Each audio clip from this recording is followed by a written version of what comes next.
Three, two, one. Let's go.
Hi, Ixen. Hello. I'm here now. It's me. I'm here. We have got a very experimental stream on the docket today. Today I'm going to be spending the first half of stream buckling down and doing some Pathfinder prep work. I don't know how it's going to go. I don't know if it's going to be an entertaining stream. We're trying it. We're trying it because why the fuck not? Why the fuck not?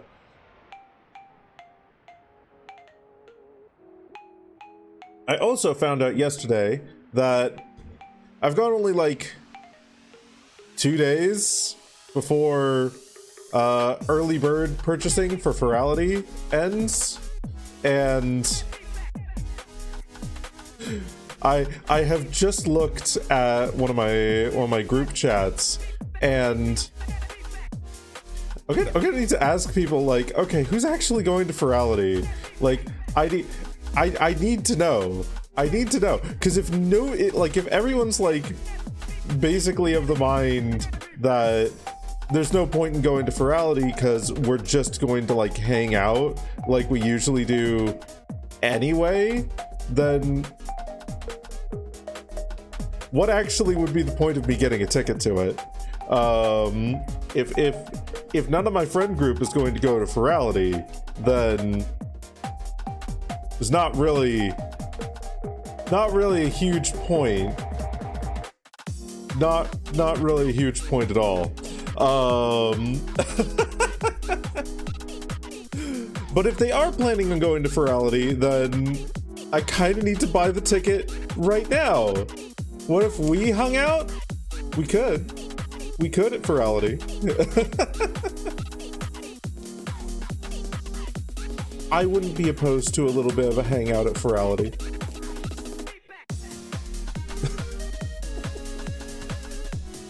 I don't know. A lot of that will depend on a lot of where I spend my time and who I spend my time with during that will depend on if my core friend group is going and whatnot. The people that I hang out with pretty much every day, because it would kind of be a little bit shitty to make plans with them for Ferality and then go elsewhere. We'll see. It's hard to plan for anything further than literally today. Yeah, I hear that. Making plans is hard.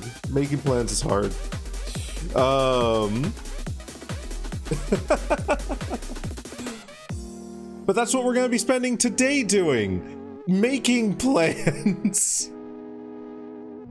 Making plans for Pathfinder campaign nonsense.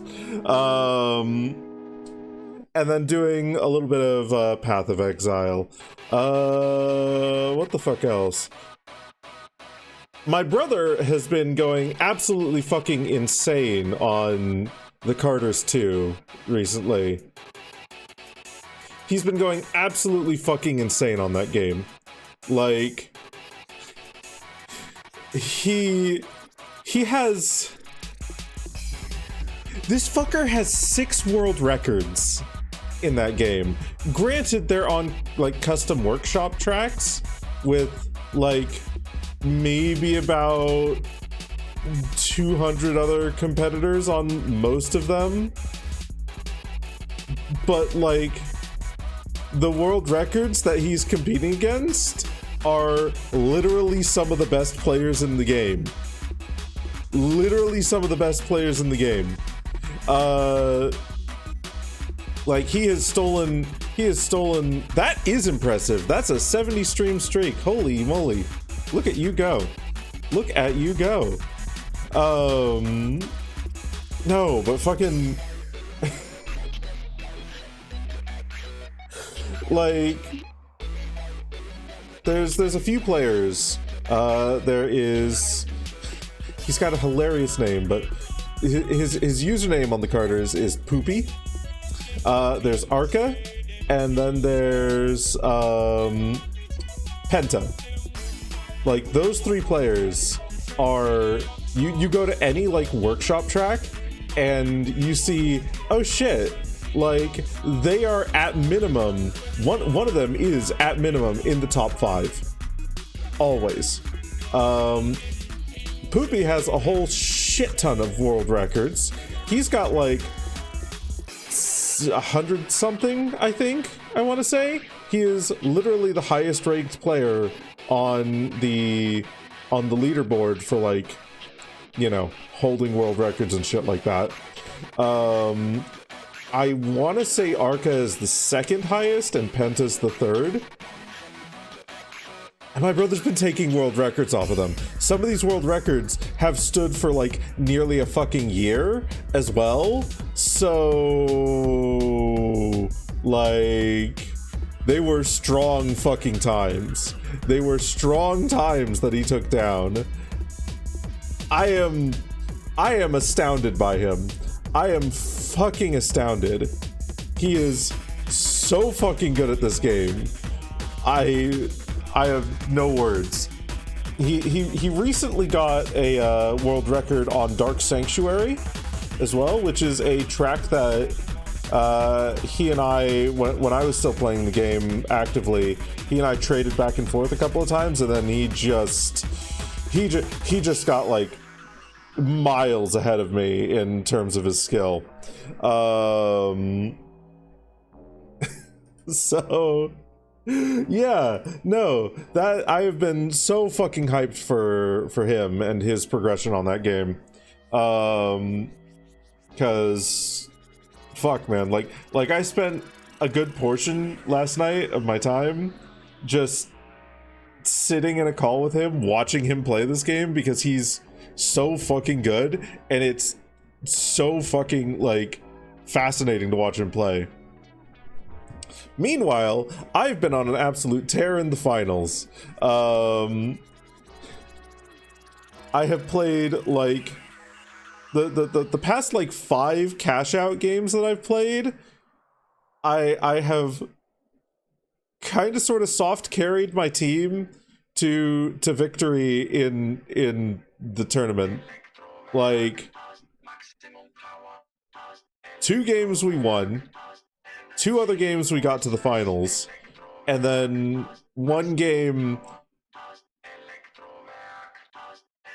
I don't know what the fuck my team was doing. I don't know what the fuck that my team was trying to do. We were up against 2 teams that we could compete against, that we could actually take on, and then the 4th team in the game was a group of 3 lights that were just absolutely cracked. Absolutely fucking cracked. And for some fucking reason, both of my teammates decided in the final hour of the game, where it was either we take a cash out and we stay in, or we don't and we lose, they decided we're both going to go and try and take on these 3 lights. That last time we fought against them, they absolutely deleted us. And also, what they did first round, or the first round of cash outs, is they secured theirs and then ran across the entire fucking map to steal the second cash out at the last minute. They got the first 2 cash outs. That is unheard of. That does not fucking happen. That... I immediately clocked them as, oh, they're a threat. Oh, they're a massive threat. My teammates, for whatever fucking reason, didn't. So we lost that game. Thankfully, it was just round 1 that we lost, so it was very quickly out, and then I was like, okay, on to the next one, and then I won that one, basically hard carrying it.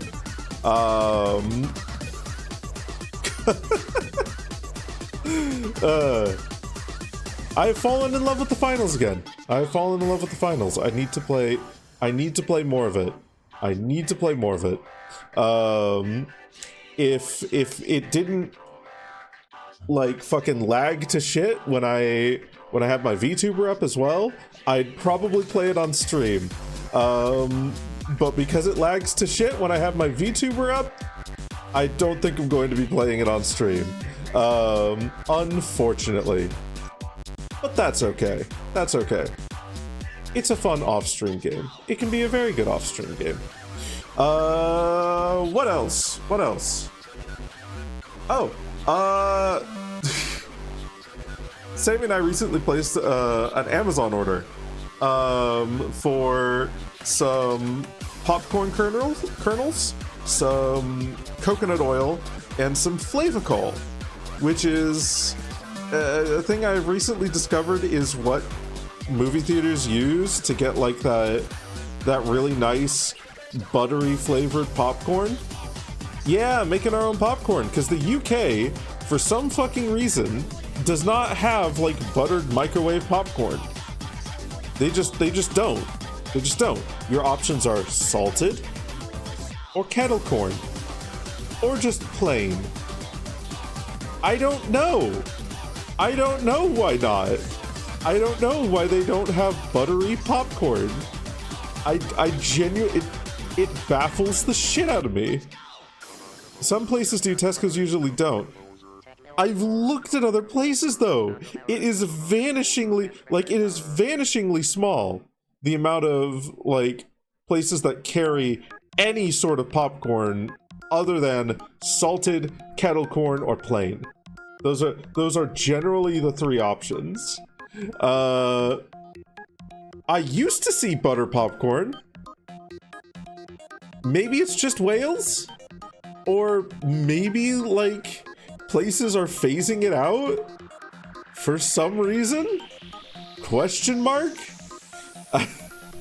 Sometimes you need mountains. Yeah, sometimes you need something salty, savory, you know, like buttery popcorn, not just kettle corn. So anyway, we ordered popcorn kernels, Flavacol, and coconut oil, because that's like the recommended way to get movie theater tasting popcorn. And we noticed in our Amazon order that the popcorn kernels got refunded inexplicably. And they didn't show up in the order. Or rather, they did, just 2 of the popcorn kernels did.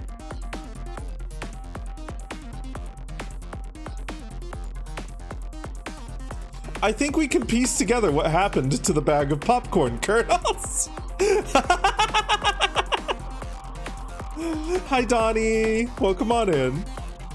I think we can infer what happened to the bag. Most likely, that shit just broke the fuck open, and yeah. You tried cooking popcorn and just put a chunk of butter in the... Oh no, and it was an air popper, I'm assuming? If it was an air popper, that probably fucked the thing up. Oh no. Oh no. Oh no. It stopped being an air popper. I believe that. I believe that. Oh goodness. Yeah, no, thankfully before I decided to try anything like that with the air popper at my dad's, I actually like opened the thing up and like looked inside it and was like, oh, that's probably how it works.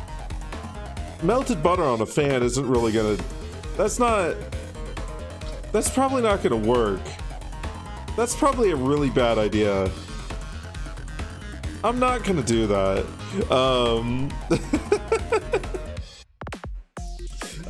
But yeah, we don't have an air popper. We're just gonna be doing it in like a pan. You just didn't know how butter worked. Oh goodness. Oh no, Ixon. Oh dearie me. But yeah, so we're just gonna be like, once we actually get some popcorn kernels, it's just gonna be coconut oil into a pan. Once that gets up to temperature, mix some Flavacol into it, and then throw some popcorn kernels in, let them pop, and it should be good. It should be good. It'll hopefully be good. If it's not good, we'll keep experimenting until it is good, because holy fucking crap. Like, a carton of Flavacol it's a lot of Flavacol. It's a lot of fucking Flavacol. It's a lot. Chemistry, Derg? Chemistry. I mean, I guess it's chemistry. It's more cooking.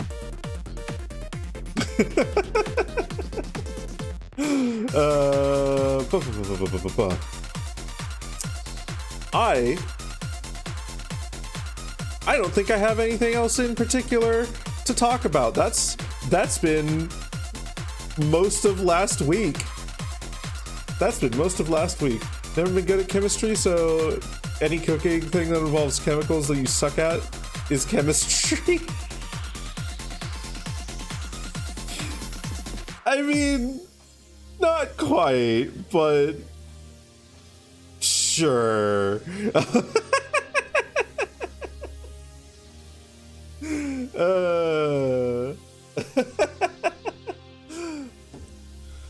Oh, goodness.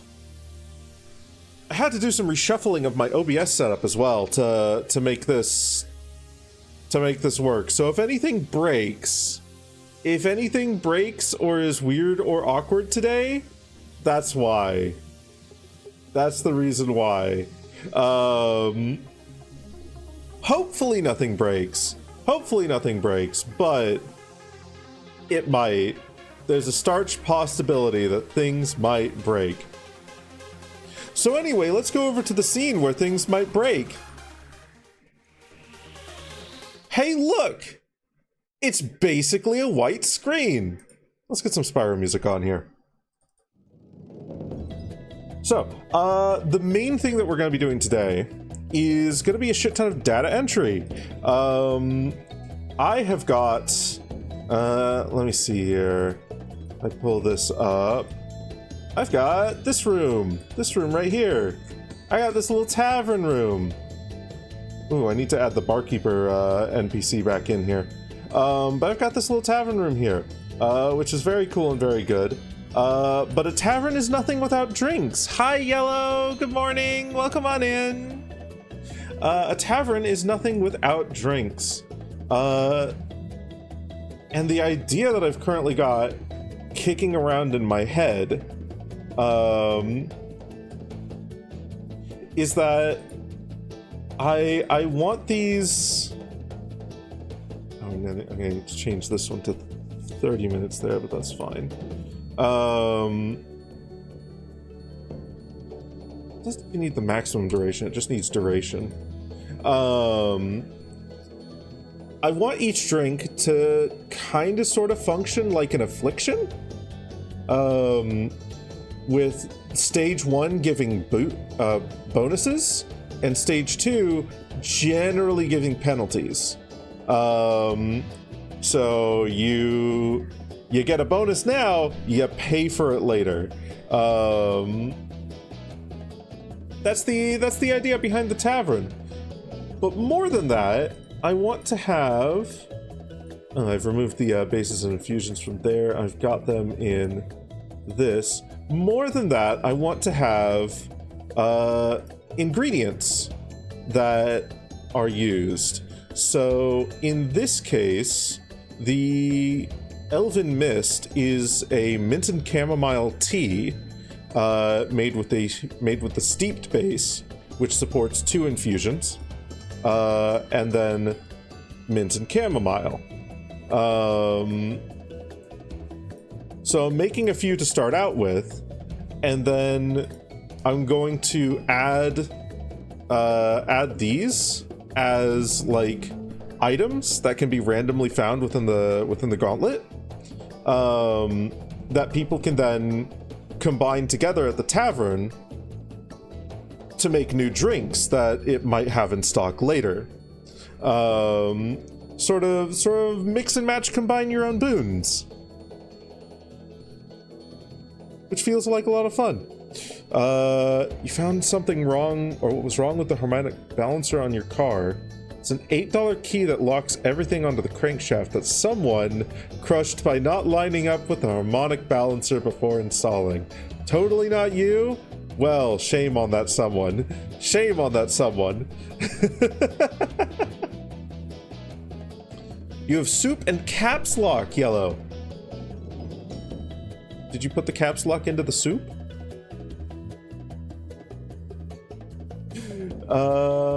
But let's see here. So the first thing we're going to be doing here I'm going to need to figure out...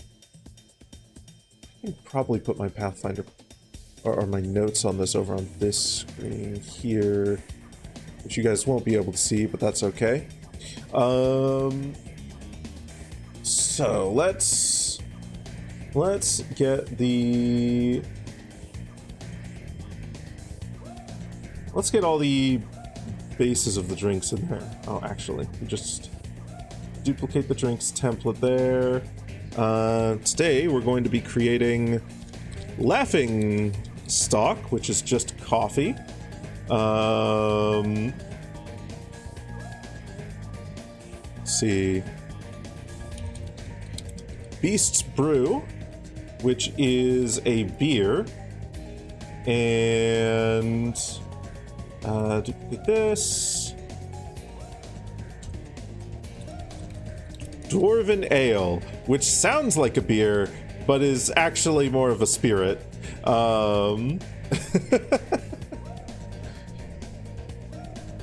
You've cinnamon apple spiced herbal tea. Ooh, that sounds delicious. That sounds delicious. I'm also going to be setting up the stuff that I need for my bases and infusions. You can just recopy the drink template here again for each of the bases and whatnot, because that has some stuff that we're going to need and it's easy to edit it. So we've already got steeped. We're going to want brewed. That. Beer.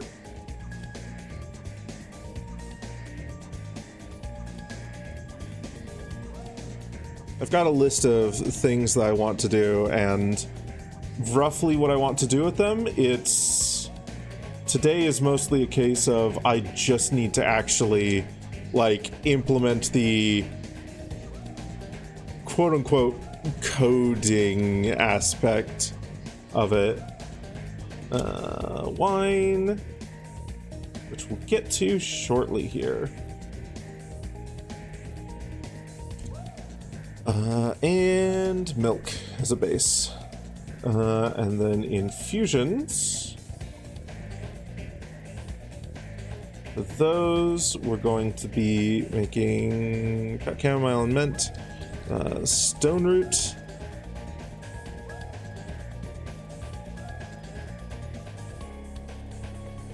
hops,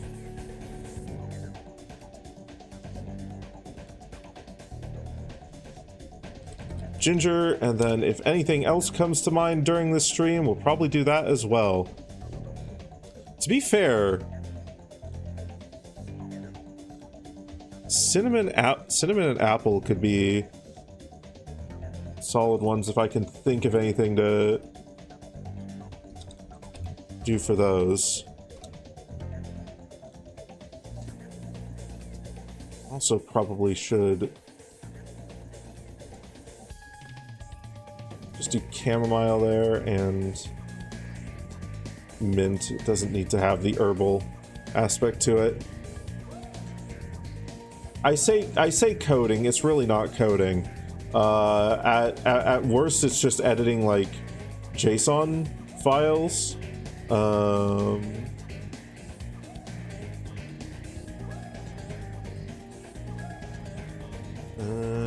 And cinnamon. Why not?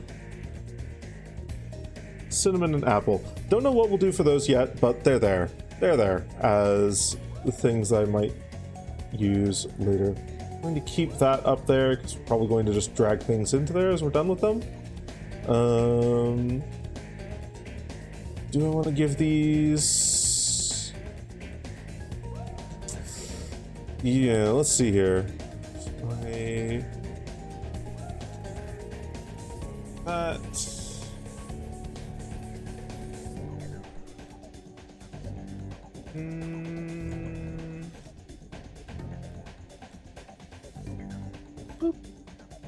Poisons has a lot more. Hi, Draconian. Welcome on in. I want to kind of come up with a, or I want to like locate a good, like sort of image that tells me at a glance like this is an infusion and this is a bit. Tilra, holy heckies, you're streaming at a very different time. Welcome on in. Hello, Kobo. Hello. Hi, hello. What were you doing? Actually, wait, I think I know what you were doing. Were you doing some Far West? Were you doing some Far West? Kobold, some loving uppies? Absolutely. Uppies and a little bit of time in my mouth. It is the Ring Runner Durg. Hi, Jameson. Welcome on in. Howdy partner stuffs. Far West. God, that's such a good fucking game. That's such a good fucking game, isn't it?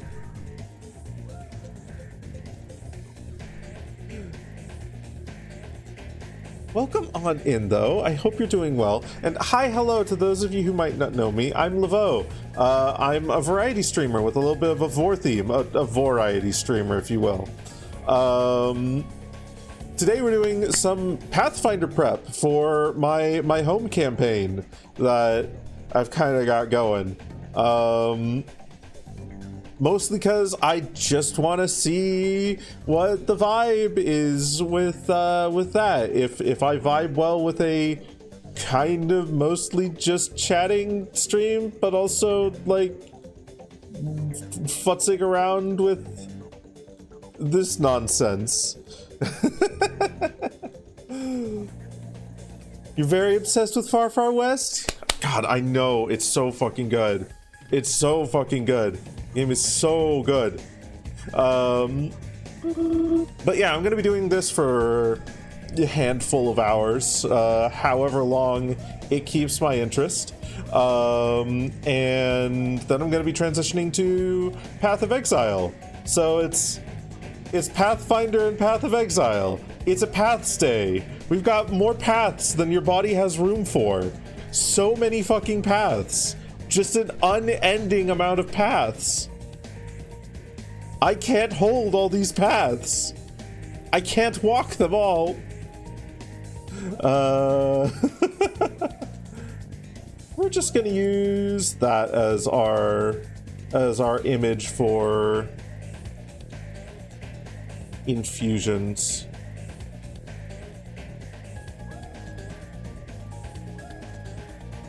And then for bases, we'll use that. These aren't really going to be seen by players, so it's just going to be a shorthand for myself.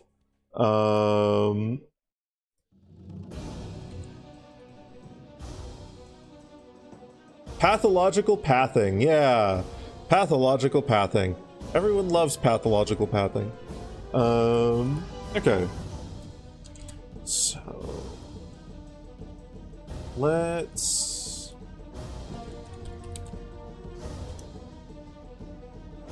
wait a minute. Okay, that is just bold. Okay. Cool. Line bold. Stage 2.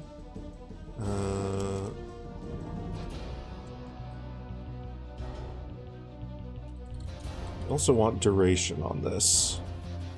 So each of the bases is going to have a different duration.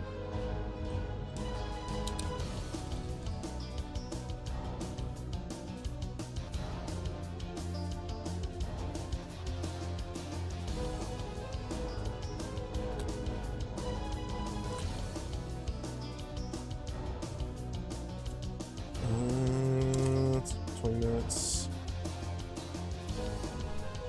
Hi, Kylie. Howdy. Don't recall if you expressed how excited you are being on the Real Internet Animals with me. Oh shit, are you? Oh shit. I am so bad at keeping track of names. Did you just get on, or have you been on for a while? Question mark. I am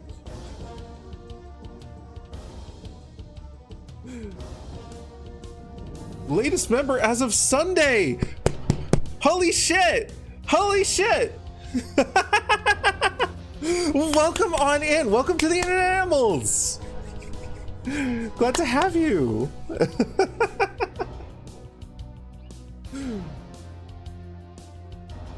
I didn't actually even know that you streamed. So fuck it. I'm going to drop you a follow as well.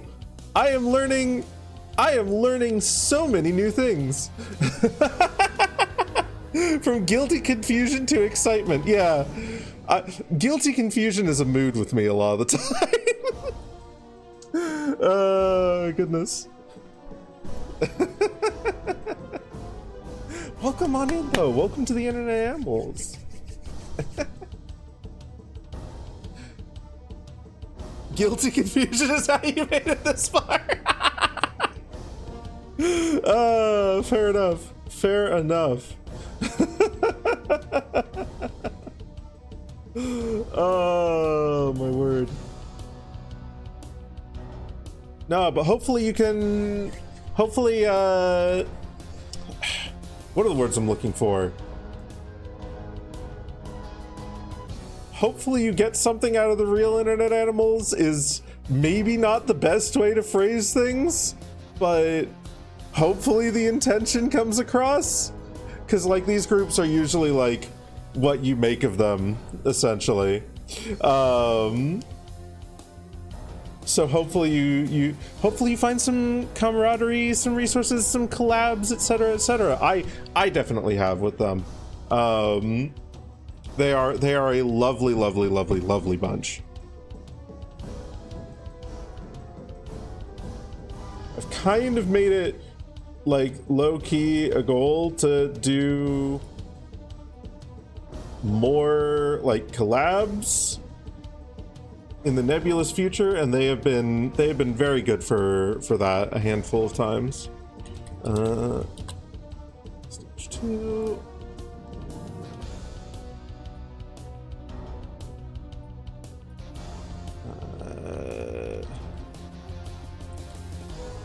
Duration.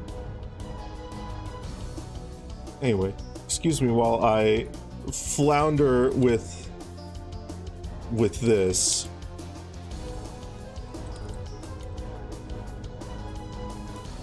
Less flounder, maybe more just continue picking away at data entry. Except with ears. Hi, Thelvin. Is that going to follow me to the grave? Oh god. Oh no.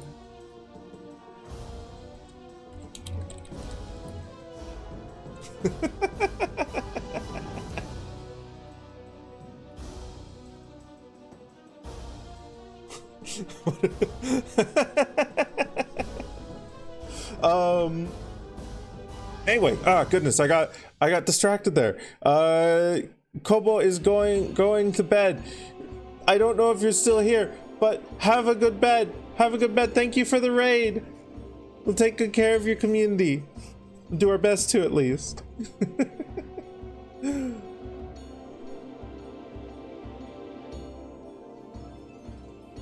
Okay.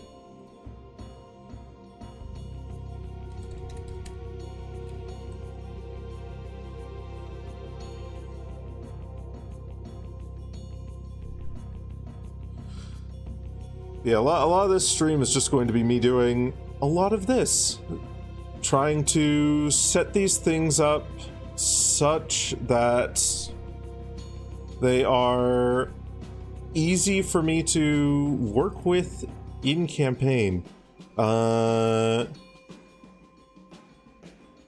might also do some tests of just like throwing together a custom brewed one or two once we've got all the pieces in play, but yeah, that's for future me to handle. All right.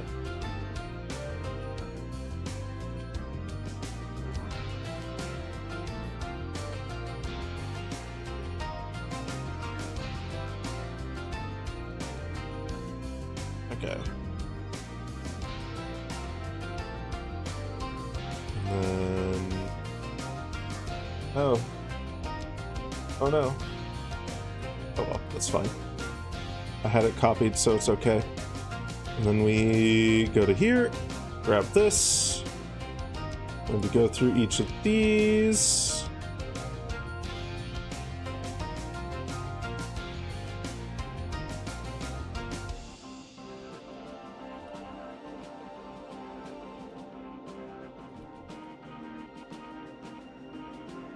Okay.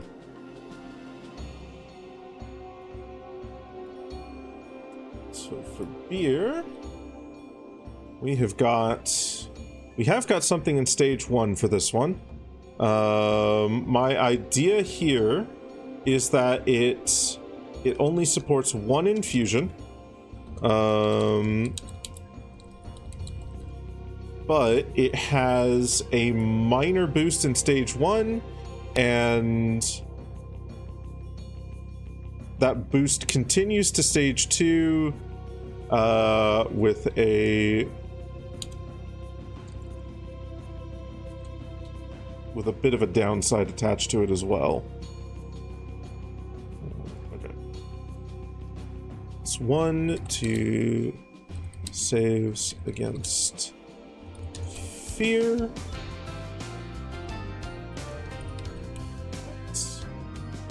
Is that the wording?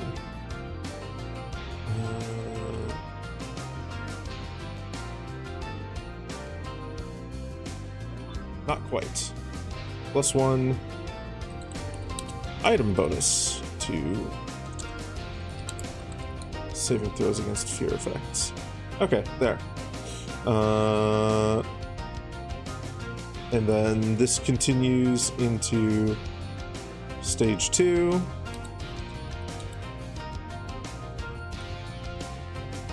Off guard. Off guard. Off guarded.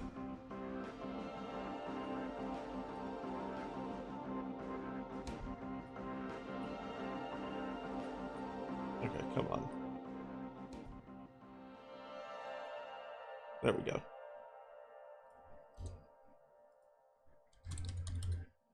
Make sure that shows up correctly. Yep. Guard and clumsy 1.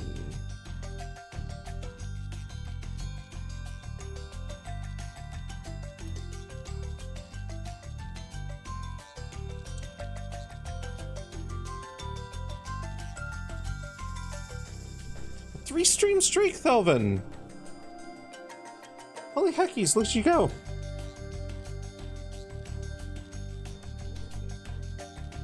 This might be a bit harsh. Off guard itself is already a little bit harsh. That's a -2 to AC, but easily changed in future if I need to.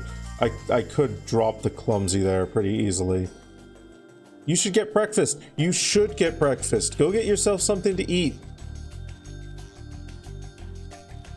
Take care of yourself. Okay. Right.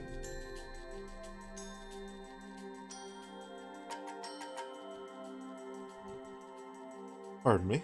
Goodness gracious. Okay, so... now, what we're going to be doing here... each of the drinks, the effects tied to them, has a little counter right here. And if that counter is set to 1, then... well, this effect triggers. If that counter is set to 2, then this effect triggers. So for this, we want... ooh.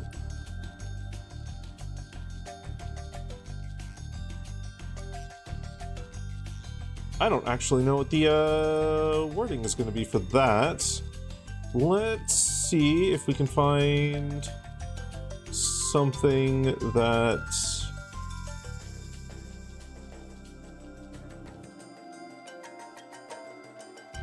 works.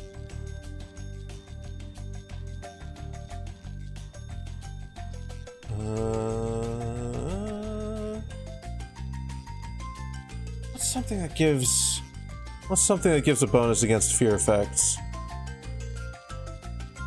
I'm going to go and consult Archive of Nethys.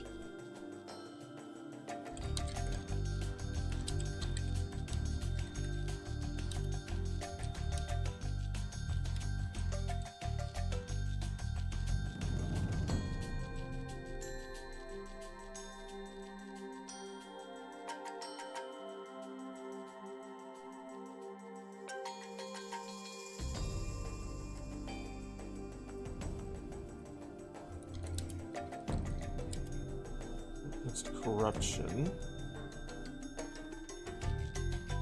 Okay, open that up. Predicate.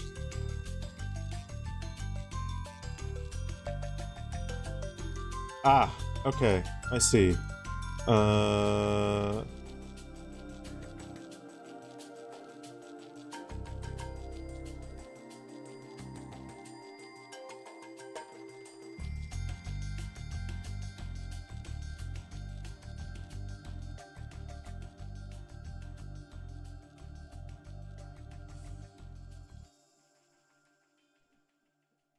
Okay, we're gonna have to futz around with this and test it and see if it works. I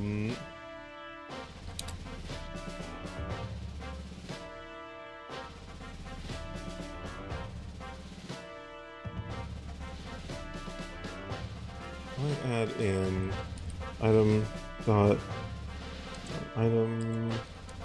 trait fear?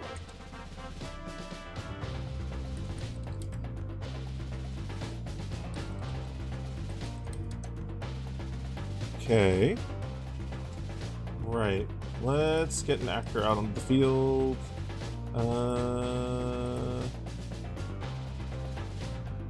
We're going to use Chitters as test dummy here. And we are going to see if we throw that onto him.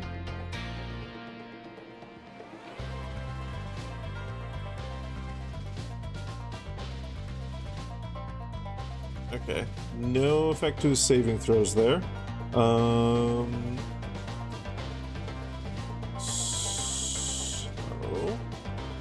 I'm going to need to throw a fear effect at him.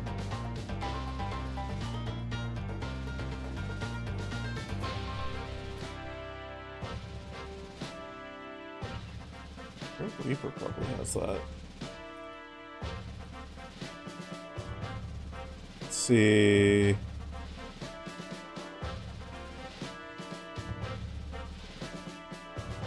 Let's get you out of the aura there.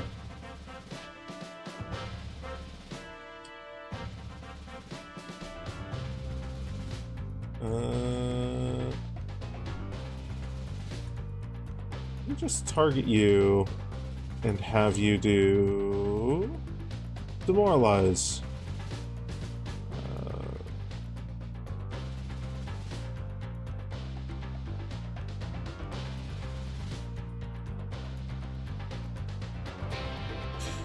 That didn't show me any information about the roll. That didn't show me any information about the roll whatsoever.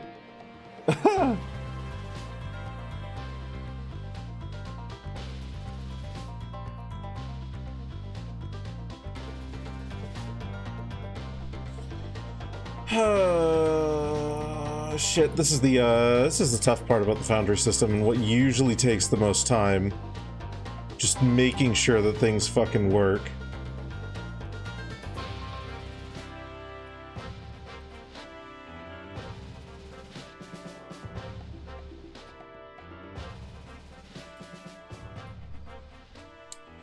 Okay. Well, I know where we can find something with the fear trait.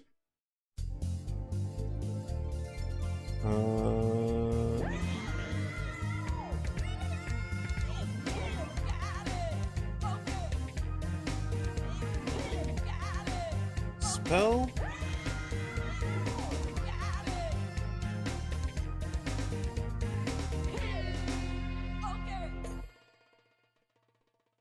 Okay.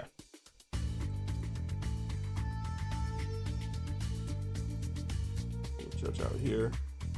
We will give you innate spell casting. Add.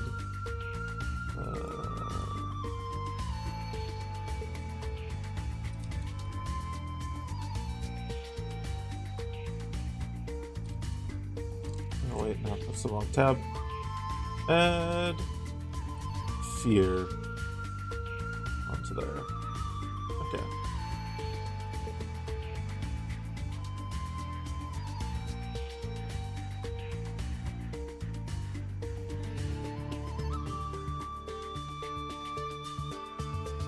Why does it not have any text on it? Okay, that's weird.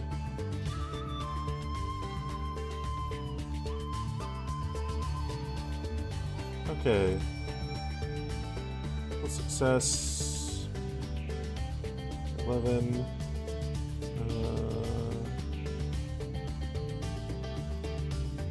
That was.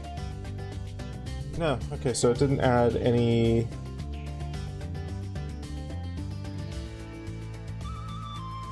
Didn't add the bonus to fear effects. Okay. Noted. Going to have to figure out what in the hell is wrong with my syntax there.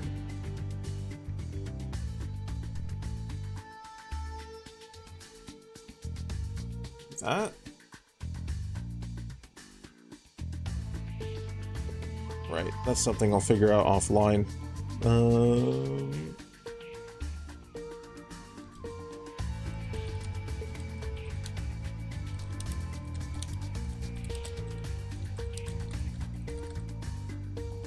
That's fine, though.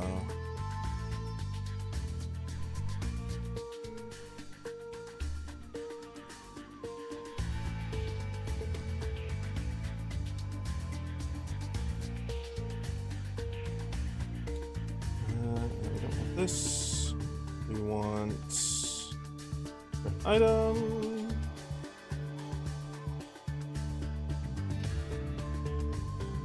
Okay, close. Down. Okay. Next would be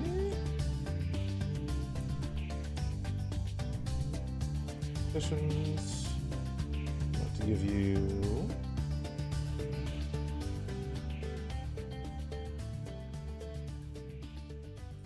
that work.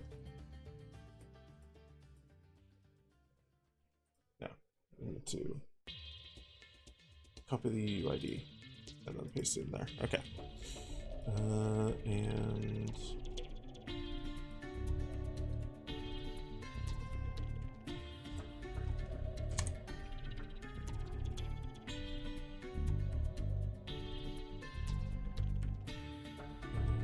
reevaluate on update.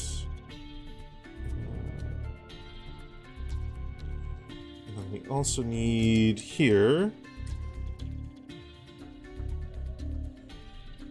We need to do something in memory, if I remember correctly.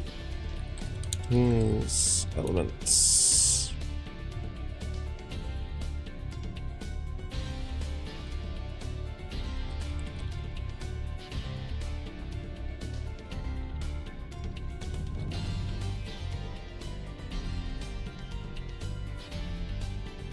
Alright, cool.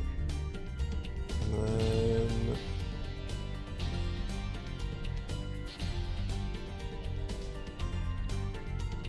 on the clumsy here.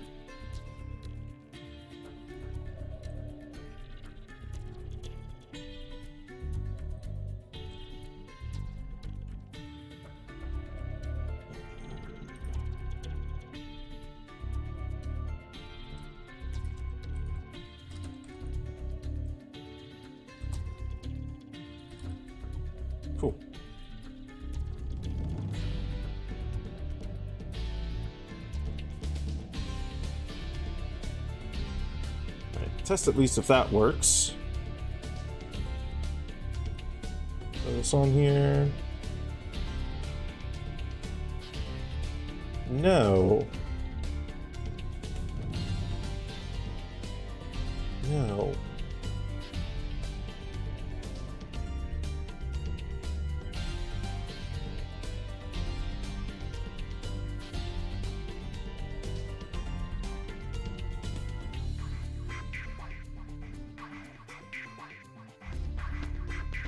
Fuck? Wait a minute, why didn't you save that? Okay, something went wrong there.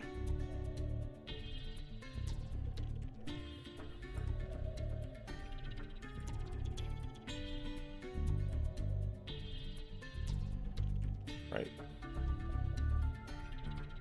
Try this once more.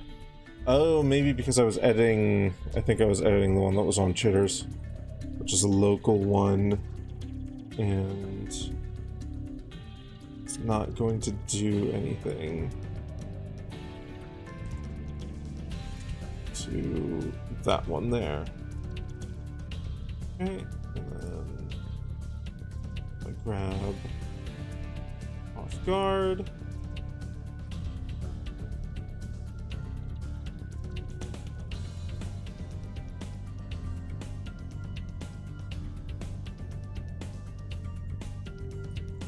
There, and then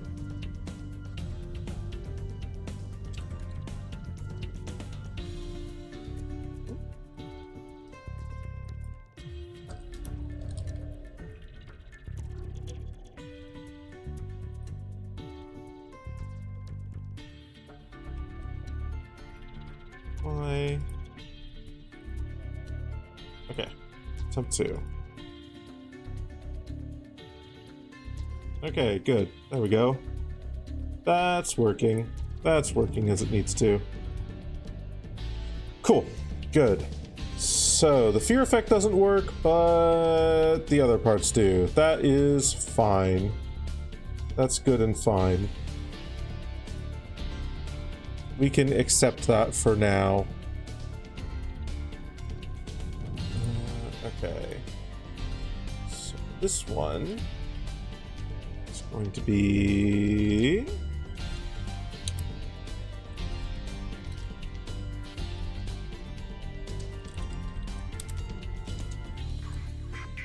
no stage 1 for this, just stage 2.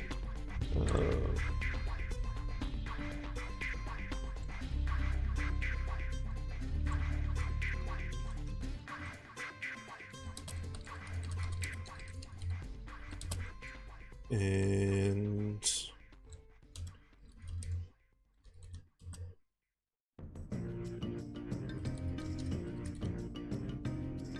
penalty to movement speed and -1 penalty to fortitude saving throws. Okay. Cool.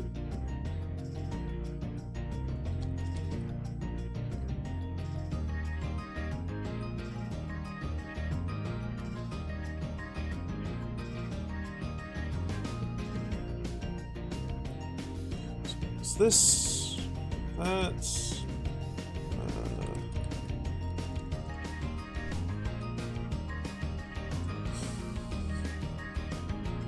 I know where I can look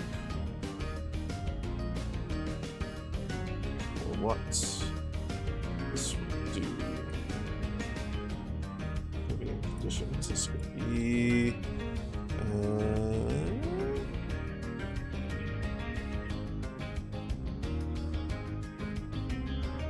in here. Silver mutagen.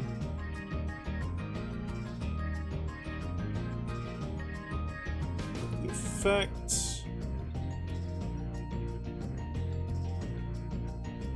Okay.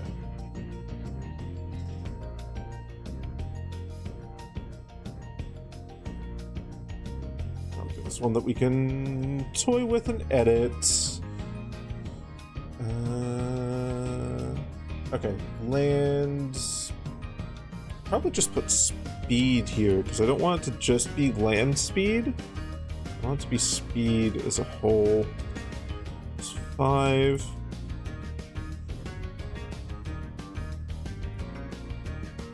And then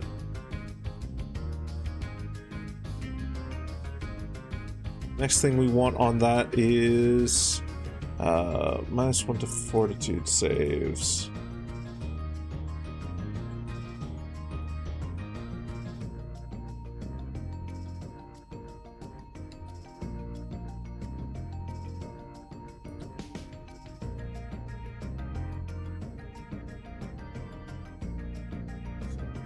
One.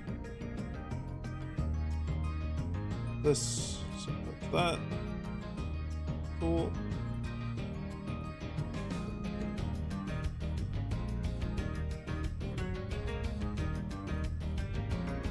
Okay.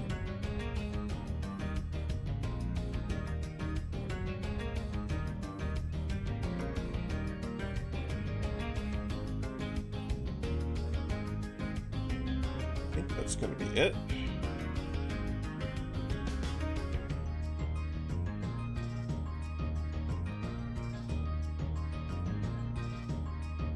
Open jitters, check if it works.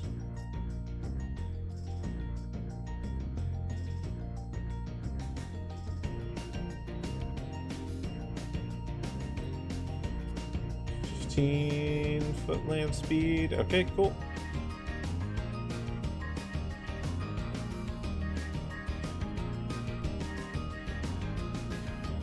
Okay, that was an easy one.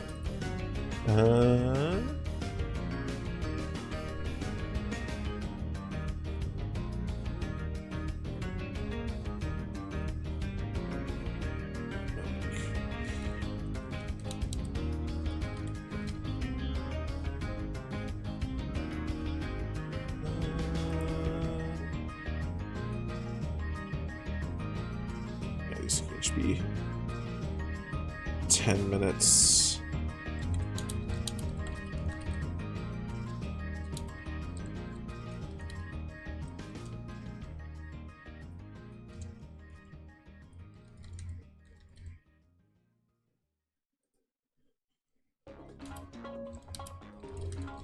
To reflex saving throws.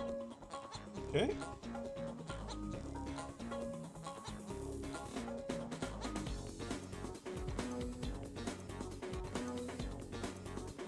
We can actually just largely copy what we've got here.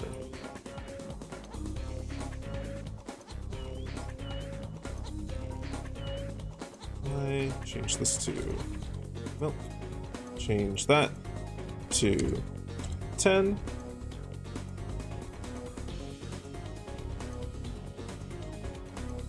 Whoops, didn't want to delete 2 of those. Give me another flat modifier, please, and thank you.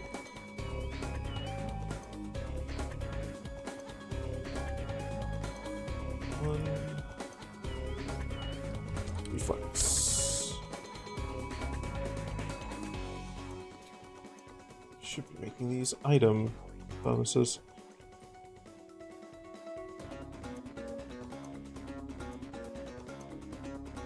Okay.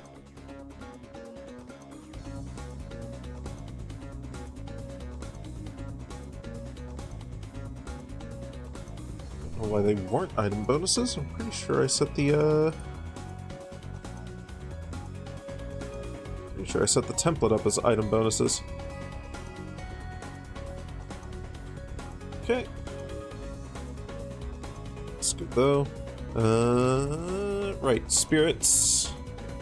These are going to be a slightly more powerful version of the beer one, so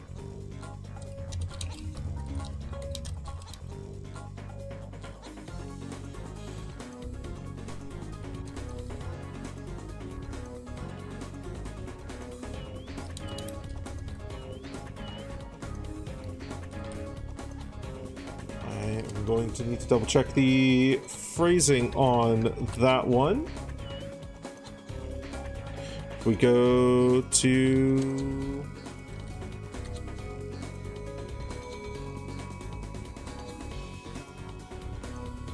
Right.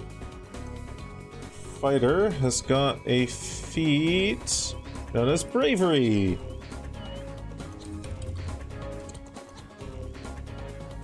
What does this do? How do you remove the frightened condition?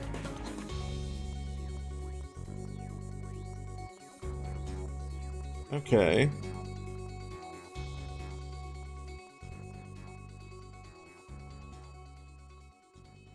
Okay. So we just want that. Anytime you gain the frightened condition, anytime you gain the frightened condition, reduce its value by 1.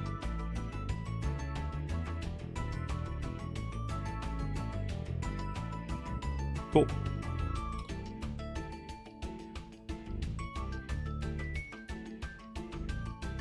And then we keep that for the next stage, but it also comes with the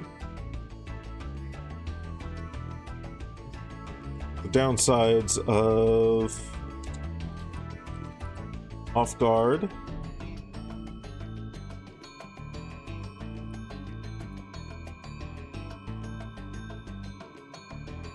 Okay, really? Are you not gonna...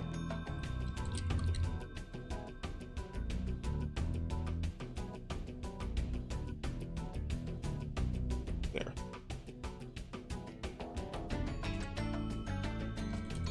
The context that this thing is looking for sometimes confuses me. And then... Clumsy. Clumsy too. Okay. And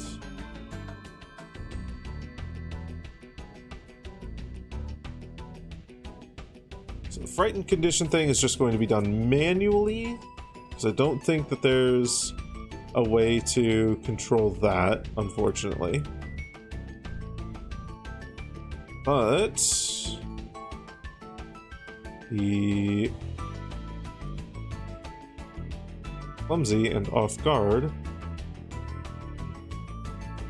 already have most of what we need for that.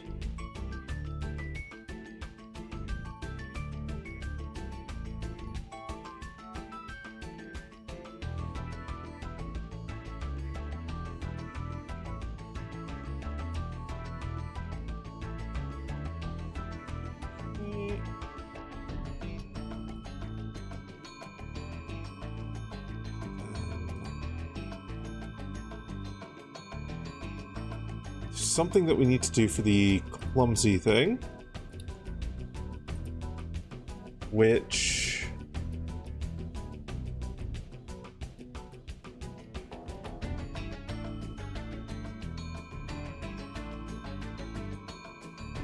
let's see.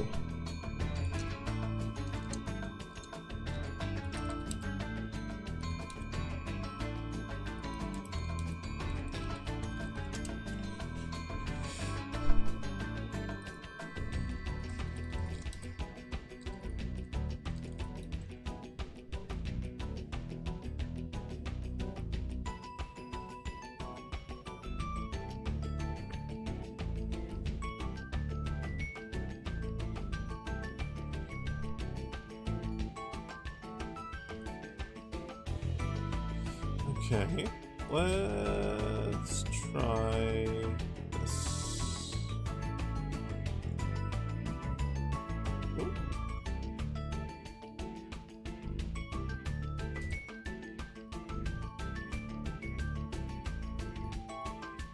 Oh, we wanted actually want that to be 2. Okay, and then Chitter's my friend. Nope, that's clumsy 1.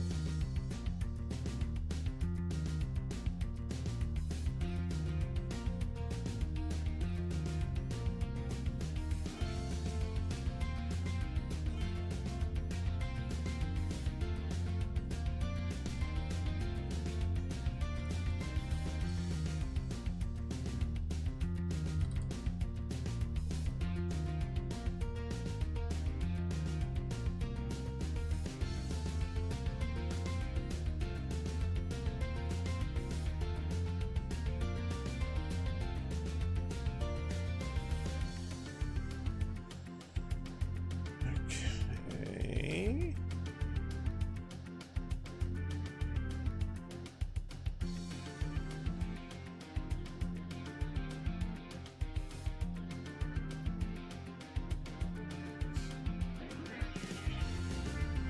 Oh, alterations. Found it. Found it. I know what to do with this now.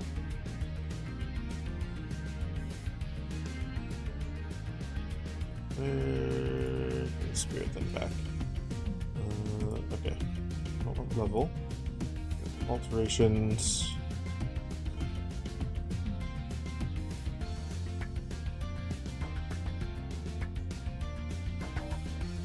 Yeah. I think that'll do it. Okay, attempt 2. There we go. That'll do it.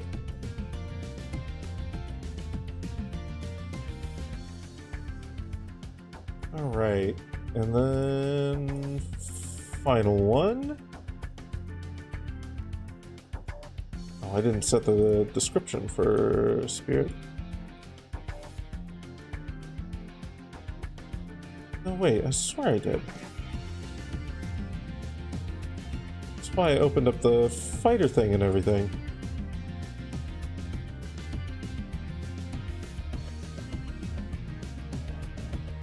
Whatever. Maybe I just didn't save it.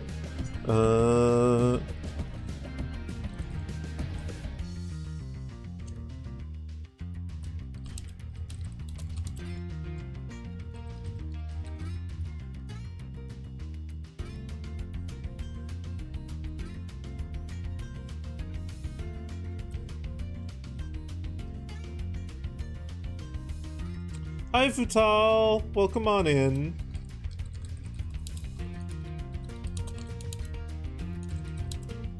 Hope you're doing well.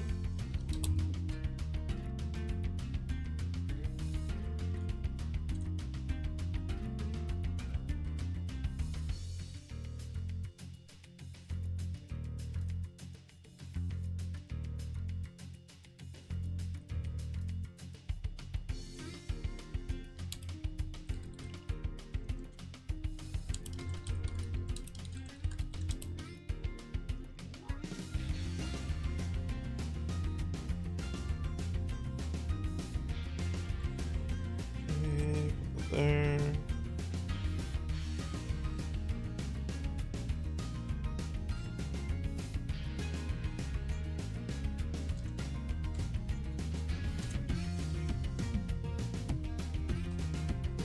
There, and save.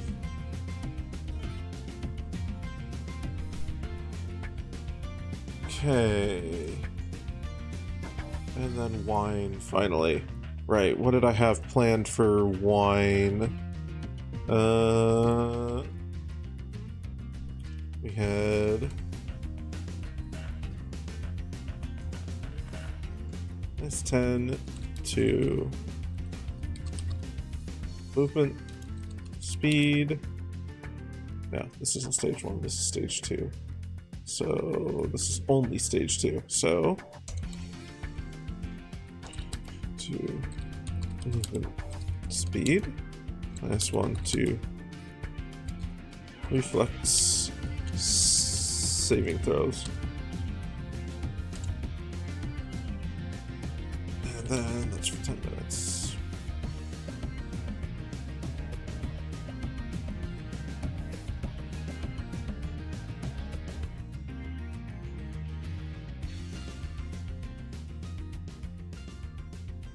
Never put the description in for milk either. Okay.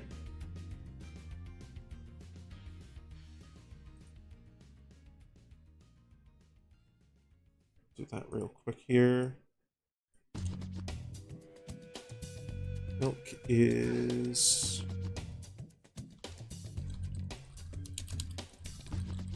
It's 2 infusions.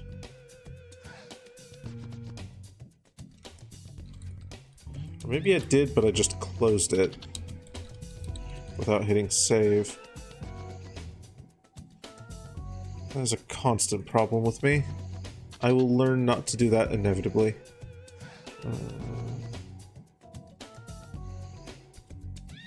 Oh, wait. This is what's supposed to be Milk's thing.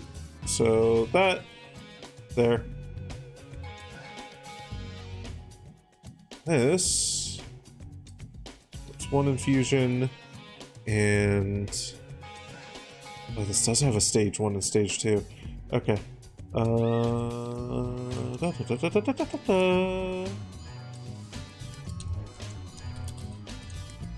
Stage 1. It's...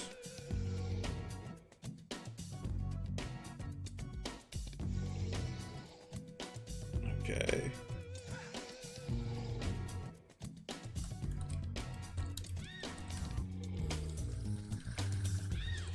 Checks.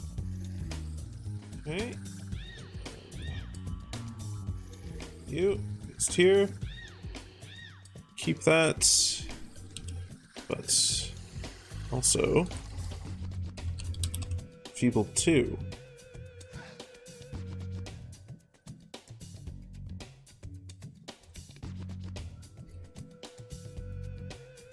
Okay.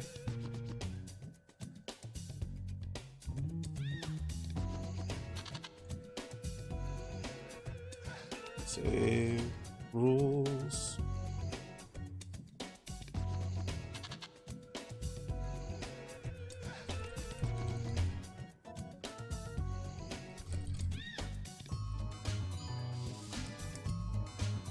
One bonus to that, and then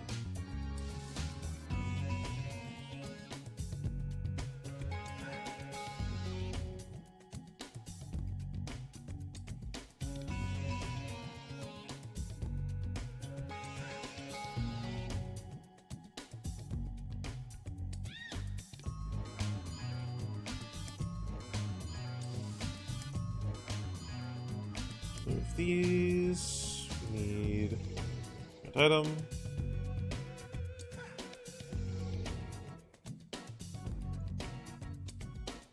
Apply. And then this. Grab this one here.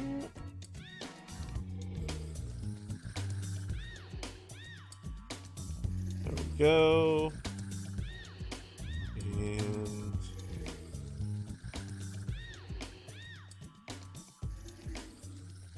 same predicate over here. Actually, no, that doesn't need a predicate because that's just going to be both in stage 1 and stage 2.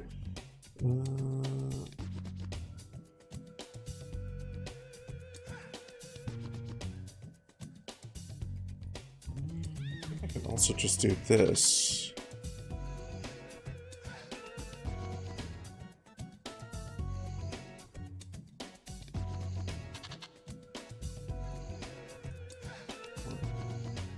Did I set that value to 1?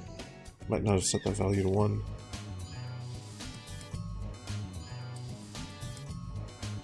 I'll test that again later. Okay.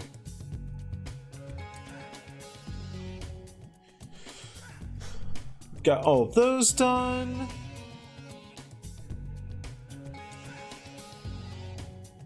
This needs to be an item bonus. Okay. Let's go through, double check everything is item bonuses where it should be. Item.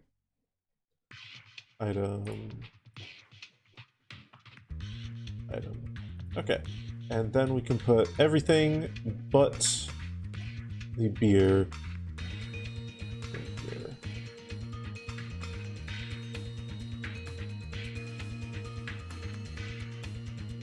I wonder if I can give this. I don't think I can give them traits. Nah, that's fine. Right.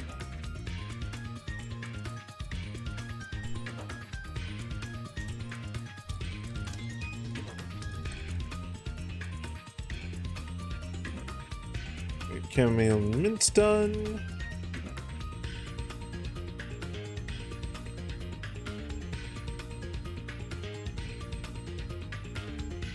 So next up, let's do ginger. This one I kind of want to represent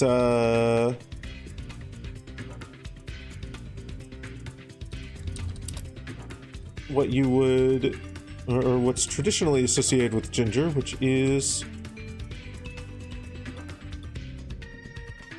its assistance with nausea. So +1 bonus to item bonus. I need to go through and do item bonus on everything. In the descriptions, at least.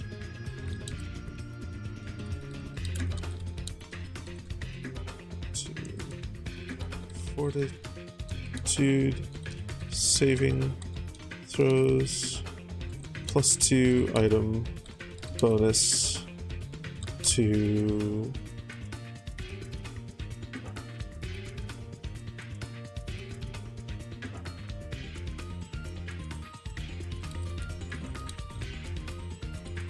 cover from the sickened condition.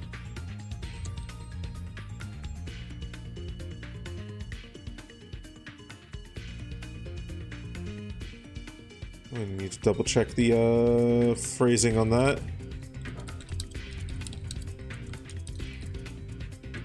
Okay. It's also here, and item penalty, save.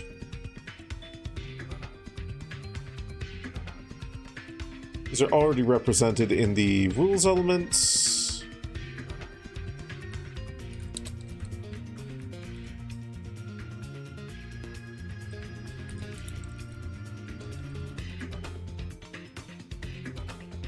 But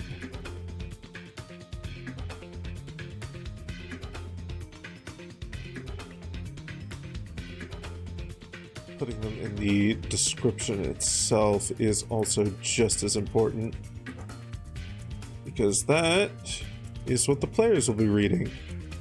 And if they think it's an untyped bonus, which stacks with everything, even itself, and it's not, it's actually an item bonus, which only which will only take the highest of any item bonuses. Then it is a little bit misleading. Not a great thing. Okay. Let's also just this one. Cool. Oh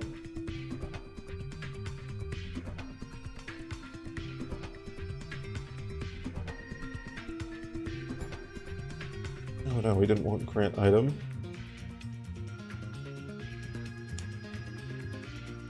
We wanted another flat modifier.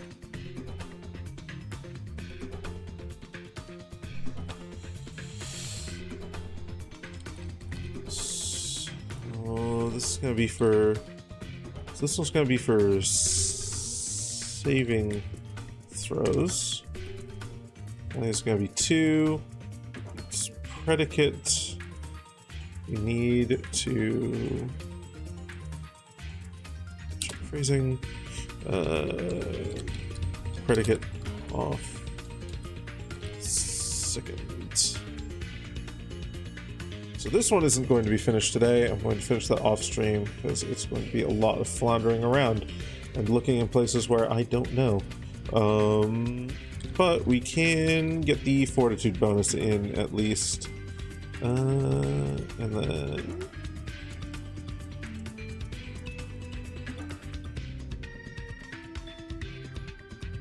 want this here and here, at the very least. Okay. Hops.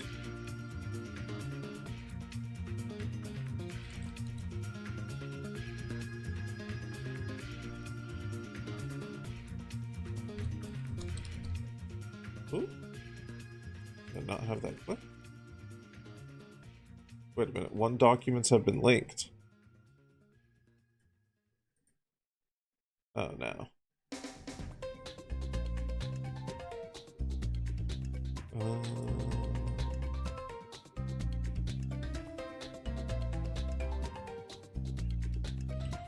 Okay.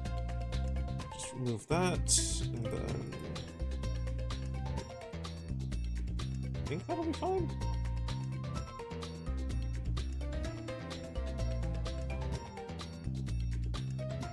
Don't think we've got anything linked off of that. Athletics and unarmed, I think.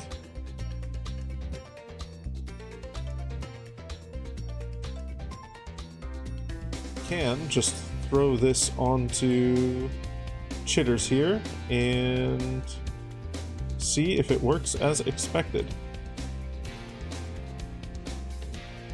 He's got a few.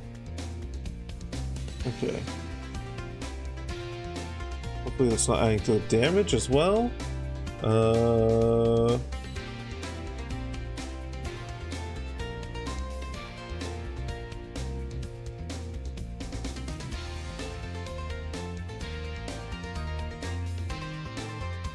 It's not even adding to the that. Okay.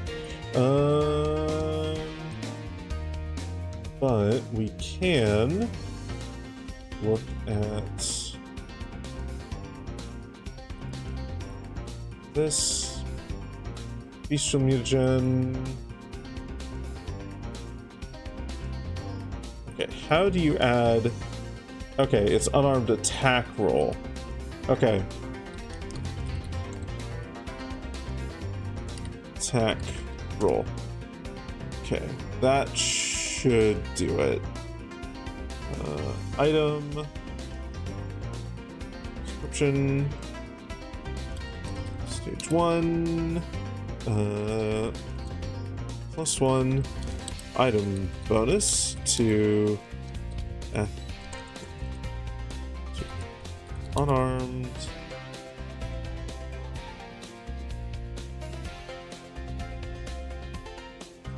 We'll just wholesale take the phrasing from this to athletics checks and unarmed attack rolls.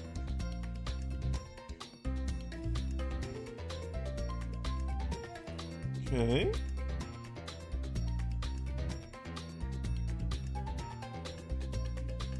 Right then.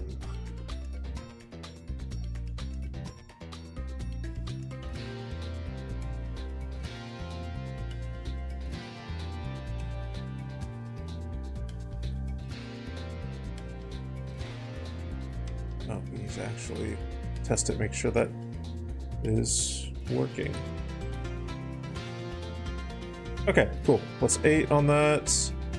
No bonus to his damage. That's good. And his athletics is +8. That looks about right as well. Yep. Okay, cool.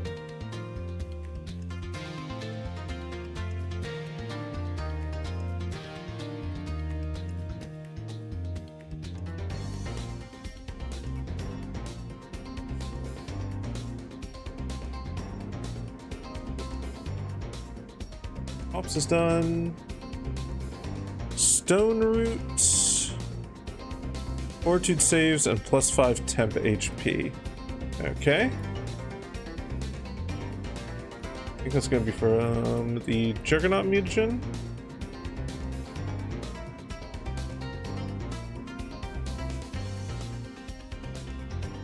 Okay.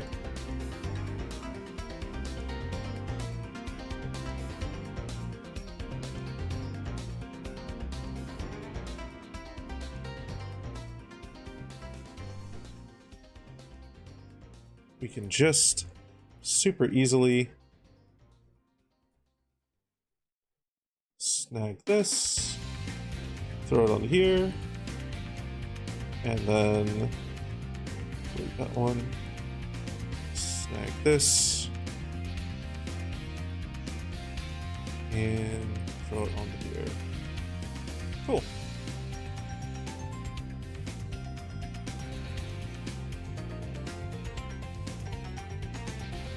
And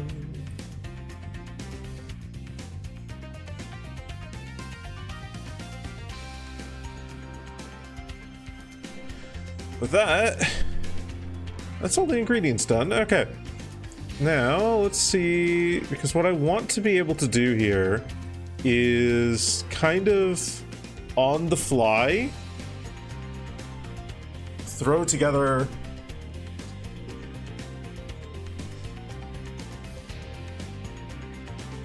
a drink. So let's just try it with your Beast's Brew here.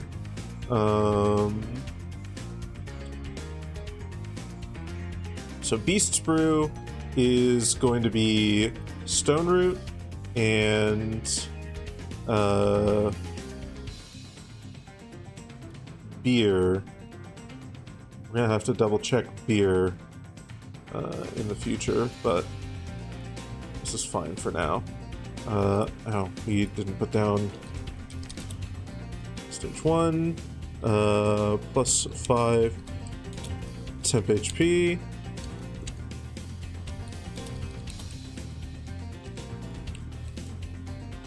Plus 1 to Fortitude saving throws. Plus 1 item bonus to Fortitude saving throws. Cool.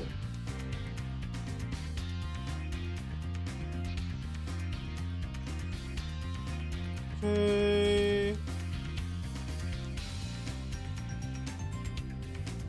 Actually, I'll keep that up. God damn it, I thought I saved it. Stage 1. Plus 5 to plus 5 temporary hit points, plus 1 item bonus to Fortitude saving throws.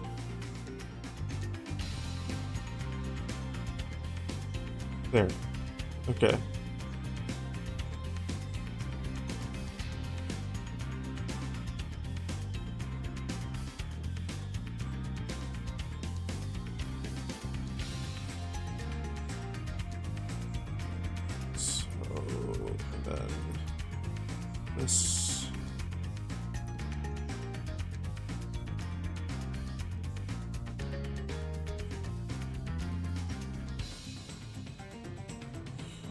Beast Brew isn't going to be that. Beast Brew is going to be athletics on arms, so that's going to be hops, not Stone Root.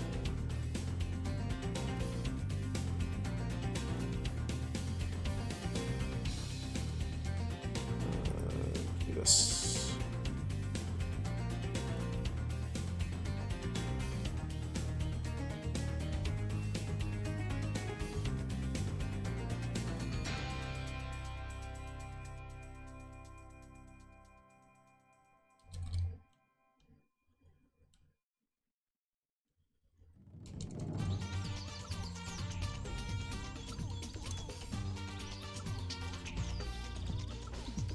Okay.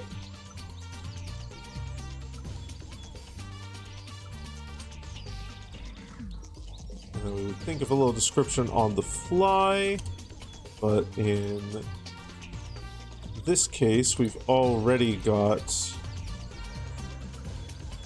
a description.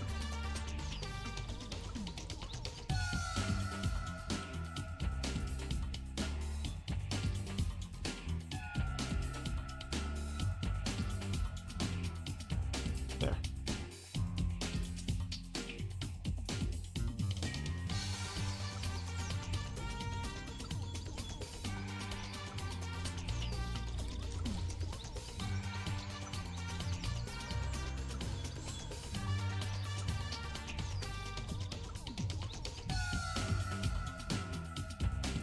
Have to import this, aren't I?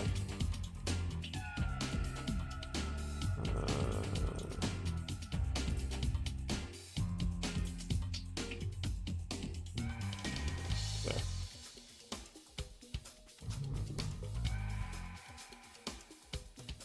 We haven't opened this.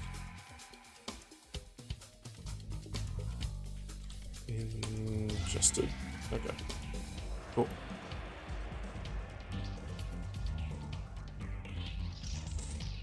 Okay. And then we'll have this be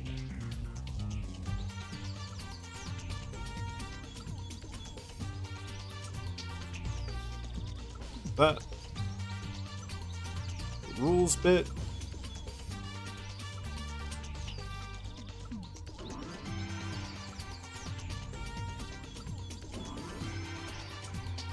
Just want grab this.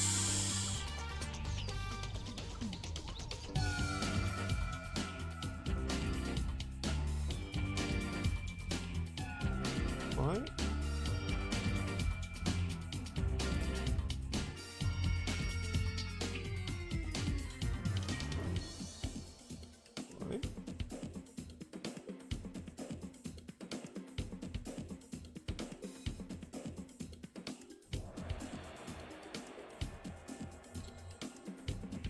This is a little bit tedious, so it's probably not going to be something that is done immediately.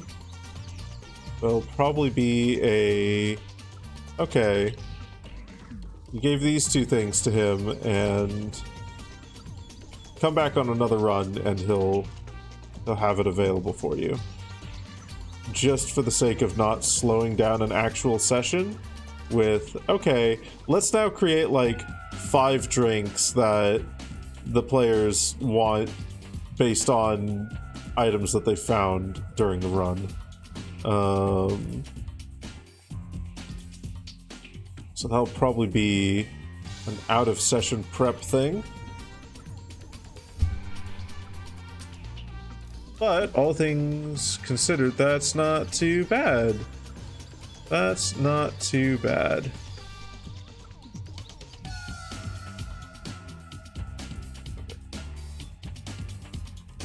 And then go to templates. So we need that for it. We don't need anything else below that, but we will need to add that in. And then description. Okay. Cool. Save.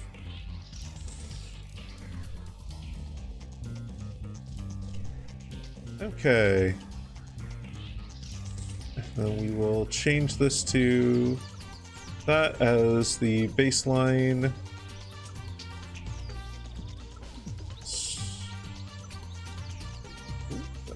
Put that in blessings. No, where did that go? Go into infusions? It went into infusions. Go to tavern drinks.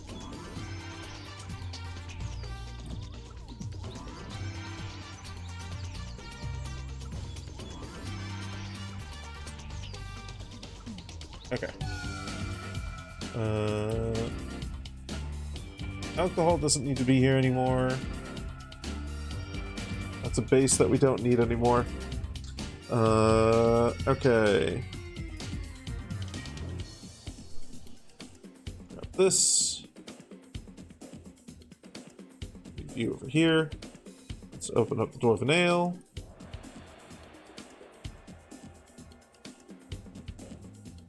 Okay. Dwarven Ale, that's going to be Spirit.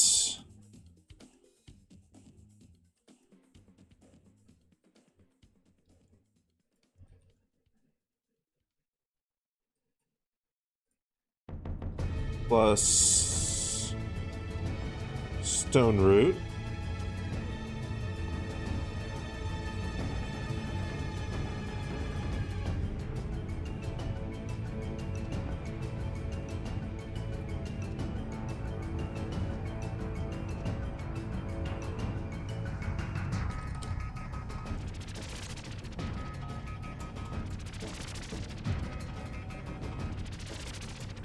Okay.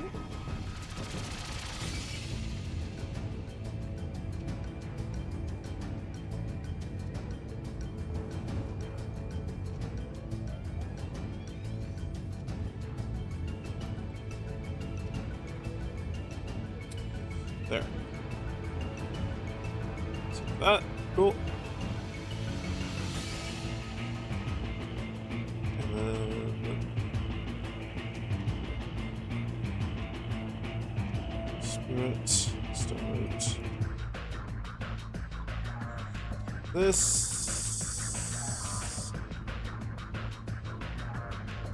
Use that one. That'll be fine.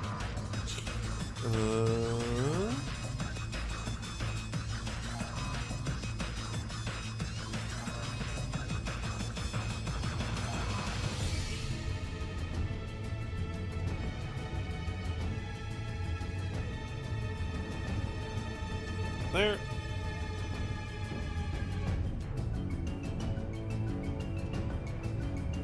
Lindsay. That. And put this here. Those Stone Roots.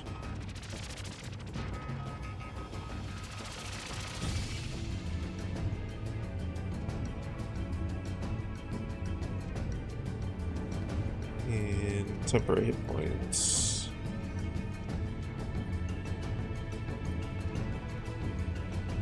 Why? Cool.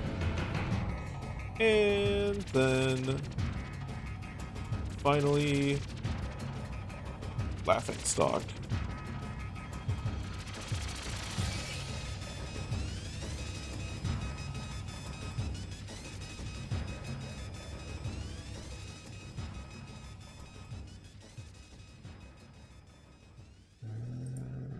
Remove that.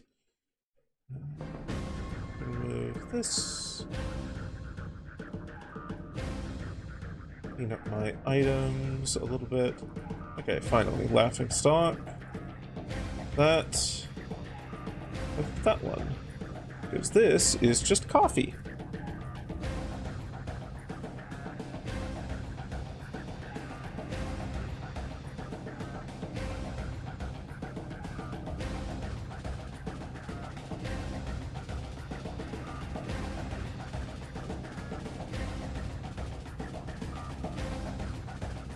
Okay, there.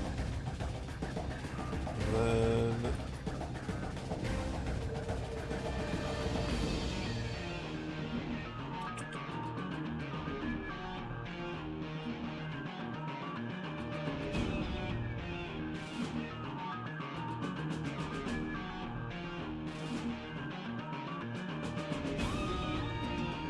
can't remember what I actually intended to have as.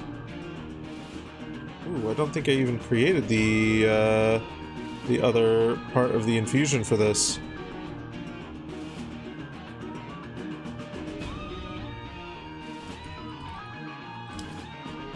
That's fine. We can make that right now. Okay. Let's just duplicate Stone Root. You are going to be coffee grounds.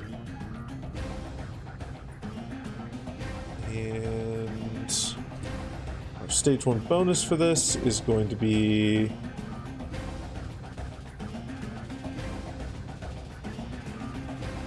Quicksilver Mutagen in parts. It's going to be +5 item bonus to speed. +5 foot item bonus to speed. And +1 item bonus to reflex saves. Wait, no, don't pour the coffee grounds into your ramen noodles. That's gonna be horrible. That's gonna taste awful. Ixon, that's gonna taste horrible.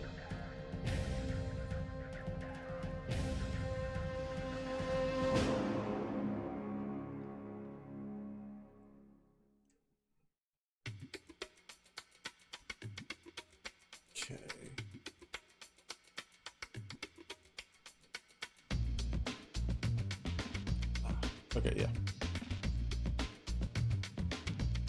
Brewed with coffee grounds. Cool. Save that.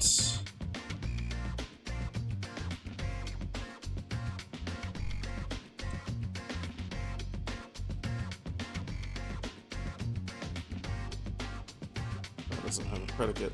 That's interesting.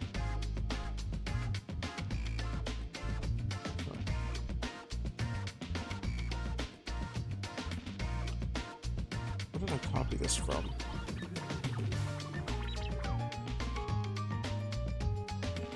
I copied this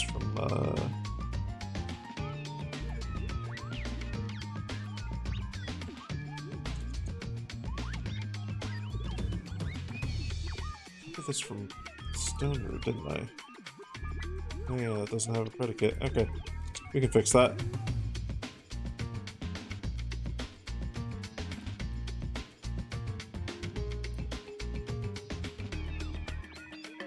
Cool, glad I caught that. +1 to fortitude. Cool. No, wait, that's +1 to reflex. Cool, there we are. There we go, there we go, there we go.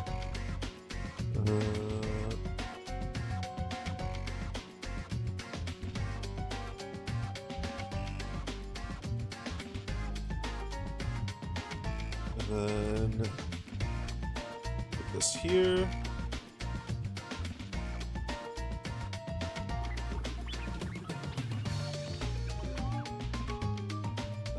There.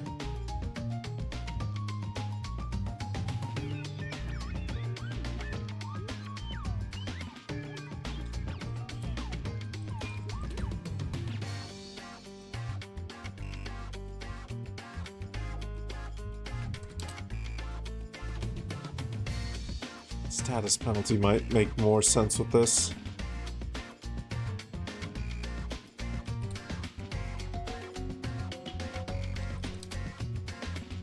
I've been sticking with item penalties for most of them, but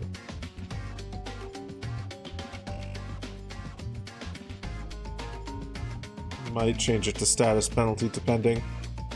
Status bonus, status penalty.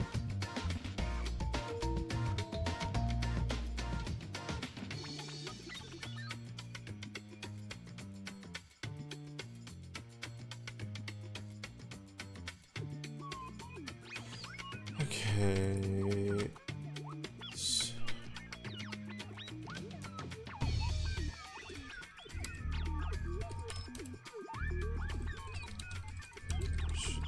The item or status penalty. Double check the specifics on whether they should be item or status penalties / bonuses off stream, because that feels like something where I'm just going to get lost in rules minutia and phrasing for like a half hour just to figure out how I should be phrasing these things. Okay.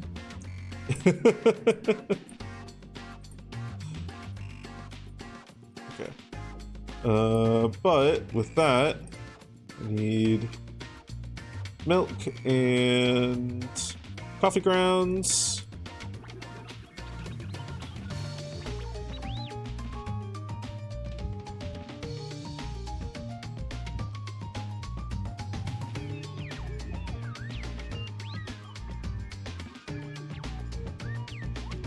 It's not milk, it's brewed. I don't have any drink that, with milk as a base yet.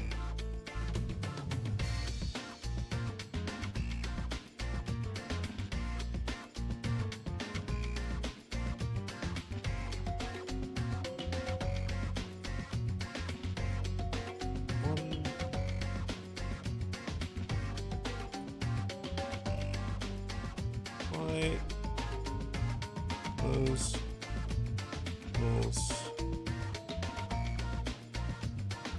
Need another rule element for that.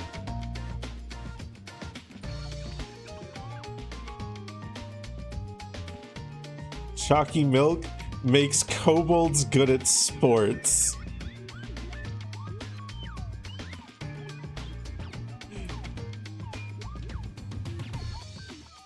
More like gives them a +1 bonus to performance checks involving voice.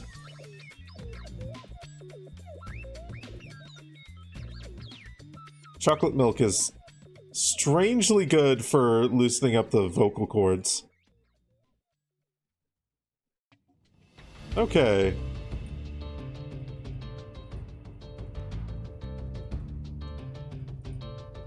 These are all item bonuses. Cool. Good. Laughing stock. I should probably... Okay.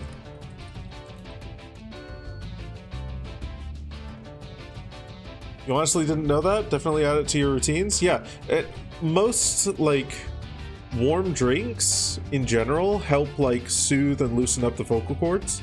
But something with like sugar in it, for instance, helps you helps keep your mouth from getting dry in particular. So hot chocolate is a fairly good drink for like going into singing, maybe. I'll bet there's some professionals that would probably argue with me on that. But at least as someone who sings at his desk, I noticed that after drinking hot chocolate, it's significantly less strain on my throat and my mouth if I've had it shortly beforehand. And I can sometimes hit higher and lower notes more consistently. So that's Laveau's tip that may or may not be good of the day.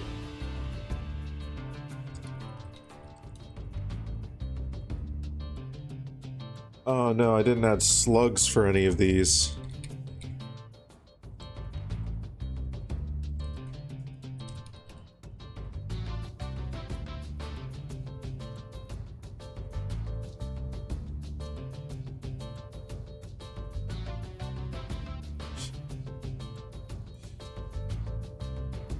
Oh well, I don't know how useful those actually are, but while we're here, I might as well do them. Okay, we've got those all.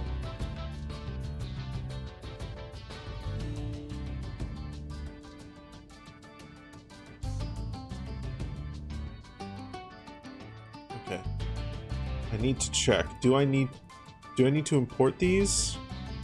No. Okay, cool. So I can just have the items that will reference those. I can just have the items reference these. You also sing at your desk? This is valid professionality.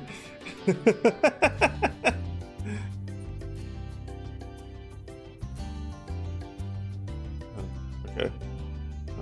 Delete that entry because we've got that one. Okay.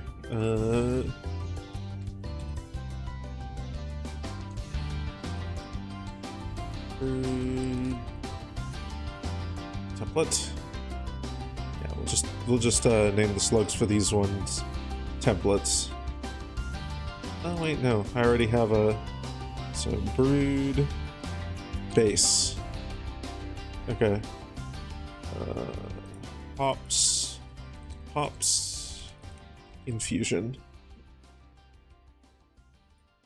We'll remove the herbal from there.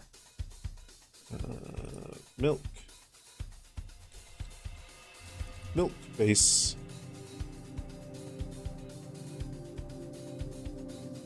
Mint infusion. Cool. Spirit base. Steeped base. That's not brewed. Steeped. Stone root infusion.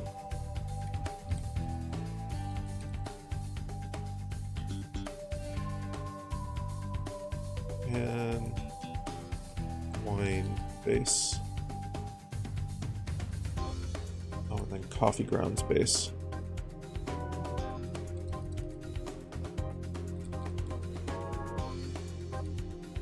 Coffee grounds base. Okay, cool. Throw that in there as well. Okay. Delete coffee grounds. Hops.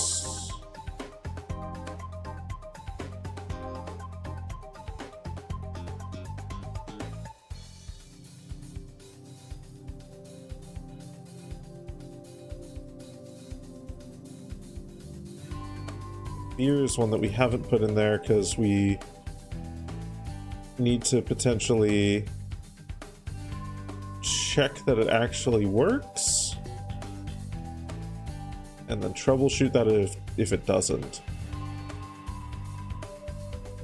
Ginger, okay, so right, so fear bonus, make sure that works. Ginger, figure out how to predicate off of the sickened condition and make that work. So those two not yet put into the compendiums because we don't know if they work or not. Okay.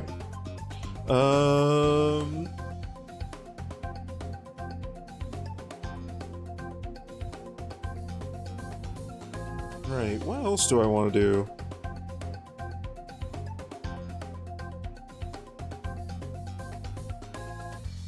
I think that actually didn't take too horribly long. That was only about 2 hours.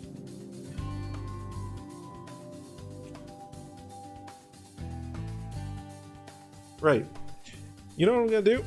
Last thing I'm gonna do for my prep here. This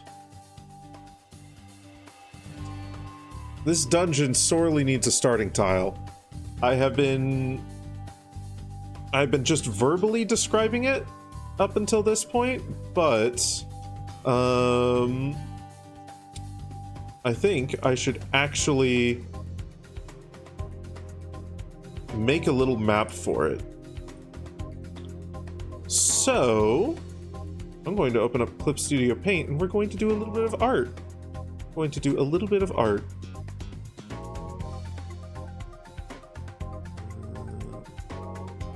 What do you mean, no recent things? Excuse you? Excuse the ever-living fuck out of you?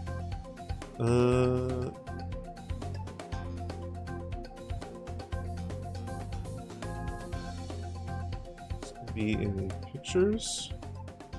No. Is this going to be in D&D resources? Dungeon. 1x1 template. Yep, there we go. Got it. Okay. And with that, if I... Let's see.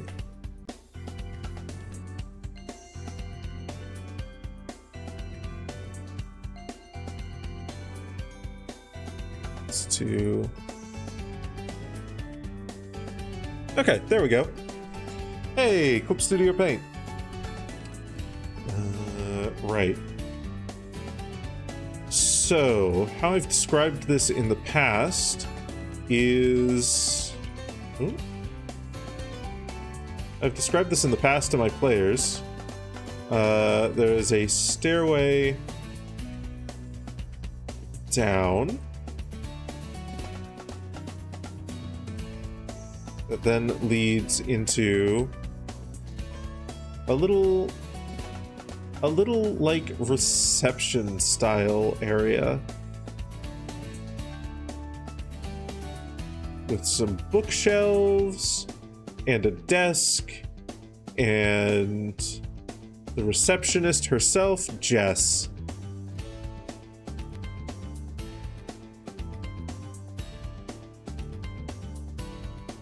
But I never actually bothered to make the map for it or find a map for it until today. Okay. It's not supposed to be a particularly big area, so this will do just nicely. We have... Oop. We're going to want to actually do this.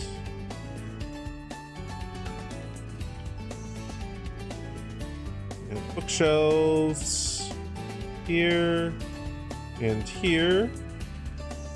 We're going to have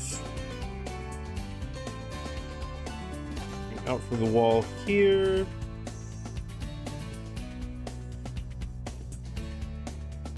Jess's desk. Jess herself will sit here. You can also have an additional little bit of desk space area for her.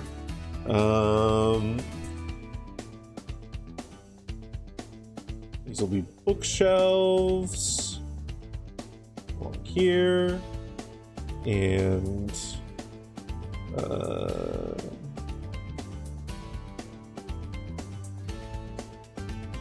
shelves along here.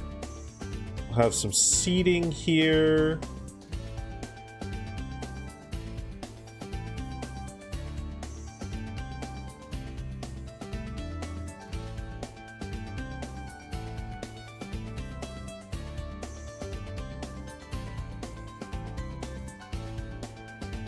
Okay, yeah.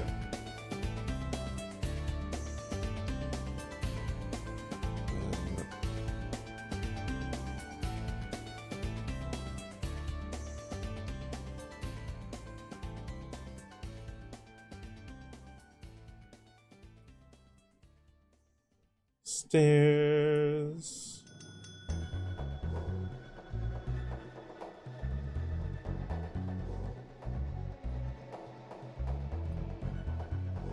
I don't claim to be a good artist, but I am at least happy with the fact that I can make decent-ish representations of spaces and then fill in all the gaps with my descriptions.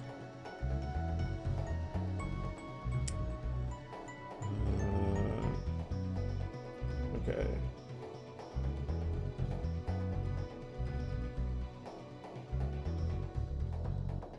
Ooh. A little bit too far. Here. And then there, and then grab that,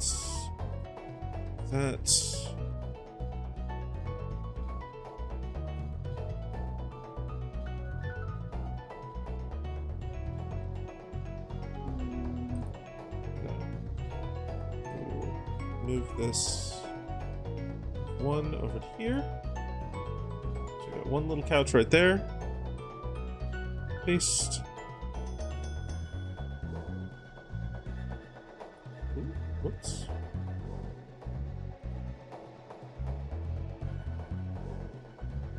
That would be a better way of doing it.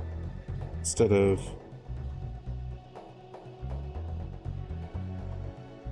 potentially snagging the wall alongside it.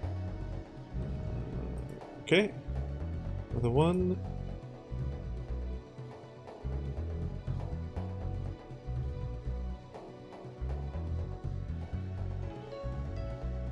This can go here. And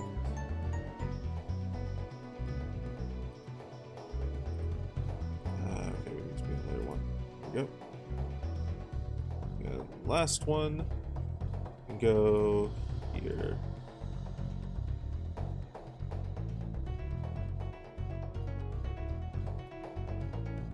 Little nook with little sofas right there. And then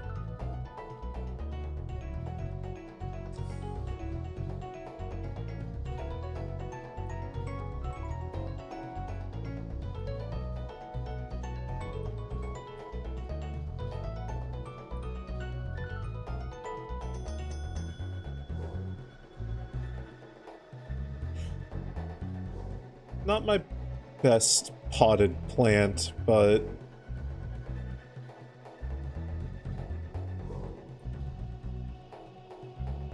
maybe if I do this.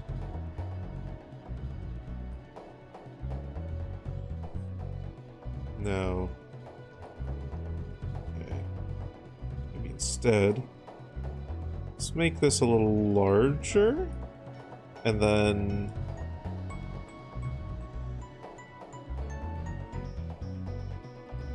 put that in. That in.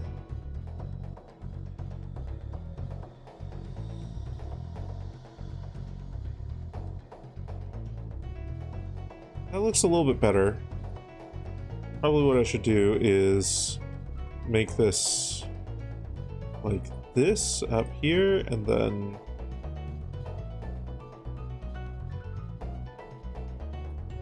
fill this in over here.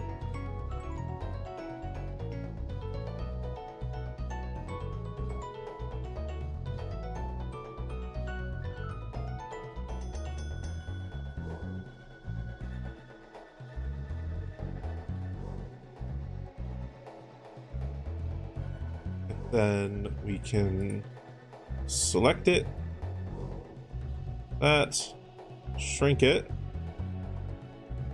and then bring it over here. That'll do. That'll do. A little potted plant. Right. Next.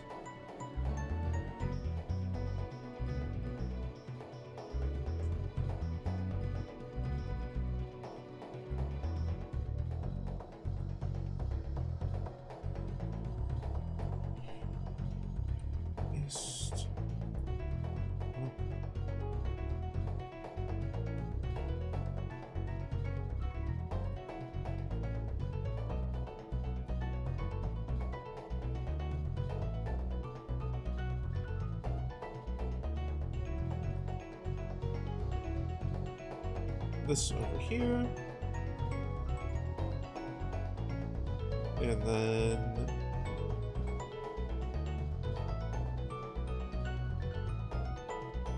a little side table.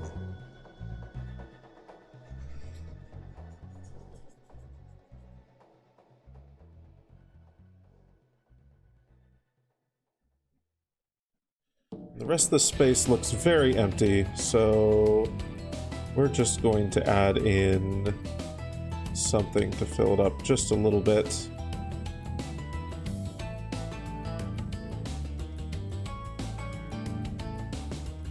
That is a very bad circle.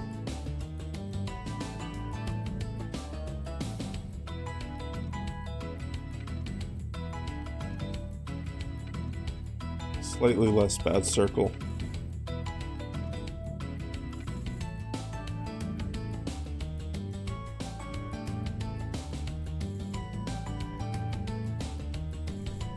There. And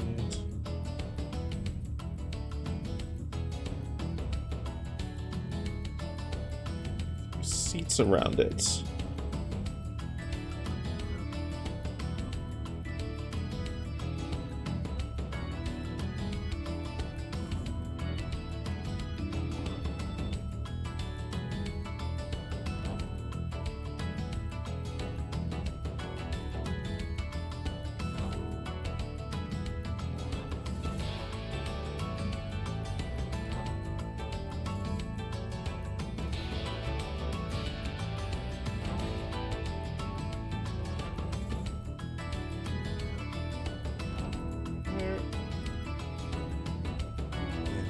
Finally.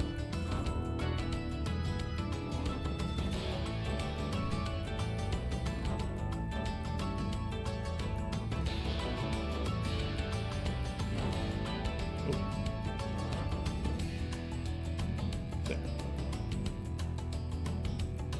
You mean there's no object to transform? There. There we are. Hi, Arizel. Welcome on in. 20 stream streak. Holy shit.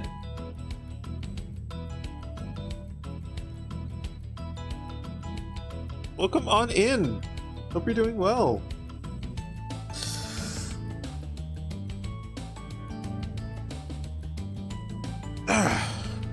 Right. I think that's good enough. That's good enough. At least from my skill level with map making. That will serve as a nice little representation of the Gauntlet's reception area.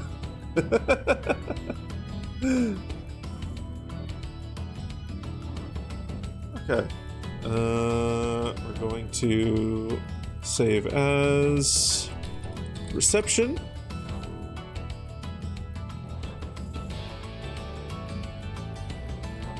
Then export G. Cool.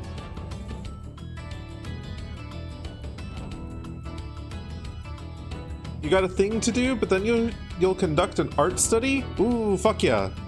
I've been enjoying seeing your occasional art studies in the art channel and whatnot. It's so fucking cool to see someone like applying themselves, learning an art form, etc., etc., etc. It's really, really cool to see that progress. Okay. Anything else that I want to put here? Oh, we need to put a seat. We need to put a seat for Jess. Jess needs somewhere to sit.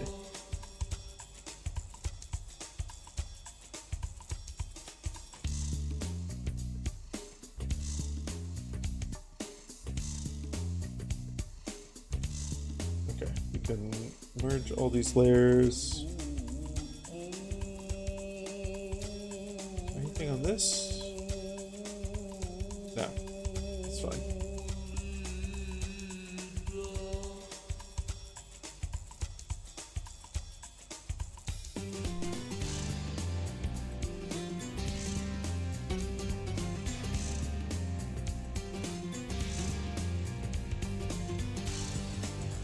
Coming in and out of lurks, because Subnautica can be scary at times, so sometimes it needs your attention. And sometimes you hold the W key for 5 minutes to swim along the surface across the whole map. Oh, goodness. Is this Subnautica 1 or Subnautica 2? Either way, welcome on in, Crypto. Hope you're doing well, and I hope you're enjoying it. Subnautica 1 and 2 and... Oh, 2 releases tomorrow. Okay. For some reason, I thought it already released. Well, either Either way, both the currently released Subnautica games, which I think is Subnautica and then Subnautica Below Zero or whatever it is,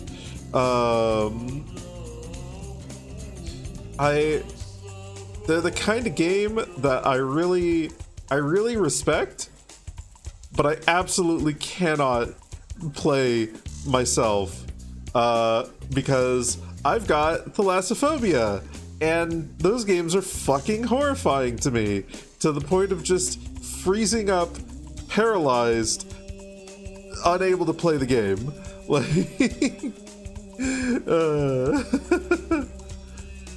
God, they're such cool games. I've been able to watch other people play it. I'm able to watch other people play it without issue, which is really weird. But like, playing it myself, that like extra degree of control over the character immerses me just enough for me to be like, water's scary. Water very scary. You'd love to get my input. You want a simple kind of location, one with a rigid structure to it. Ooh.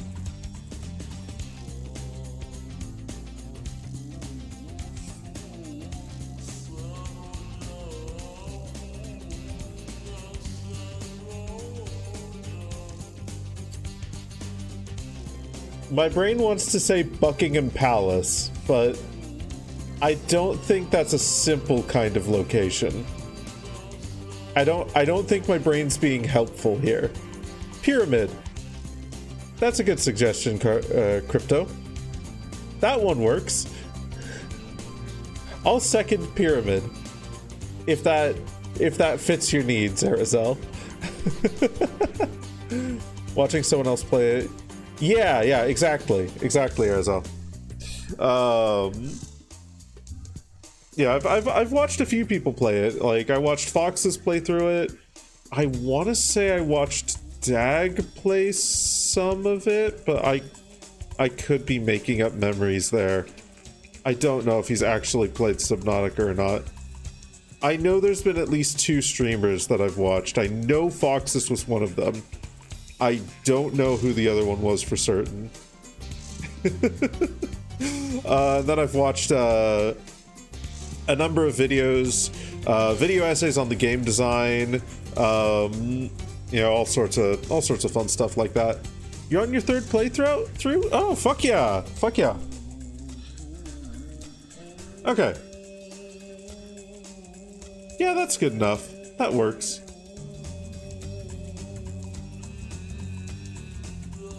That is a few significant steps forward towards actually being able to run this nonsense for my friends again. So with that, I think that is... He's played Subnautica. Okay. One of the few times he's actually been outwardly scared on stream. Okay, then I think I did see him play it. Right. We're going to launch Path of Exile. We're going to launch a little Path of Exile. We're going to change the paths that we're walking from Pathfinder to Path of Exile.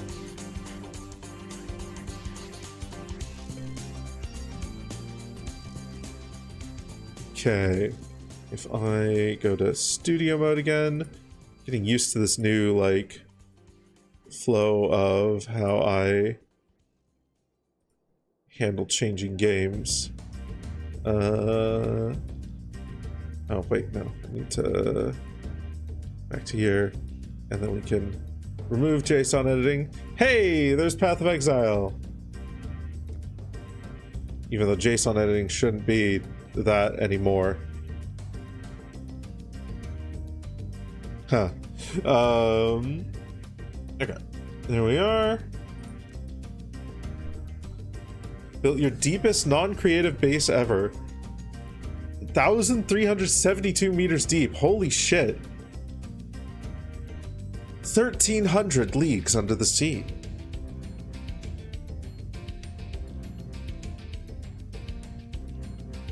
I think a league might actually be more than a meter. It's definitely more than a meter. I'm still going to say 1,300 leagues under the sea because it sounds good. It's got good mouthfeel. The words have good mouthfeel to them. Okay. Now I just change the category to Path of Exile. Perfect. Beautiful. Beautiful. And actually, you know what? Before we really get into this, I am going to go and use the little dragon's room. I won't be too long. I just need to go pee really quickly. I need to go pee before I go maps.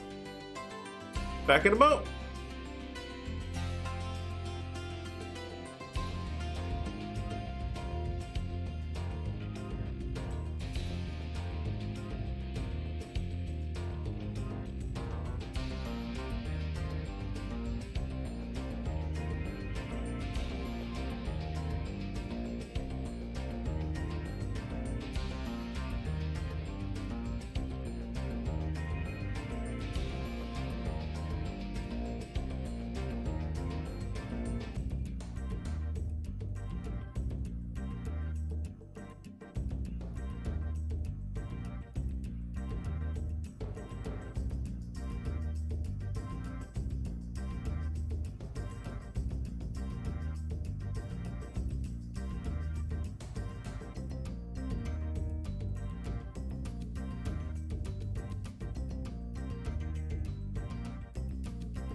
I return.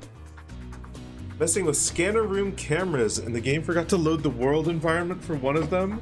So now the volcano is blue somehow. Oh no. The volcano is made of blue. It's blue now. That's the game's attack. Okay. Right. Oh, we didn't empty our inventory last time. Oh no. That's fine. It's easily done.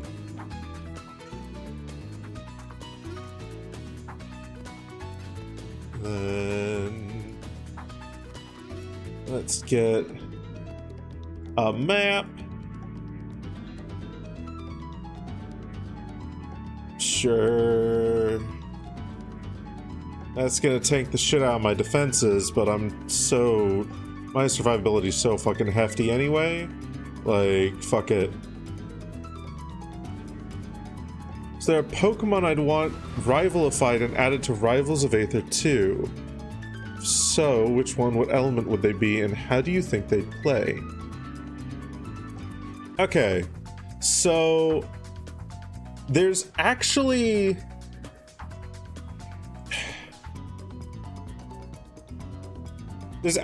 three.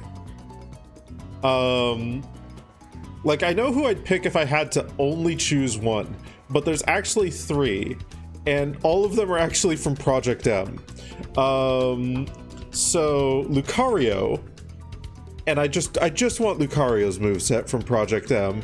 Like, Lucario's probably one of the best implementations, in my opinion, of trying to take some Street Fighter concepts and put them into a Smash game. Project M Lucario has access to what are called magic combos in the fighting game community. I can have their moveset. You want Lucario? I want Lucario too. Preferably without the chest spike, because then I have to be, like, otherwise I have to be really careful while hugging him. But he still looks hot, even if he's very dangerous to hug. But he has access to magic combos, and basically what that allows him to do is he can chain certain moves into other moves. And I think it goes that you can go from a jab into a tilt into a special, maybe into a smash attack. Maybe. It's been a while since I played. I can't remember. He is the one character in the roster that has, like, essentially turbo mode light on him. He can kind of cancel certain things into specific combos.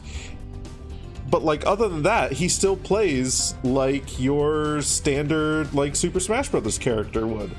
And it makes him really, really fun to play, and it really, really works well within the platform fighter dynamic, I feel.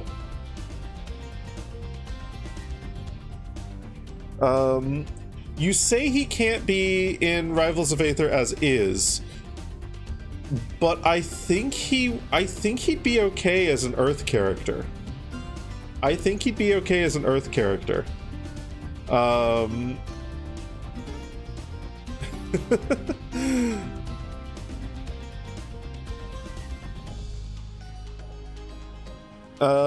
But yeah.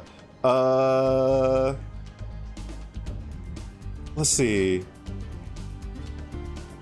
The second one that I really like is, again, from Project M.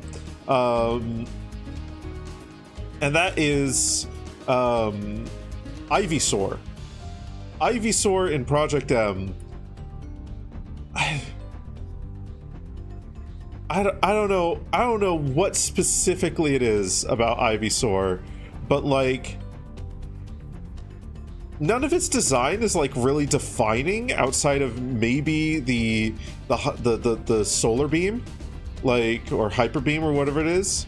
Like being able to charge hyper beam through hitting certain moves, sweet spotting them and whatnot, and then like solar beam. Okay, yeah. Like sweet spotting certain moves to charge it up faster, and then like using that as your kill move it's really fun. But like he also just has, or she? I think Ivysaur is actually a she. I think Ivysaur in Project M is actually a she. She's got like just a lot of moves that are like really interesting and cool in isolation. Like her down air is like this hard-hitting spike if you sweet spot it, but it also gives you like a little bit of height, so it can like slow down your fall and can be used to recover and whatnot a little bit. You can't really gain height off of it, but like you can slow down your fall, which is pretty neat. Like that's just fun to use. And then her up special being a tether that also has a sweet spot on it that like at the very tip is like so fucking satisfying, so fucking cool. And then there's also like just the fact that she's a quadruped in a platform fighter. Like Rivals has a couple of those. I think they need more. We need more quadrupeds in platform fighters. We need more. They're so cool. Like Orcane is so cool. Edelus is so fucking cool. Fucking the Vine Doggo, Sylvanos, yeah. Sylvanos is so fucking cool. They're all so cool. Ivysaur is so fucking cool. And Sylvanos already kind of plays a little bit like in some regards, a little bit like Ivysaur. So there is a little bit of Ivysaur DNA already in Rivals. Orcane also plays a little bit like, from what I've seen and understand, a little bit like Squirtle. So there's already a little bit of that DNA as well. Though Squirtle's turnaround in Project M, being able to give you like a massive fucking speed boost, is also really fucking cool. But Squirtle isn't the third one that I'd go to. You're probably gonna see this coming, but it's Charizard. Charizard is my third go-to. Charizard was just a really fucking fun heavyweight. Being able to glide and having multiple jumps and like the absolute strength of his kit was just flat out fun. I was never good at any of these three characters. I was never good at any of those three characters, but I enjoyed all three of them so fucking much. And I loved their design. And I would be fucking ecstatic if them or anything like them made it into Rivals 2. I was already ecstatic when Sylvanos made it into Rivals 1, because like I was like, the seed. It's not quite like Ivysaur's kit, but it's kinda. The back air. The back air functions like really similarly in a lot of ways to the fucking tether, and its sweet spot.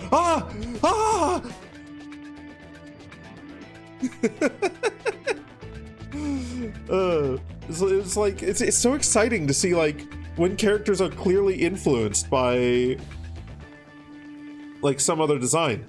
Like I fucking love Slade for that reason, because like I have played and watched enough Melee to know like he's a little bit based on fucking Shovel Knight, obviously, but the less obvious characters he's based off of, if you're not familiar with competitive Melee is fucking Marth and Link.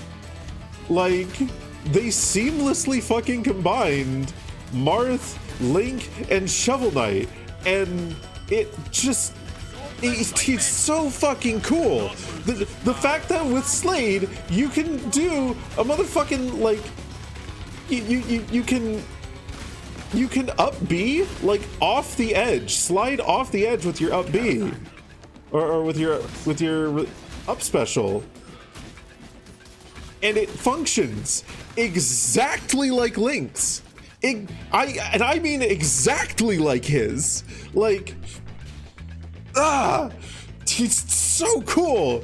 And then, yeah, the Dancing Blade as well. Like, his version of Dancing Blade, and how it has, like, its own spin put on it, and, like, the fact that you can do, it doesn't just have up, down, and forward. You can also do backwards Dancing Blade, and it fucking parries.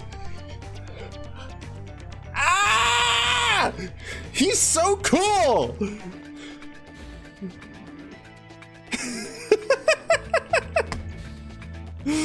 Oh god. Imagine if Artemis? Who's Artemis? Not familiar with that character. Slade do be spinning. He be spinning so much. He be doing so much spinning. An unreasonable amount of spinning. Ah, shit. Dungeons of Aether is one that I've wanted to play, but haven't gotten the chance to, unfortunately. I know that there's a number of characters from that game in Rivals 2, but I'm not familiar with them, unfortunately. I haven't played Dreams of Aether either. No. I've only played Rivals 1, Rivals 2, and Lovers of Aether. Those are the only Rival Studios games that I've played. Oh, and I guess the card game that was based off of that Final Fantasy VIII card game. I played that for a little bit. I never really, like, memorized or learned the characters in that.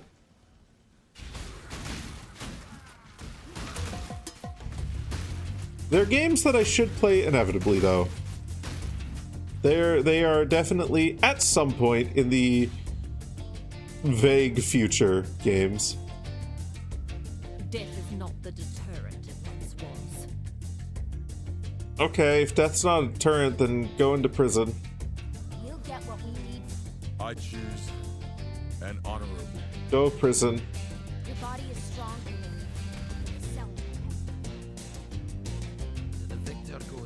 Give me some veiled items. I want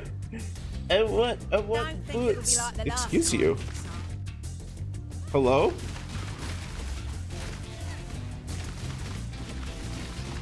Get out of here. You know, I've been considering an early retirement. Tired of this cat and mouse game. Release. No, we'll interrogate you. That's fine. Death's too kind for a monster like you. Thanks to There's your two hard Juns. work, we have at last. Jun squared. Okay, these all are unfortunately not what I want. Promote a dragon. She has lava powers that allow her to regenerate damage. Ooh. Ooh. Okay. I mean, that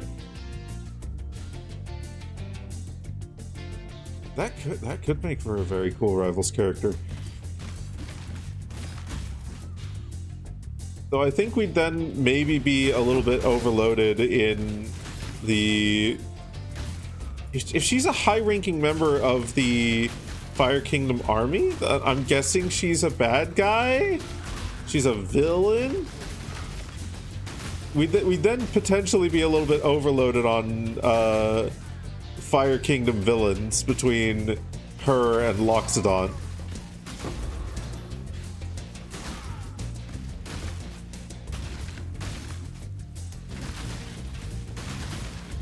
Like having like half the fucking fire cast be we're just the bad guys would be very funny. She's less villain and more loyalist. Okay. So a villain. No.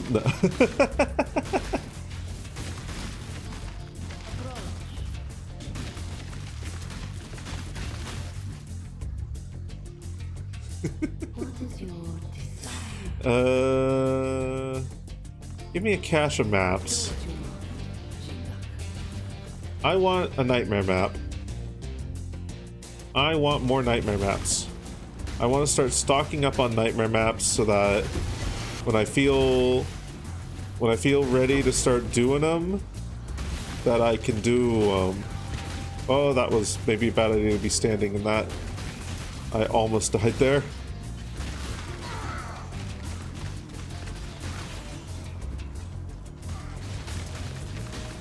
Almost isn't fully dead, but almost is still almost dead and scary.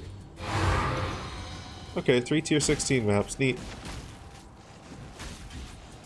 When the fire capital isn't involved, she can be a good person. She does help save Julesvale after all. Okay, fair. But then when the fire capital is involved, she becomes a villain, and everyone hates her, and she's very angry eyebrows and big villain energy.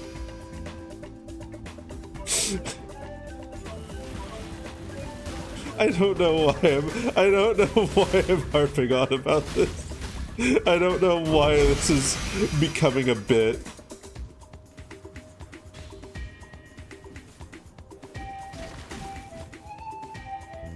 Sure, let's pick up all these unique ones. Why not? We'll see if we're missing any of them in our collection.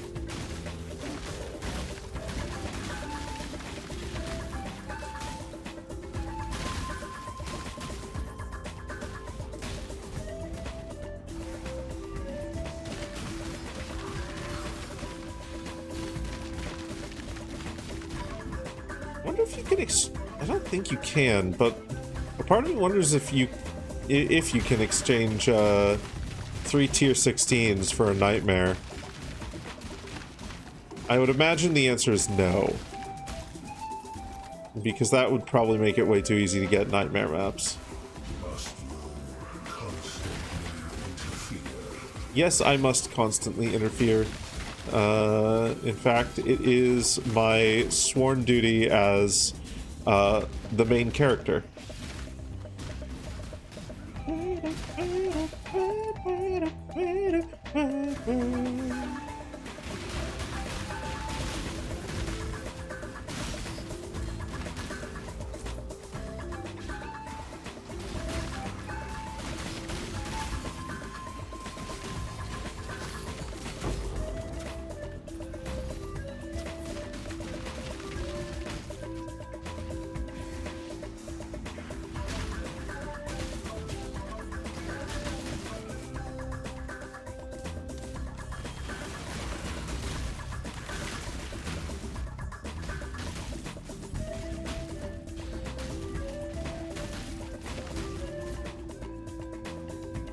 Can't really think of any good way to get Charizard into Rivals of Aether in an interesting way.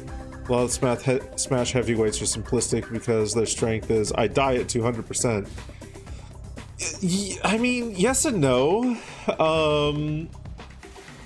That's one of the big reasons why I specifically mentioned, like, Project M. I do think Rivals 2 did a much better job than, like, literally any platform fighter on the market of incorporating heavyweights.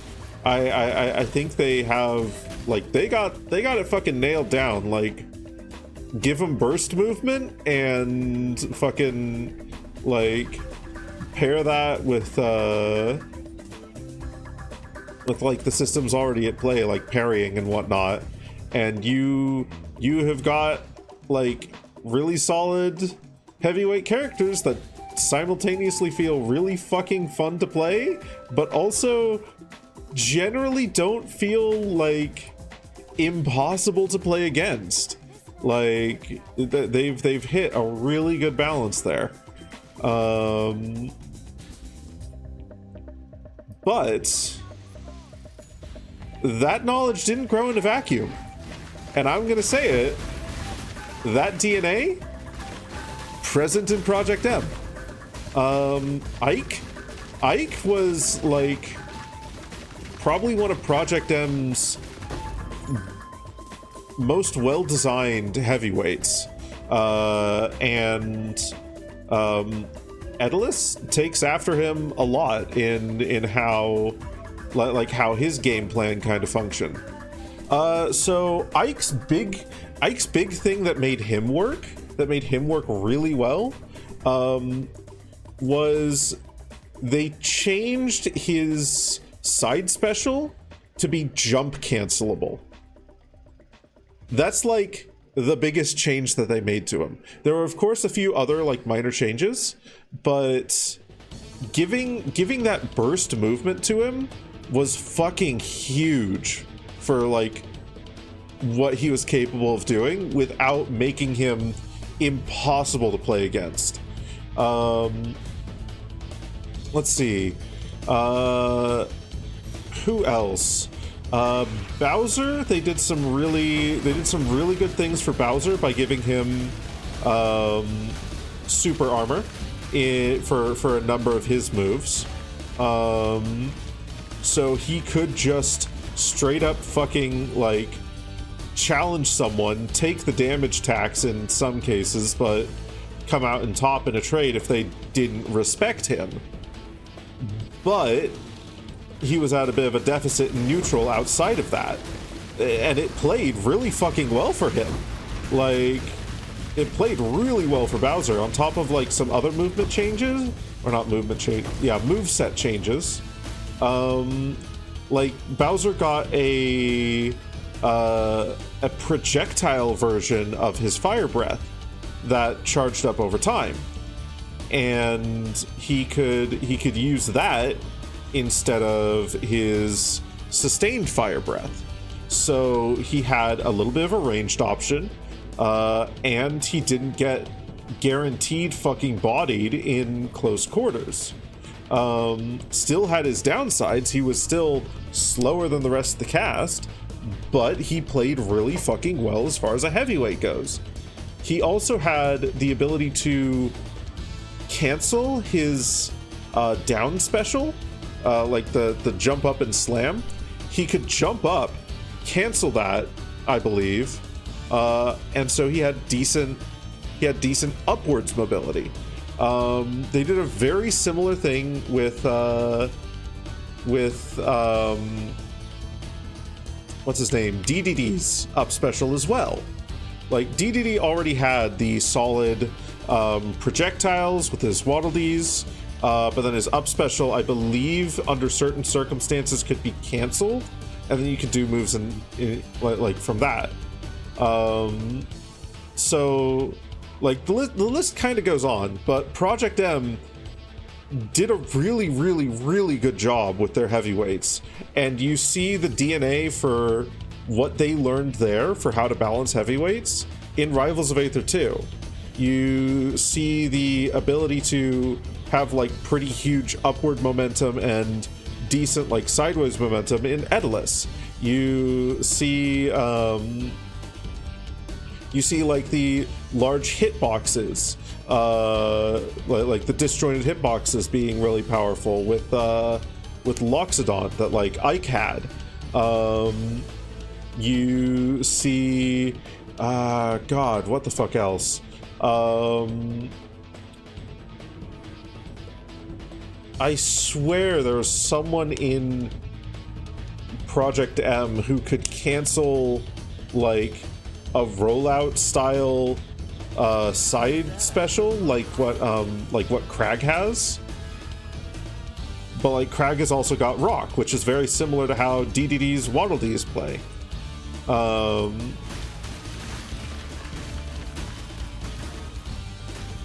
Except with a little bit less spam to them, unless you really know how to handle the Rock.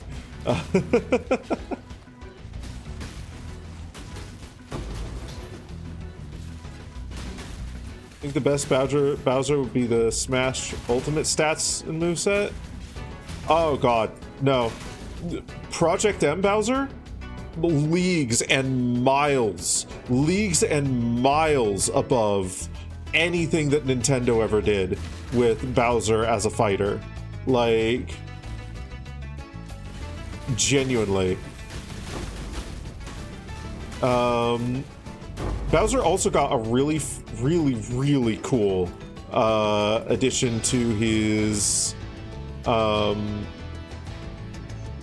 like claw attack that could like be turned into a grapple, essentially. So I believe the cancelable like down special if you're using it from the ground was a big one. I could be misremembering on that, but they also made it so that I think it's his side special. Yeah, his side special is like the claw thing that if you hit it early, he would like grab and then smash his face into them. But if you hit it late, it was just a hitbox. So it was either command grab or a hitbox, depending on how early or late the move connected. If you used that while in the air, and then after it connected, after you command grabbed them, if you held down, it was a semi-spike.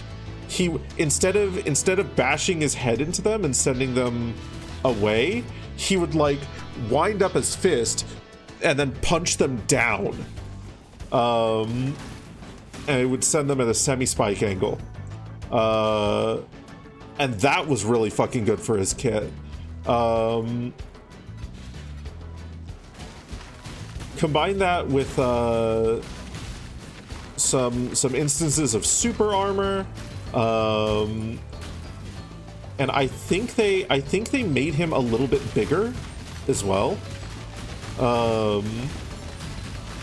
than he was in Brawl,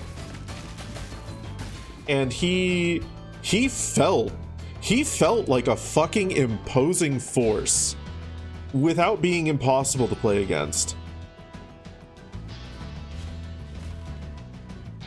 Yeah, no, he was like he was fucking cool. And there's a reason I love Project M. There's a reason that game holds a really special place in my heart. Genuinely, some of the best like character moveset designs in the Smash series, and it was made by modders. Like the redesign that they did for Wario, giving him the shoulder bash from like fucking what was it? Not WarioWare, but like Wario World. How did I forget Wario World? Giving Wario the shoulder bash from Wario World instead of his motorcycle. Like fucking beautiful.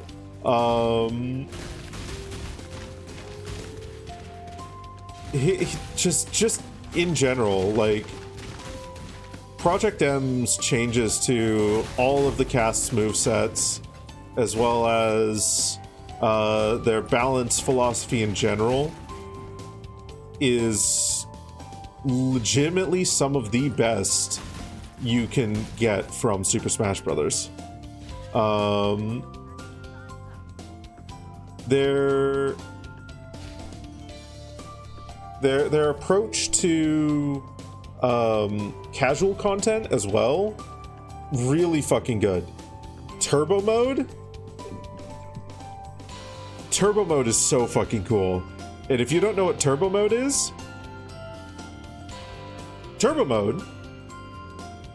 if you land a move, you can cancel it into anything else.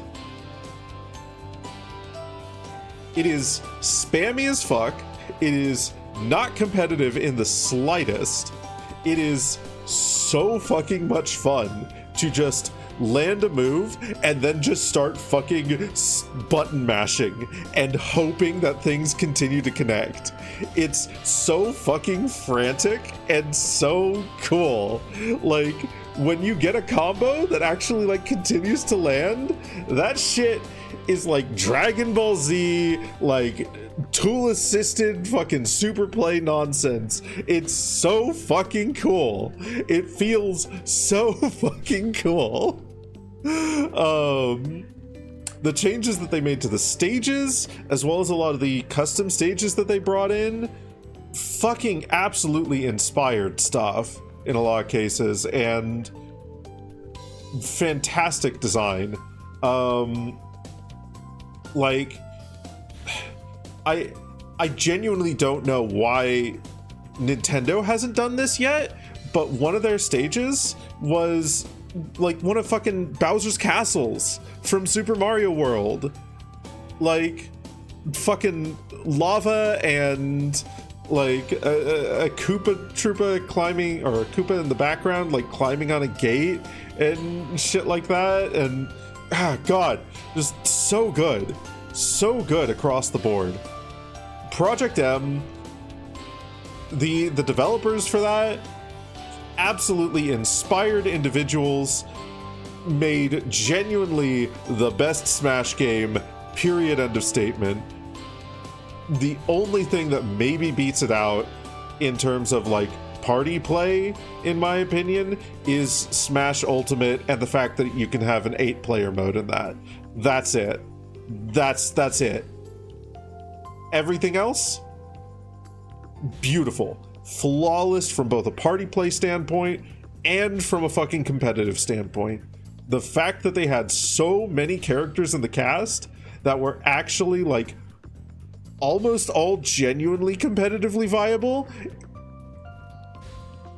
Smash Ultimate can't hold a candle to that. It just can't.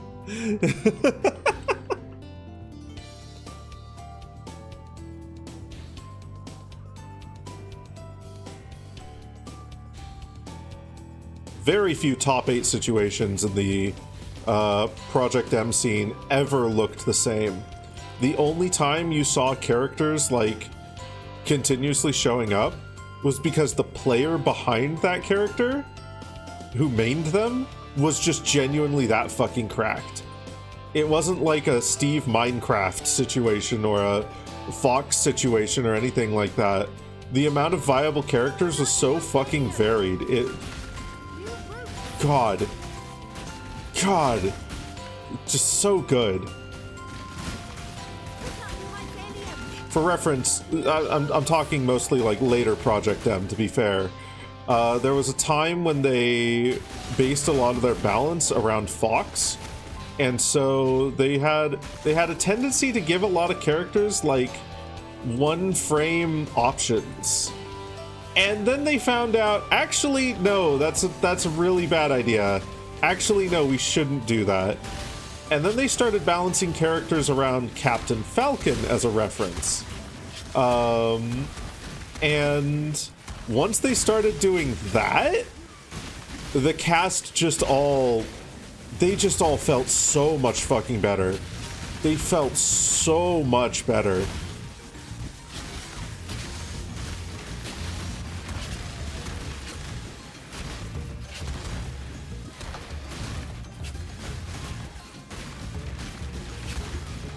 Forsburn isn't broken, Cake Assault is just... Yeah, no, like, genuinely, that kind of vibe. Genuinely. Yeah, 1-frame options on a lot of characters, really fucking powerful. During that age of Project M... Also, welcome on in, Pinky. During that age of Project M... let's see, who are the really broken characters? Lucas? Lucas was fucking busted? Why are you doing this to me? You did this last stream, too. Why are you doing this? This is rude. But Lucas was insanely busted. Mewtwo was ridiculously busted, if I recall correctly. Ike was actually hilariously busted. I think. and most of them were because of a combination of ridiculous burst movement, alongside being super unpredictable, and like having a bunch of 50/50s and a bunch of like one frame options trying to compete with Fox's Shine. And like, yeah, no, it just wasn't it wasn't great. It wasn't the best. It wasn't the worst, but it wasn't the best.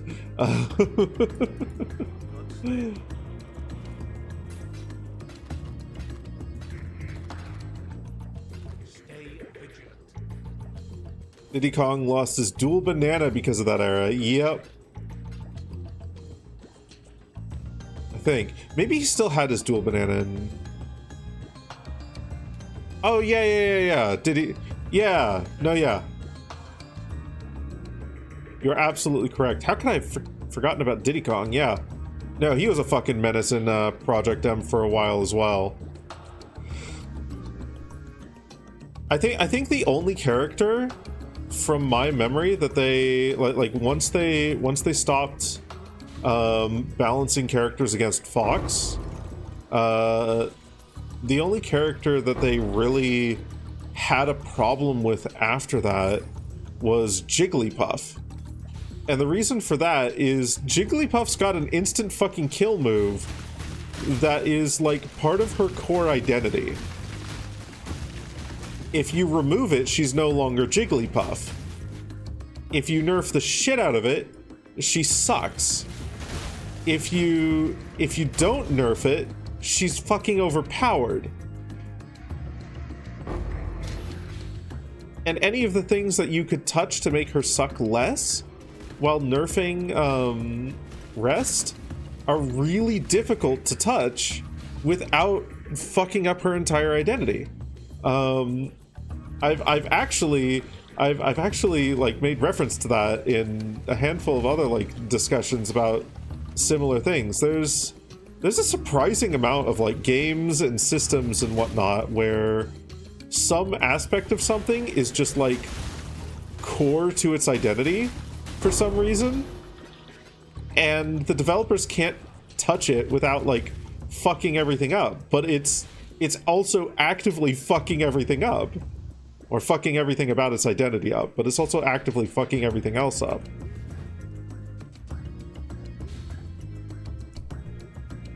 Yeah. I mean, like, that doesn't surprise me, because she's... You just... It's so fucking difficult to balance around Rest. And you have to balance around Rest. Like, it's the most polarizing move in her kit.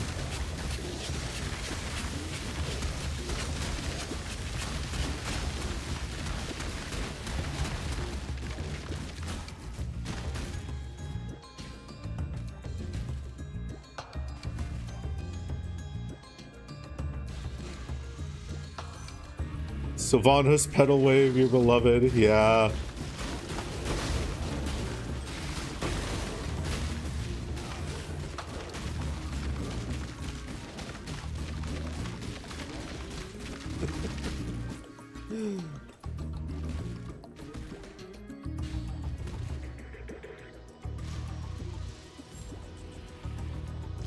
But yeah, like, thankfully there's very, very few characters, or rather moves, that are quite like that. Like, Fox's Shine is maybe the closest second that I can think of.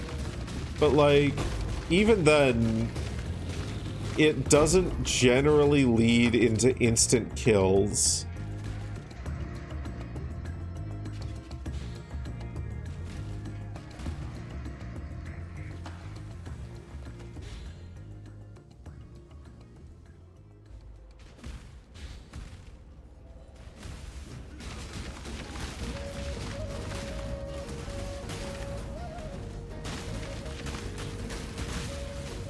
Still a move that probably if we were judging from a competitive designed angle, this is still a move that probably shouldn't have been designed in the first place the way it was, but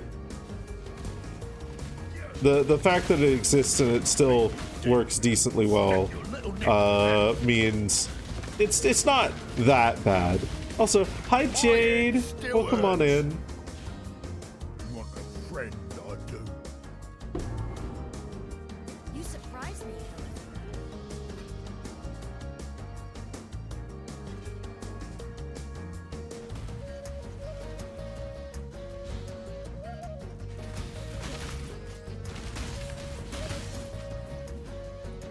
Helen. God, okay. There's also there's one other thing that I want to like. What's the word? Gush about in Project M, and that is fucking Yoshi. Yoshi in Project M is, oh god. They did so fucking good with redesigning Yoshi. They didn't really like change a whole lot about him, to be fair, but like one of the things that just makes him feel so much better, and they did a similar thing for Lucas and Mewtwo and other characters with a similar jump arc. They made it so that if you hold jump as you're inputting an attack, it doesn't halt the jump. So you can do a rising nair with Yoshi in Project M. You can do a rising down air if you want, or a rising up air, or whatever the fuck. Now, using your aerial still removes your double jump armor at that point. But, like, you can just carry that momentum upward. If you don't hold jump, then you do the traditional cancel that you that you would expect in Melee. So like that means instead of doing short hop nair, you can do double jump nair, and it comes out ridiculously close to the ground, and then you land on the ground. And that, like, the fact that you have that choice, it completely changes up his offstage game and adds a lot more depth to his onstage game as well. Like, just that one change alone completely changes how you approach Yoshi and how you play him. And it's so fucking good. I think the way they balanced Clarence neutral special in Roa 2, it's useful uncharged, and you get hit by the 4-second wind up fully charged near. Yeah.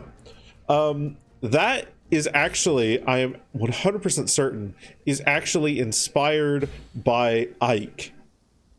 Because Ike's side special in Project M, if you fully charge it, it has a pretty huge distance to it.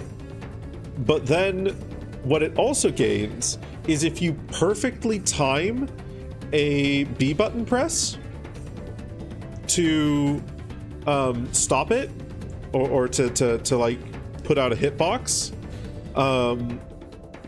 if you time it just as Ike is passing over another character, it's like frame fucking perfect. He will stop taunt as the enemy is put into a really fucking long hit stun, and then it's a one-hit KO. So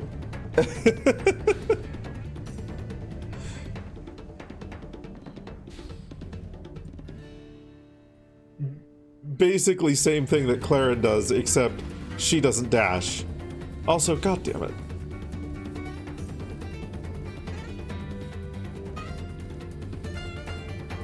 And also, it's probably a lot easier comparatively to hit hers, but you have to charge it for like 4 fucking seconds. And if someone doesn't fucking, yeah, prepare yourself. Yep, that's exactly what he does. Slams his sword into the ground, crosses his arms, prepare yourself, and then they're gone.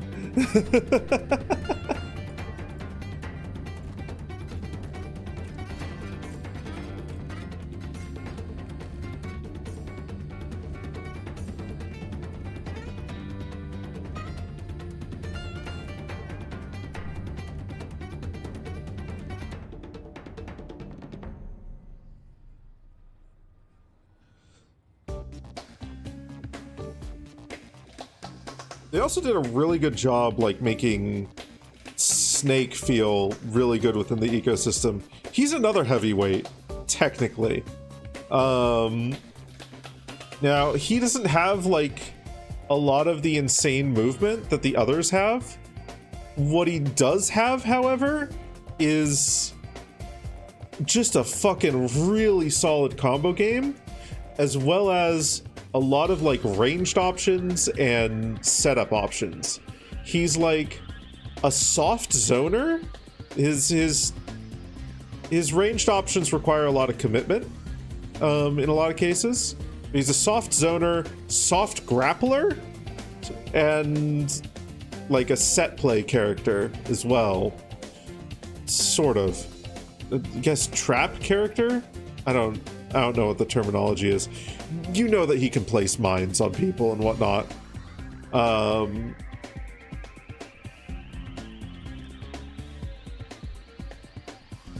can't remember all the changes that they made to him, but he just works surprisingly well in Project M. Watching combos from a really good Snake player in Project M is so fucking hype. Like, there are some that will plant a bomb on someone, get back to neutral game, win the neutral game, take that into a combo, fucking semi-spike them with a forward air, like kicking them down off the stage, land on the stage, hit their satchel charge to send them back up, and then spike them again, like fucking playing fucking volleyball with themselves with the enemy character. His recovery is also fucking insane. It requires hurting himself over and over, but he can theoretically recover from anywhere on the map on any stage, which is really funny. Hold him off. How long do you need to charge your attack? 5 minutes, Fleet. Considering how Loxodont just whooped both our tails in one, I'm sure you can handle it. Okay, Goku.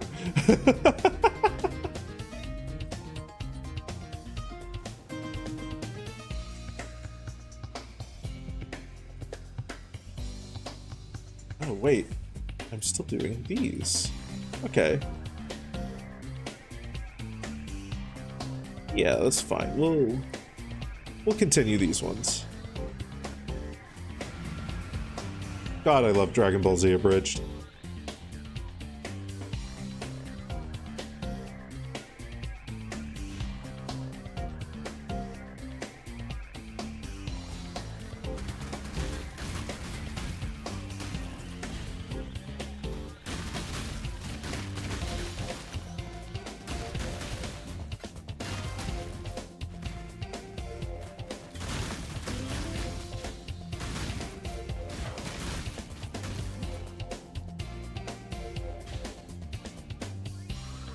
I was born with a bell in my hands. You're born with a what on your hands? What? Girl?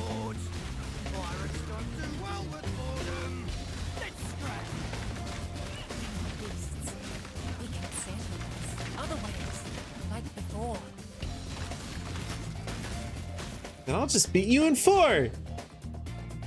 Tora's so busy worried about What? bloody trees and worms and mice. She doesn't even see the rest of us busting our behinds to push the syndicate forward. Alright. Stop locking me up! I No. don't care for Minty. I'm glad you could come to understand. Hey, Roback. Noonsies. Welcome on in. You're not gonna send me back to the dark. Not on my... Fun's over, Grandma. You didn't even get to finish your spiel. You didn't even get to finish your spiel, Guff.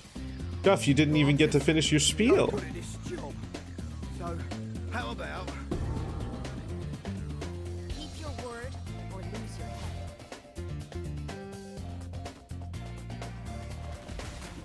How did I enjoy the Filk songs? You mean folk, or is that actually what they're called? Like Filk songs?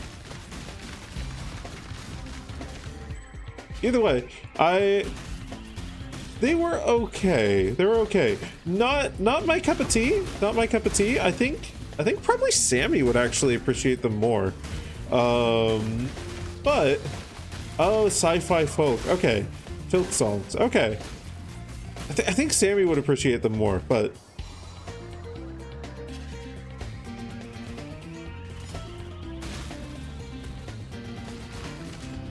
still interesting.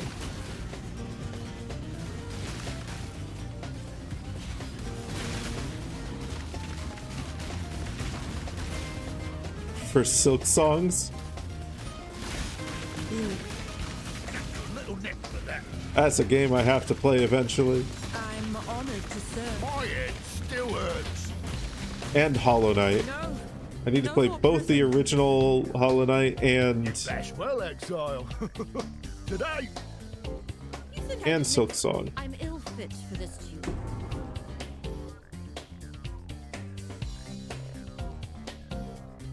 Don't make us regret this, old wound.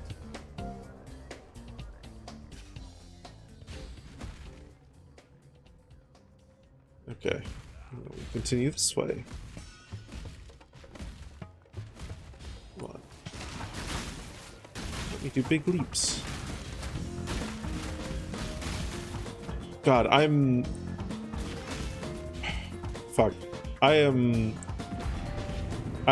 watched a gameplay, like, content reveal for Path of Exile 2, and I'm actually genuinely fucking pumped about what the next update for it is bringing to the table. Like, I'm also fucking pumped about just the Atlas system in general in PoE 2. Like, God, seeing each of the different, like, league mechanics being represented on the map and having little tiny Atlas trees for each of them, just, I don't know, it looks like the kind of game where I'm gonna lose like at least 200 hours into it. Maybe upwards of 500 or 600.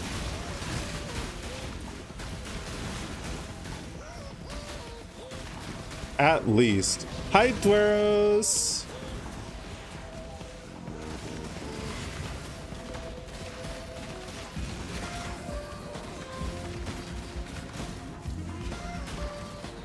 I'll read that chat message in a moment here, Roback.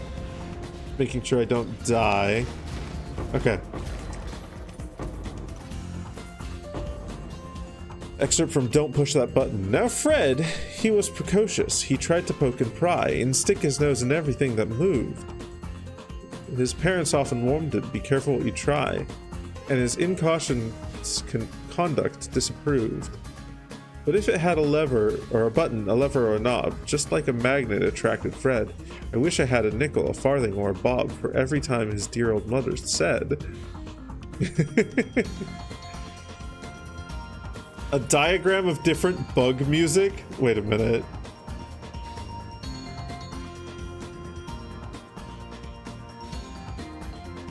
Oh God, I've...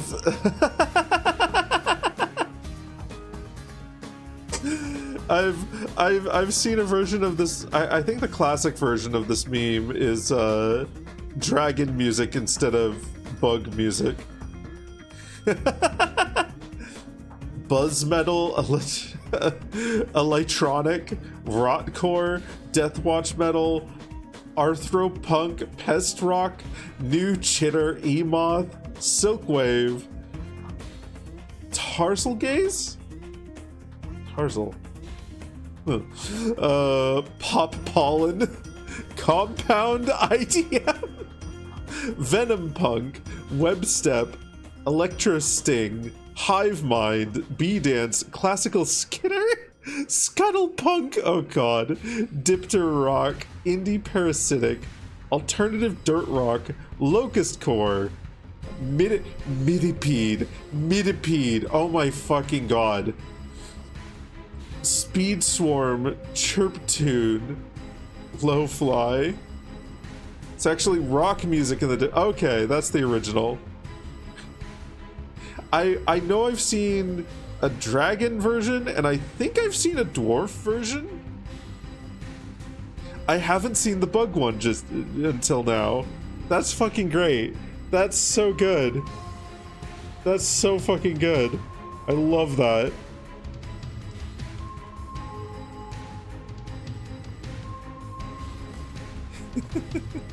Midipede is so fucking great.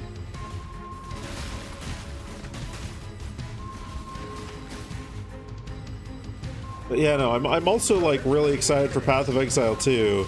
Not just because of the end game that I've seen, but also because Dueros plays it, and Rue plays it, and my brother plays it, and another friend in our group, Jax, plays it, and like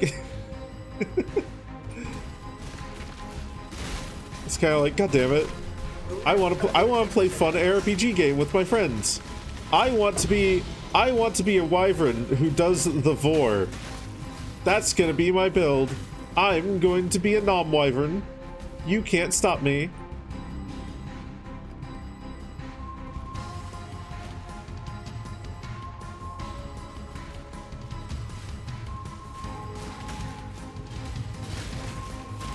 God, they play myself, the Vorvern. No, I'm an Endofrendo dragon, so I wouldn't be playing myself.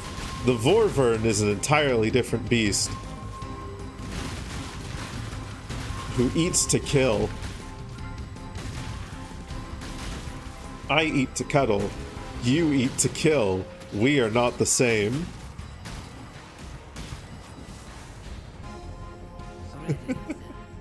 No, God, but one of the new Ascendancies coming out as well looks really, really cool.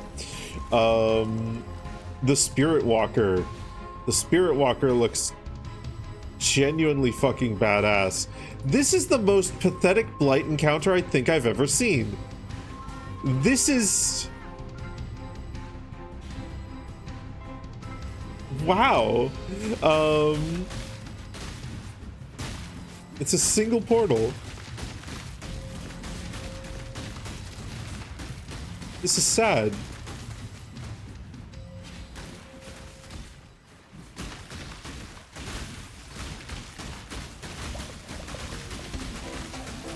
No, but the Spirit Walker has a particular ability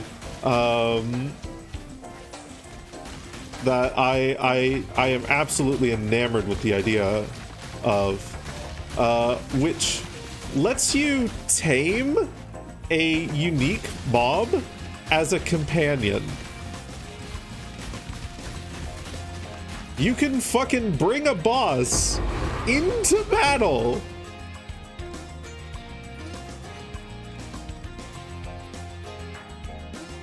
You can find Ridley.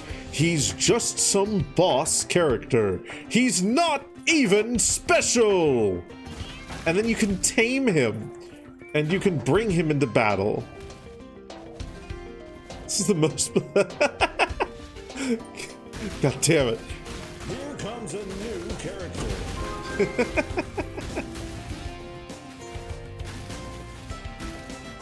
Bring God into battle. Yeah.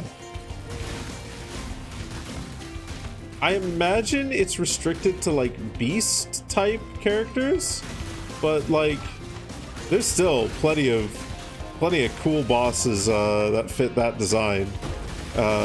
Just from what I saw in the trailer.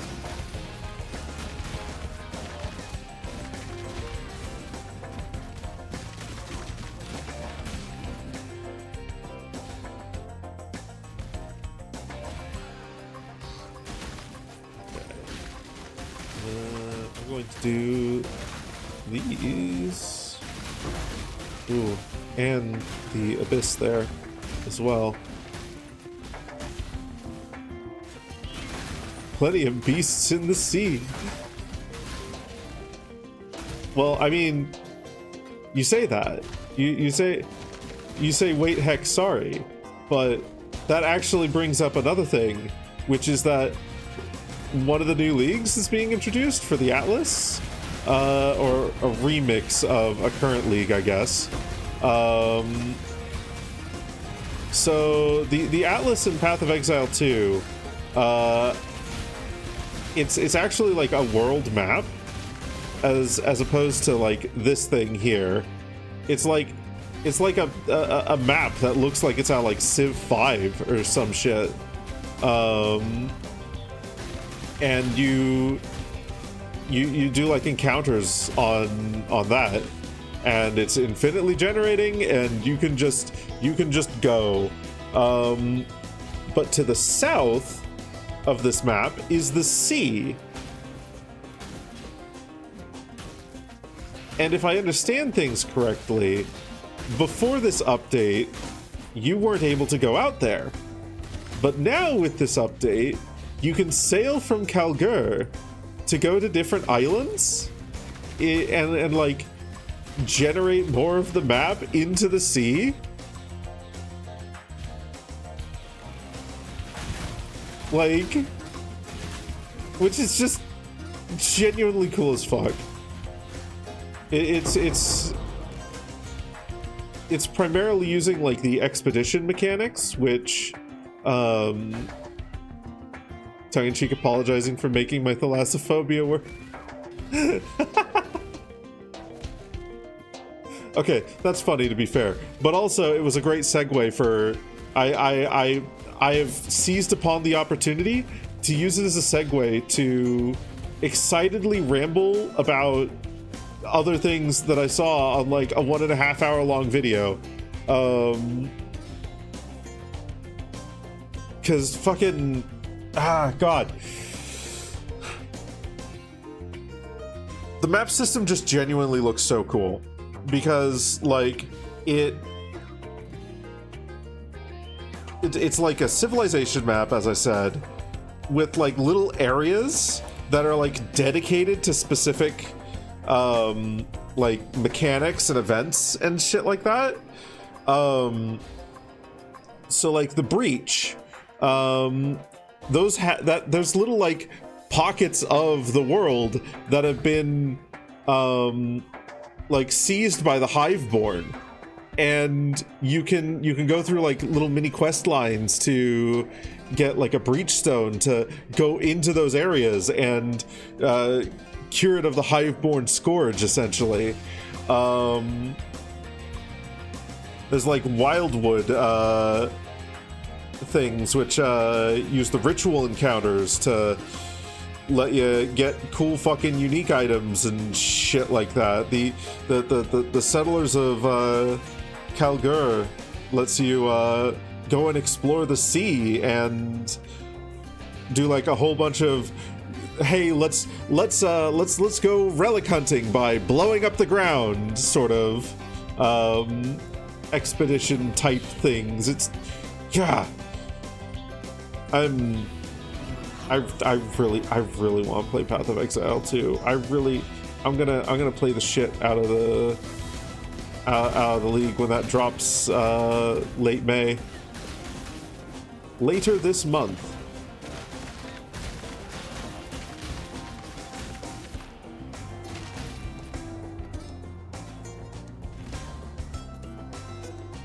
I will 100% join you guys.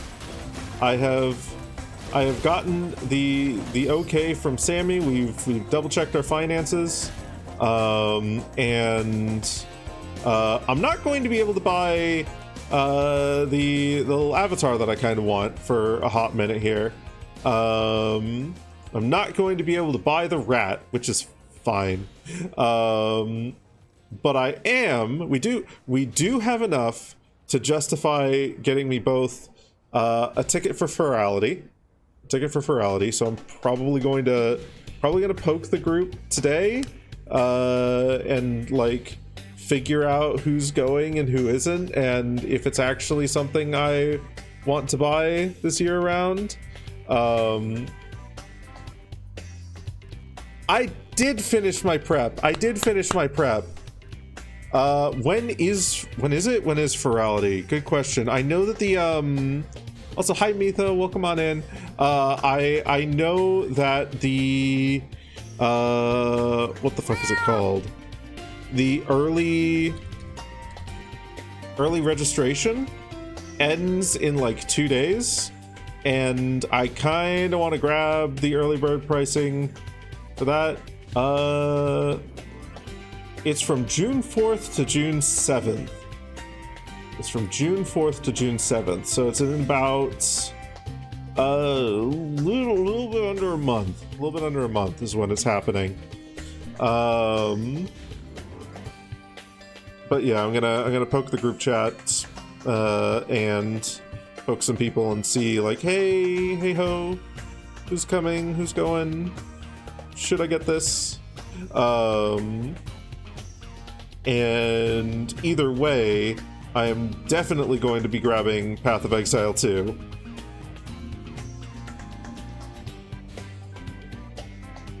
But yeah, no, Mitha, I did finish my prep. I have solidified the system for the tavern that I want to use in the Gauntlet, and how I want to handle drink buffs and whatnot.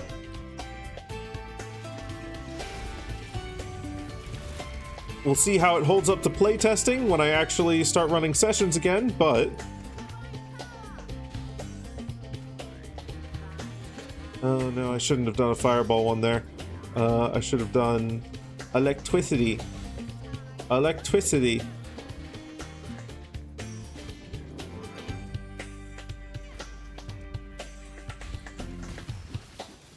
Fuck. Do not let them reach the purification pot.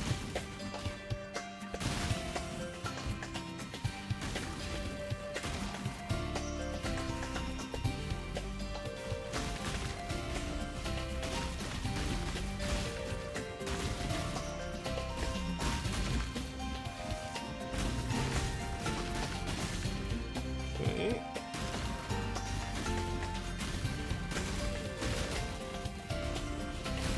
Cool.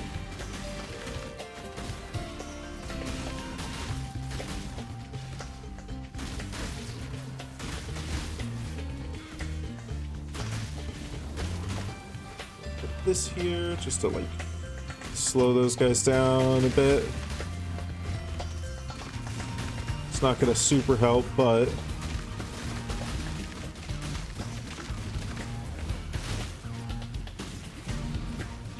whew, okay, cool.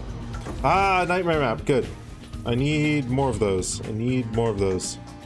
So I want to get to a point where I can run those consistently. What the fuck? Oh, knuckle gnaw. Okay. Huh?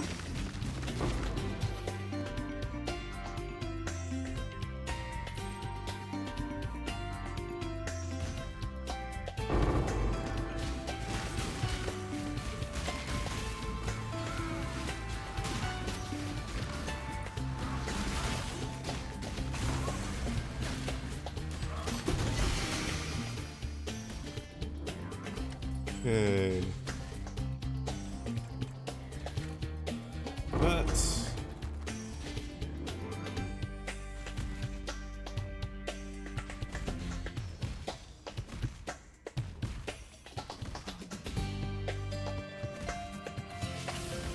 Going to have me fight a couple bosses as well, aren't you? You are right. Mortal flesh is so fallible. You're true and based for saying that, Maven.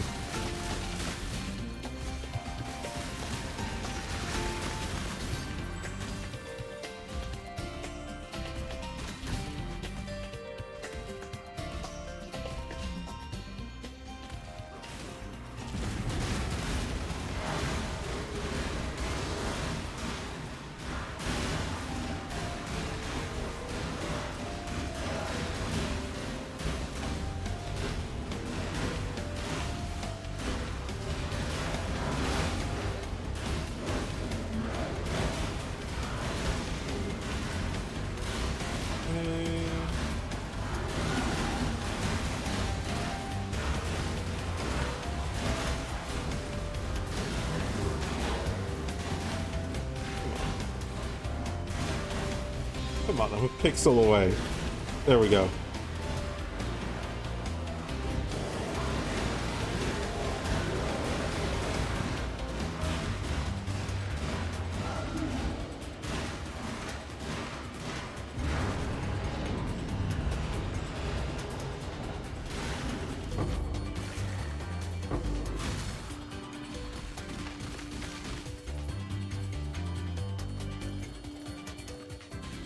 The rendition of Breaches in Path of Exile 2 also looks genuinely really cool. Breaches being that thing that we just did with the whole purple area and whatnot. They're basically going to be like almost the same, at least on surface level, as what they are here. But the big difference is going to be that the Genesis tree in PoE 2 is not designed for like armor and whatnot, but it's designed specifically for jewelry crafting, and looks like it'll give a lot of control over that. Hey Sassy Gamer, welcome on in.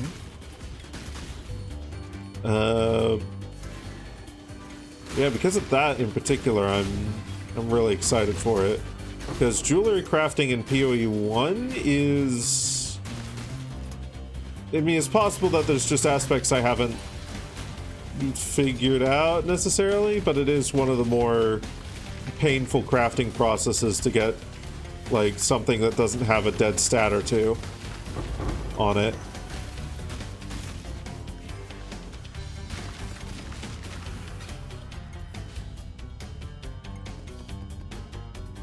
Like, both of my rings, like this has maximum mana, which I don't need. 18 life per enemy killed, I don't need. And this one actually doesn't have any dead stats on it. Yeah, one of my rings has a dead stat. And my amulet's got a dead stat. The 34% increased evasion rating is not ideal. Tragically.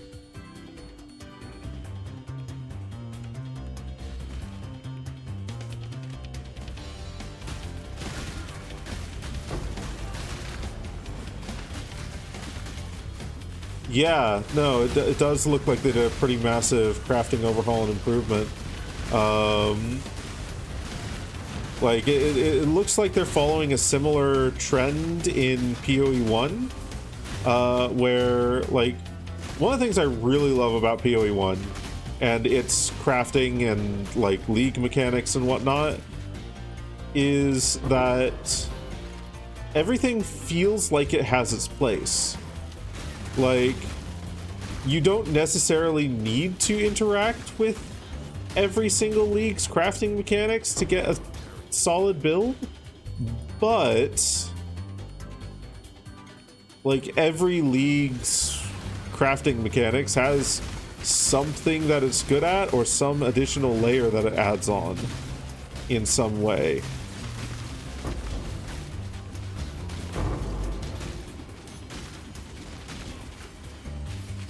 And it looks like they're following that trend in PoE 2 as well, which I'm really happy for.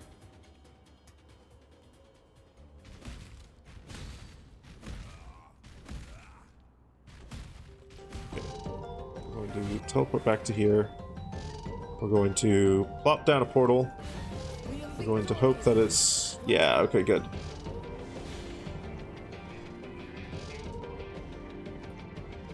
Hello. Well, I don't have anything to sell. Courage. All of this stuff is stuff that goes in here.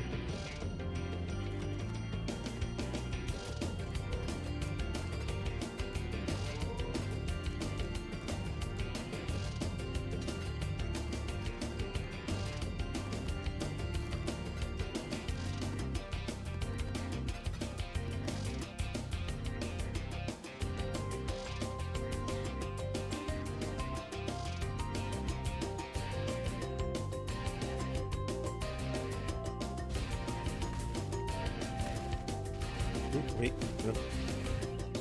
Let's go into here first, and then I go up there.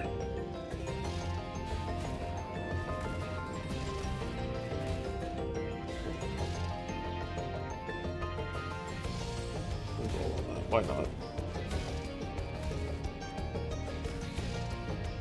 See what it gives when we identify it. Master Artisan.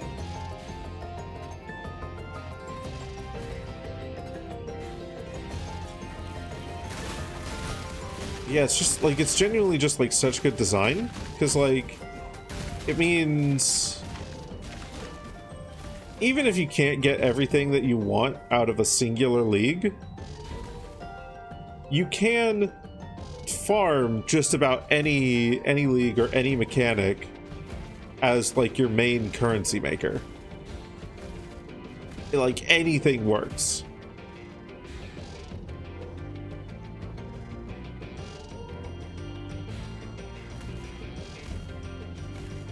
Some of them are definitely better than others for like a few obvious reasons.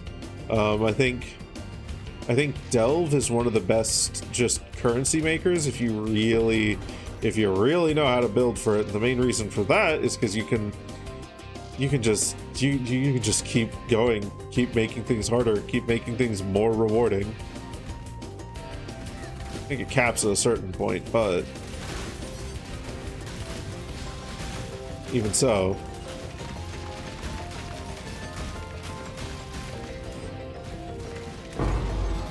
there's a reason why so many people gravitate towards it.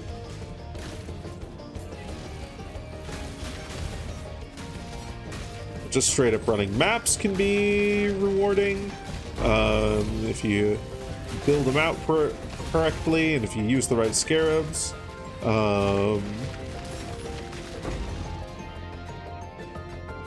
My main moneymaker is Harvest right now,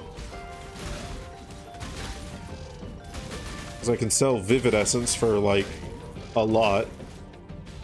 What do you mean I failed the objective? What do you mean I failed the Shaped Regions objective? How?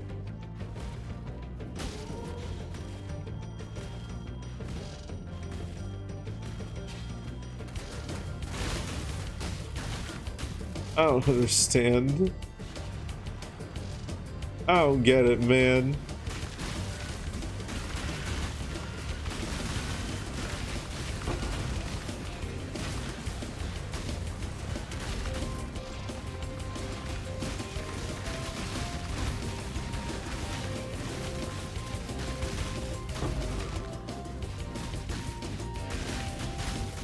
I fail it by talking to the envoy?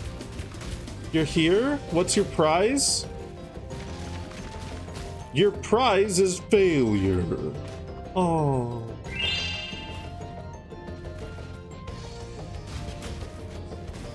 Welcome on in, Nick.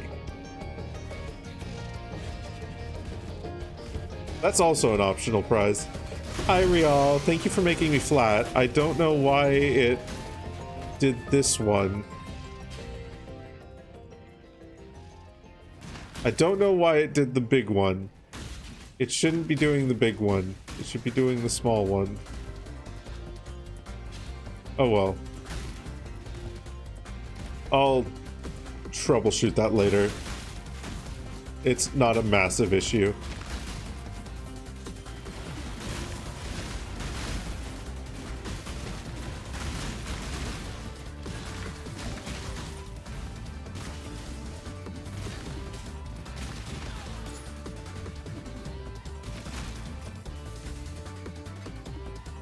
Okay.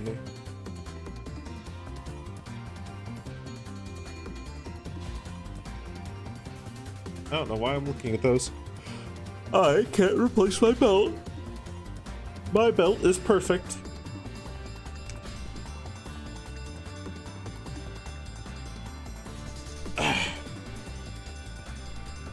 Big stretch.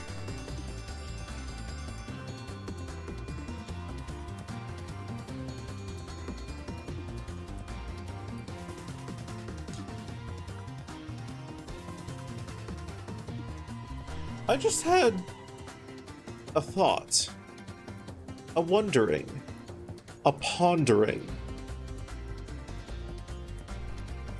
Drink. A watering. Water.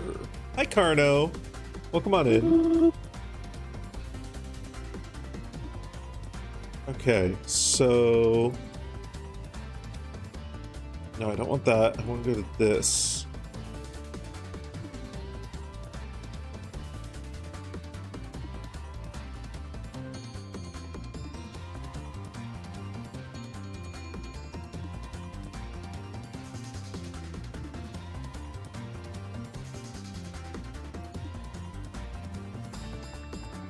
I can use these on belts, but I can't use them on unique belts.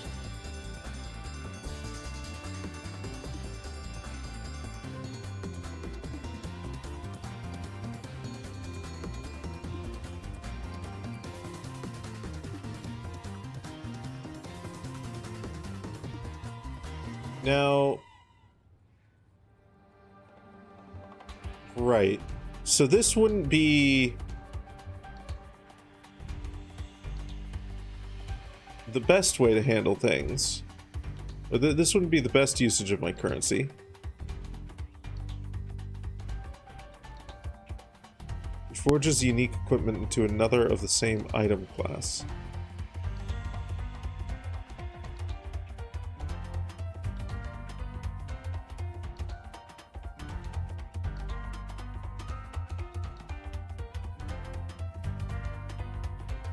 I swear there was something that upgraded one into a unique. Maybe I was thinking of the ancient orb. Okay, but...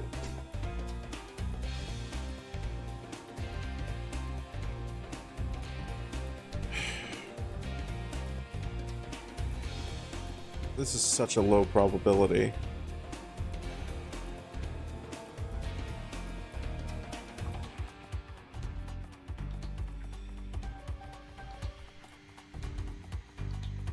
I'm wondering if you can chance an item with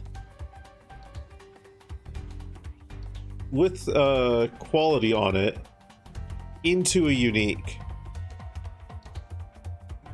I'm wondering if you can chance one into a unique. Because if you could, that would mean, like, if I got a studded belt and wanted to just fucking roll this nonsense for an age and a half, like, that would be an option for a small upgrade. Oh, here's something I can... Okay, so first thing I want to try, if I remove that, we'll put that on there, and then let's hit this with that. Okay, does it keep? Okay, it keeps the quality if I do that. So, like,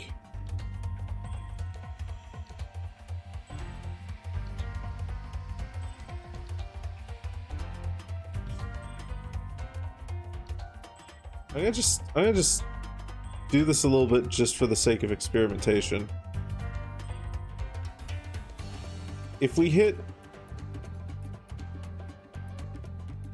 240 scouring orbs and it hasn't rolled a unique, I'm not going to try it anymore.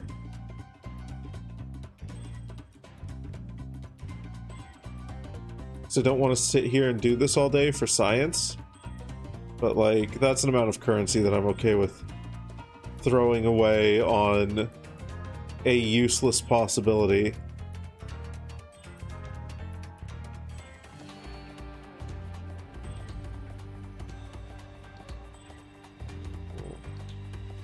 This here.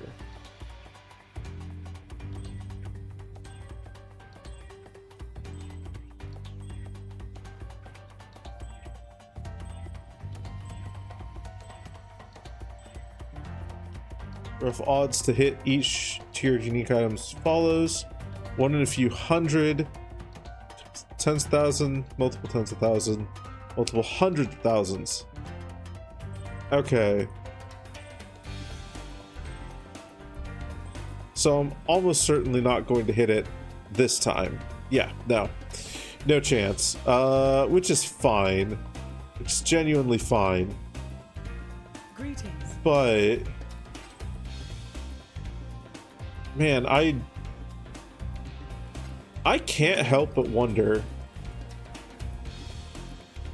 I can't help but wonder Farewell.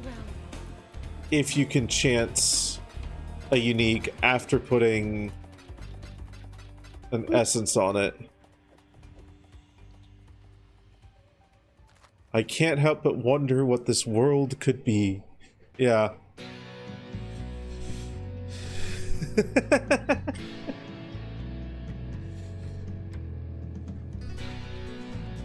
It would truly be a wonderful world if it would treat each other with a bit of empathy. Just a little bit. Just a little empathy as a treat. Hi, Sassy Gamer. It goes pretty good. How goes with you? How goes with you?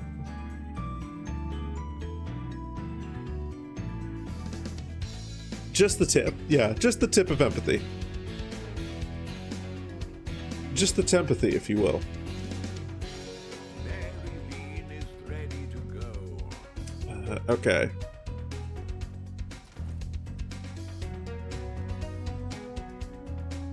Something gay, you know?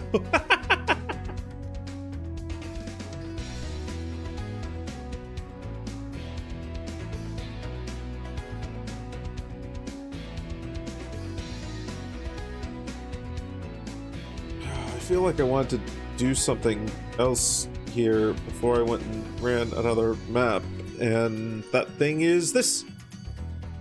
No, it's not Alva. Jin, Thanks to your hard work. show me the investigation. Varici's safe house.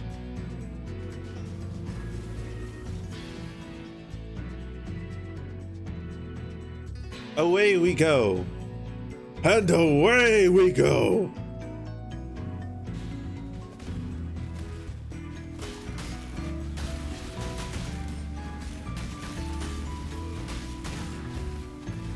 I'm not even going to bother killing these guys. I'm just gonna fucking go.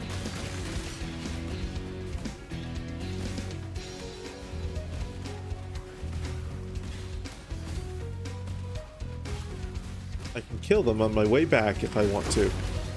Chaos Orb.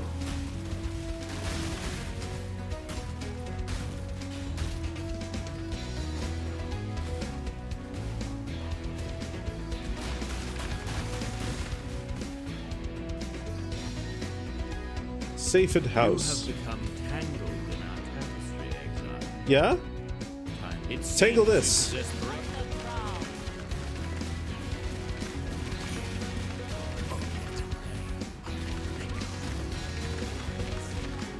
How many omens of fortune do I have? I don't If you think I'm I don't- going I don't- to say or do anything, I don't know, I actually. thought you were reasonable. Ooh. Veiled chaos orbs. Ooh. It... How many modifiers does this... Huh. Right, let's see...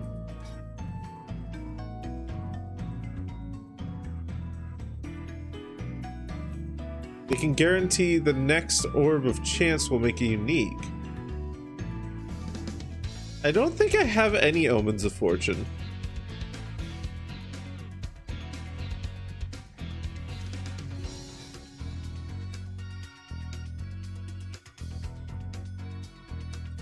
Huh.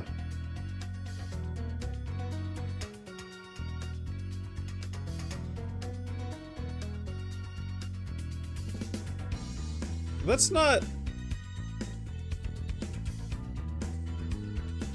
the worst. I mean, the roll on, like, the increased physical damage there is a really low roll. The chance to blind enemies on hit is also useless for me.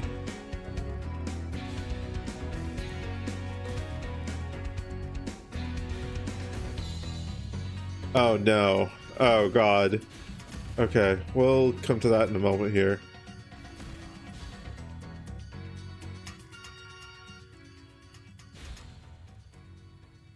Okay.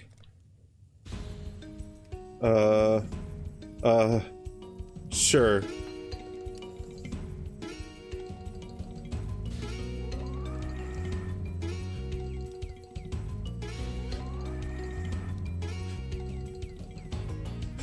Violently destroys your body.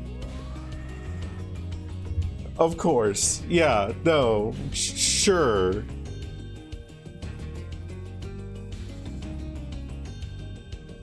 Okay.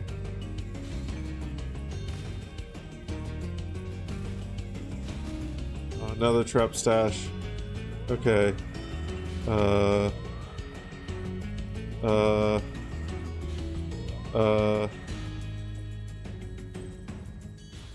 I don't know any of those uniques. That's fine.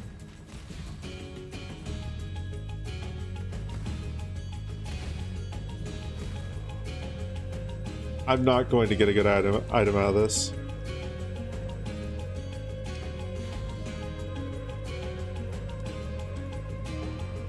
I mean, I guess maybe I am.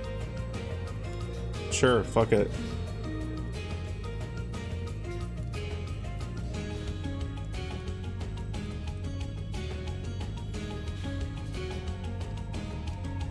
Interesting. Maybe I need to do more of these. Maybe I need to do more syndicate things. See what else they actually have, like, available.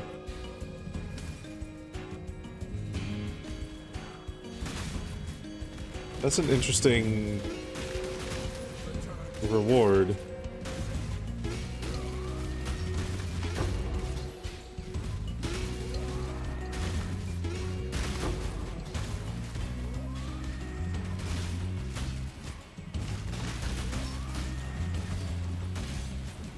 Hi, Darthwing. Welcome on in. A blessed orb. A lord.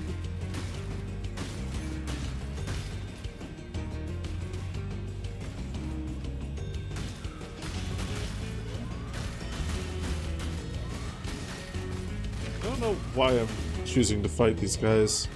They give me, like, no EXP, and the chance that they drop something is so low. Imagine dragons. Hello. Literally not worth it. I already have that one. This is tragic. I'm going to cry.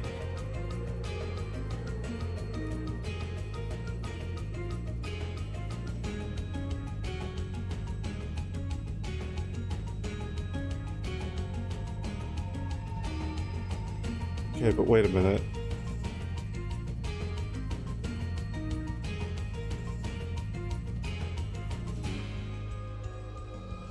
Do I still have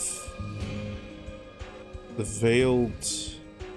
Or do I still have the boots with the fur? The boots with the fur? Now, hold on. This is not a good usage of my currency.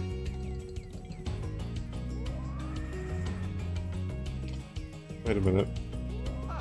Other option. I want... where's Chaos? There's Chaos. Chaos Orb.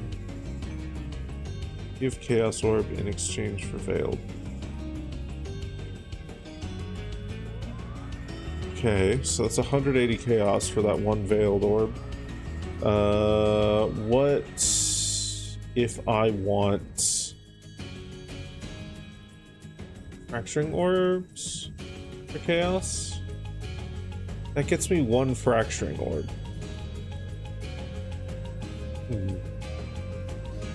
Okay, there's another thing I want to check here. We want at least 300 and 0 on everything else. And then I want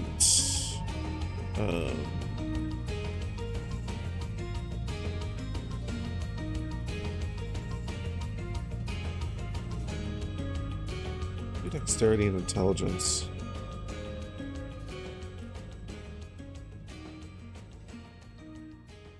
Item category.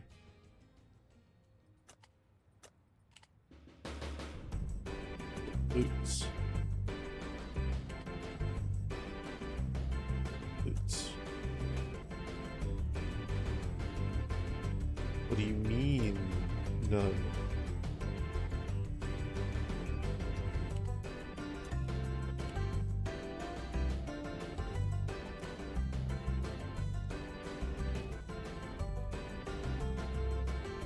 Fine, we'll do this. And then 0, 0. No results. Okay.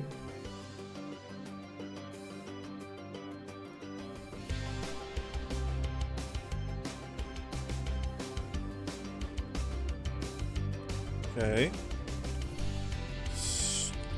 Strength and dexterity?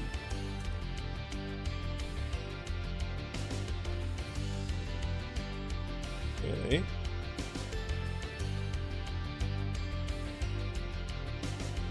Buy those for like 1 chaos.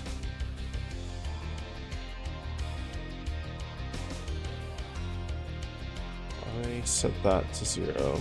0. Okay. Why is that not showing anything? Okay, there's got to be a way to like set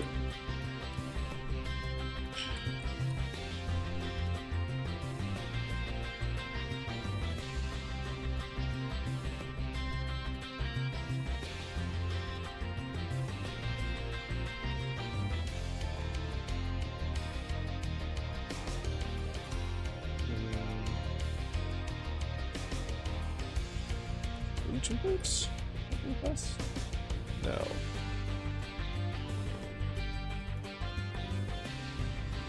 God, okay, what's the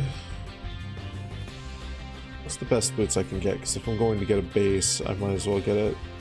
I'm going to look at trading for a base.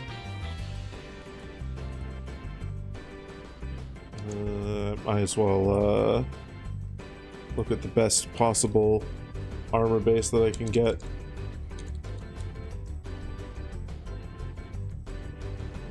Leviathan Greaves. Okay.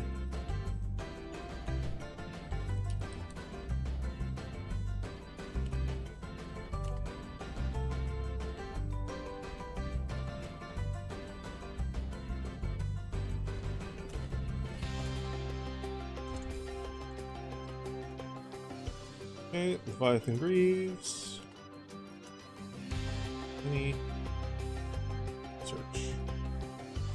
Okay. These are all crafted. Except for that one, which is asking for a divine orb for a fractured one.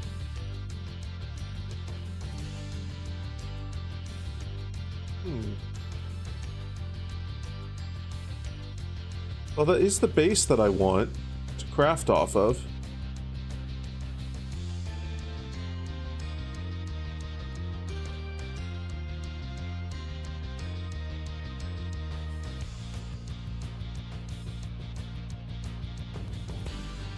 Yeah, fuck it. Let's see. Is there any reason why I shouldn't get this? Doesn't look like it. Let's go buy it. Why not? Why not?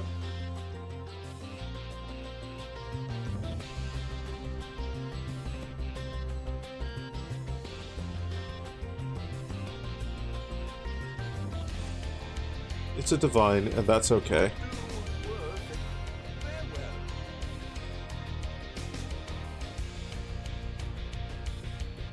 And then what we do with this from here is we want this in here. Some of those midi-chlorians. No, we're not going to get any midi-chlorians from this, unfortunately.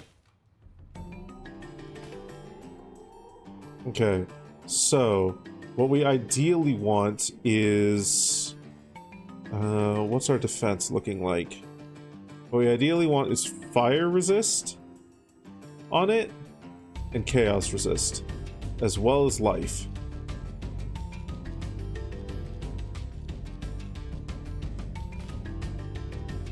That's fire and lightning. It's not great.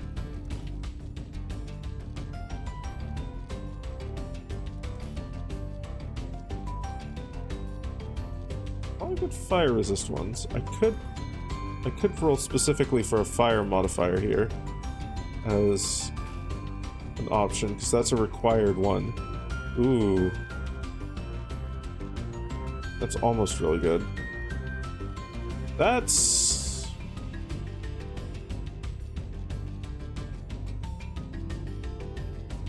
No.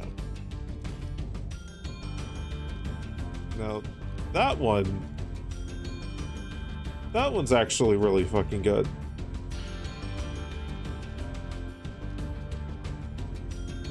It's got 2 prefixes open. Holy crap. I'd still be bound to the chaos resistance on that. Hello.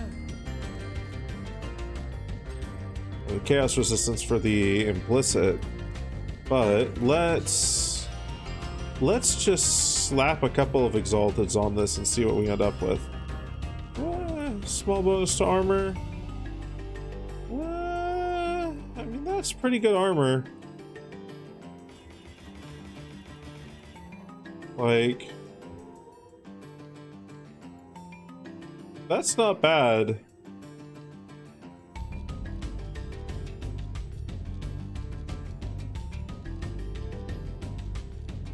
I thought this could only get fire and cold resistance on it.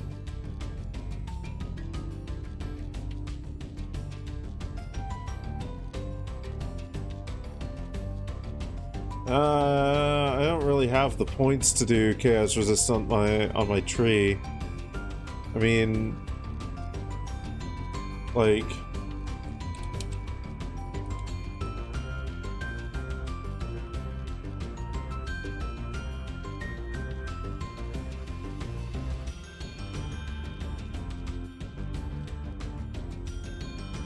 yeah, there's chaos resist right here, which, like, that's 6 points just for what? Not much. Oh, chaos immunity on the skill tree? Oh god, no.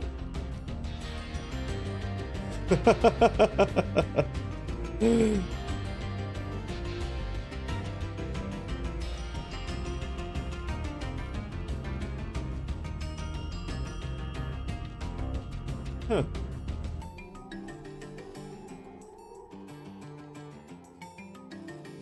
Yeah, no. All my chaos stuff, oh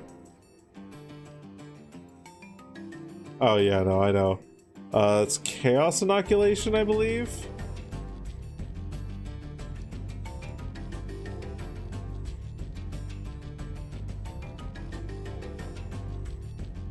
Yeah. Immune to chaos damage. Maximum life becomes 1. That'd be so good on my build.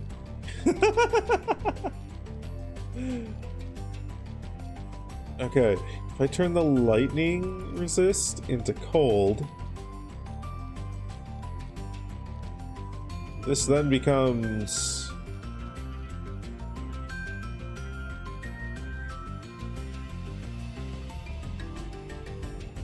I mean, this would become an upgrade. I do that, and then I need to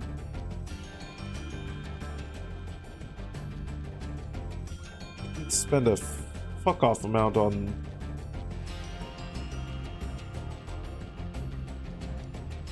the Searing Exarch ones. I can do pretty easily.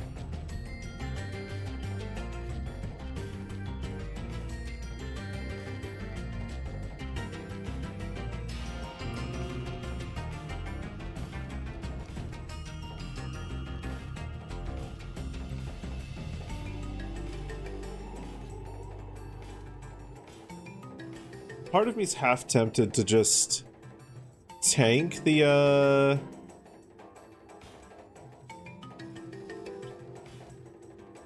drop in chaos resist in... Oh, but that's a lot. Okay, that's okay. That's fine. What have you got for me? What have you got for me? I've got a heap and helping of shut the fuck up. That's what I got. Alright, give me like 50 of these. Sure. That's good. I should raise my fees. I can use them later on. We're gonna be using so many of them. Either way. Okay.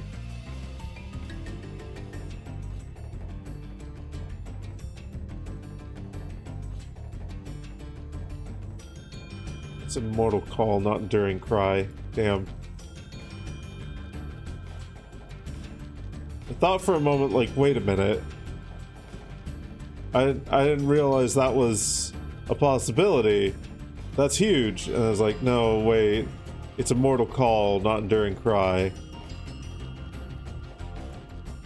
40% chance to avoid bleeding? No. I am practically immune to bleeding?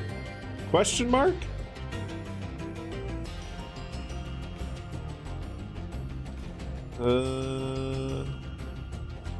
That would be like 1.6% more life per second.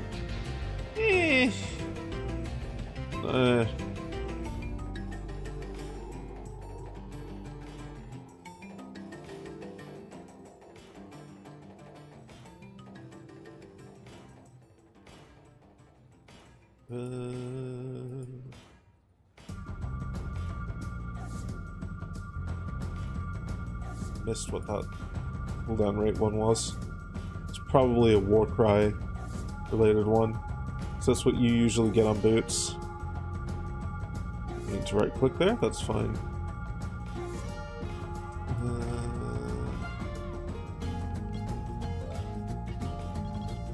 No. There we go.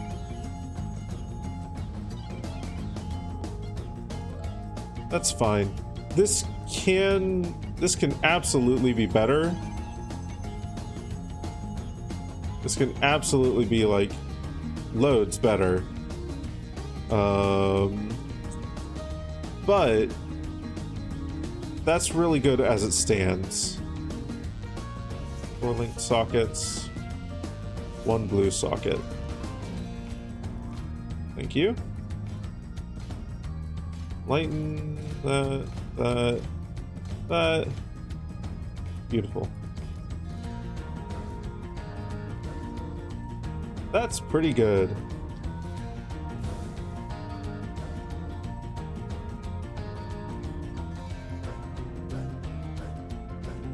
That is... what? That's like an extra... it's like an extra 13 life. Sure, that's cool. I'm fine with that. Ah, but I'm losing out on movement speed. Urgh.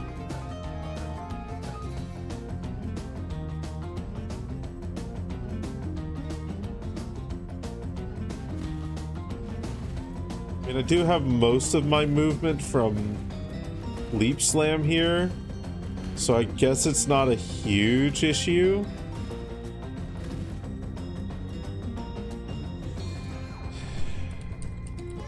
Hold on. Is there any way... is there any way that I could snag some movie move speedy speed for cheapy cheap?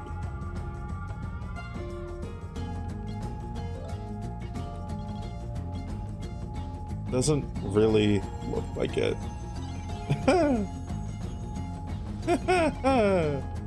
Oh, that's funny.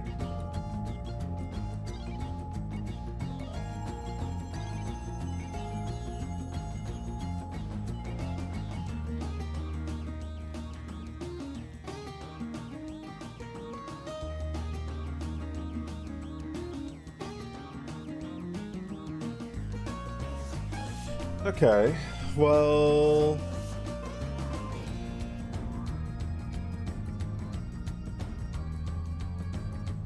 there's the question of if I could fit... if I could fit another aura onto my build.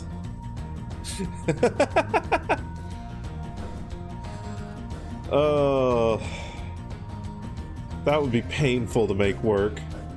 That would be painful to make work. I would probably need another level 4 Enlighten is the problem.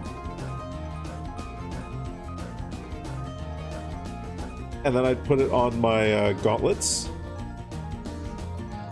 One here, one here.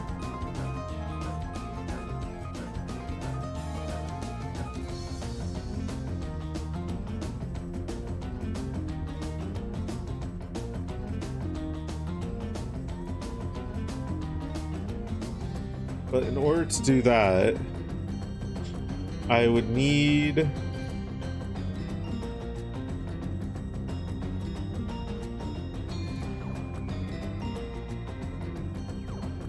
I would probably need to take the increased mana reservation efficiency of skills from here, and then these ones.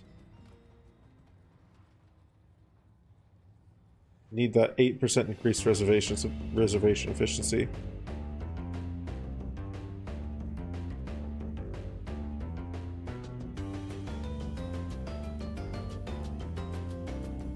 Which would become a problem.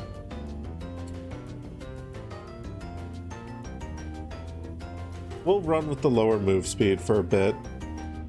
See how it feels. If it feels really, really, really bad, we can always just swap back to these boots. That's... I mean, that would mean that my required mods are like super fucking specific, like unreasonably hyper specific, because then what I'm wanting from this at that point is max life, move speed, armor, fire, and chaos resist.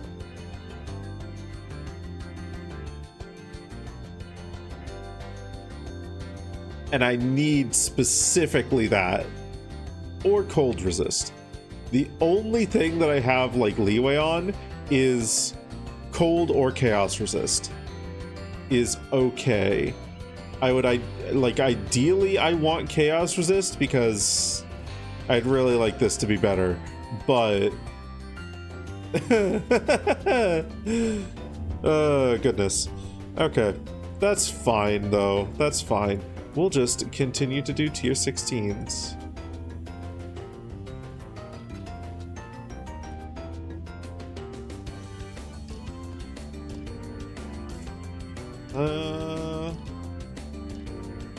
Sure.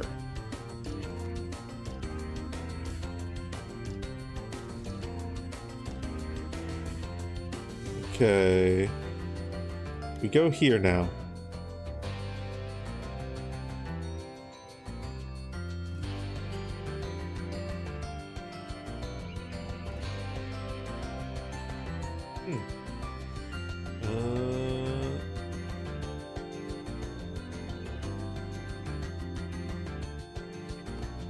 Okay, we'll add more abysses to it. Why not?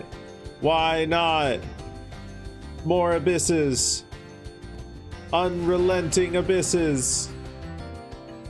Frankly, an unfathomable amount of abysses. This once opulent being sees the sins of all mine.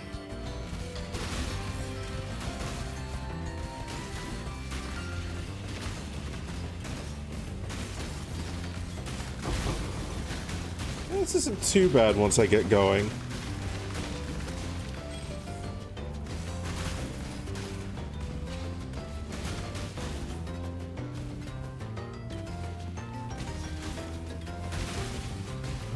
Oh. What's this over here that I'm gonna want to do?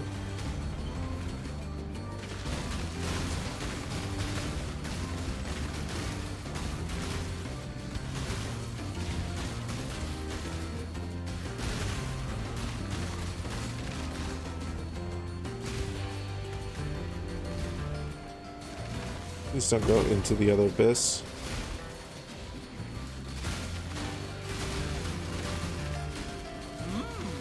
Surprise tussle. I'll be looking for someone. One death is as good as another. Don't make me hurt my friends again. What do you mean failed the shape? Okay, fine.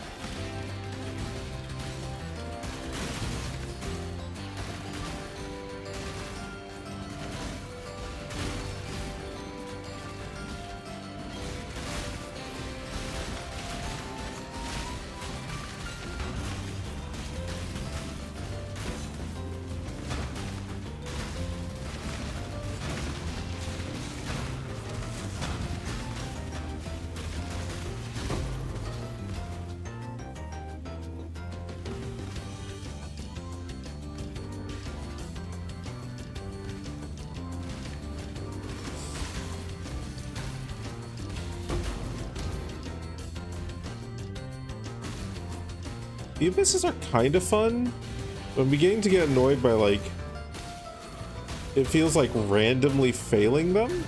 Question mark? I feel like that could use some TLC, maybe.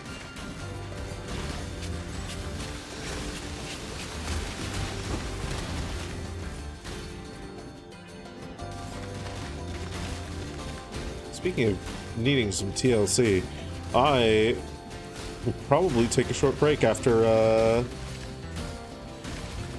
this map.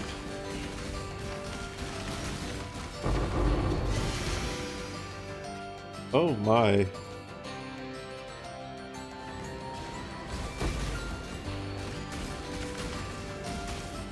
And I get a free reopen of it. Exciting.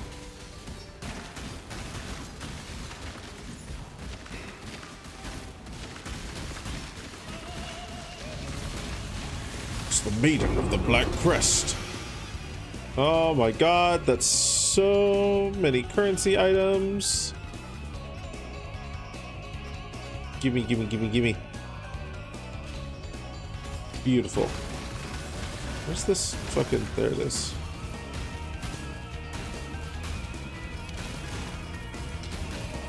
Yeah, your boy is starting to get a little bit hunky. Oh, I need to make some remaining betrayal choices. Okay. You need to delegate me to a smaller screen and play Hydroneer? That's okay. That is allowed. I'm okay with being a small stream, a small screen streamer? Small stream screamer? I don't know. I'm okay with being on the small screen.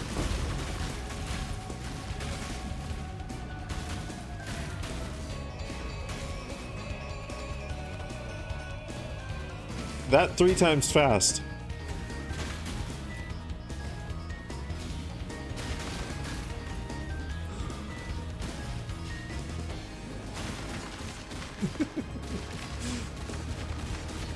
Small screen streamer. See, you messed it up while typing it. You messed it up while typing it. A small screen streamer, a small screen streamer, a small screen streamer. Small stream screamer. Hi, Aqualux. Welcome on in.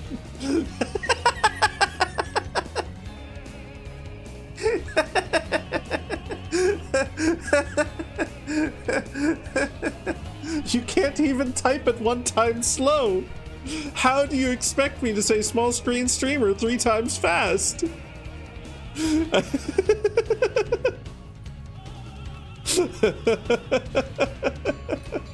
Go on, do it. You're no stranger to murder. Here, Icelink, get killed. Bye bye. A fighter never goes into a fight without... Hagen's too wriggly. Try to catch him. Sure. Should be a man. Exile. Give me some veiled items. Let us know your strategy next time, David. I look forward to it. That's a lot of life. That's a lot of life on that fucking thing. What mods does that have? Fuck me. That's rude. That's an evasion and energy shield. That I can't use that. What veiled mod do you have, you fucking piece of garbage? You awful, horrible creature of an item. You terrible existence. You blight upon my sanity. Dexterity and intelligence? That's fine. I hate you.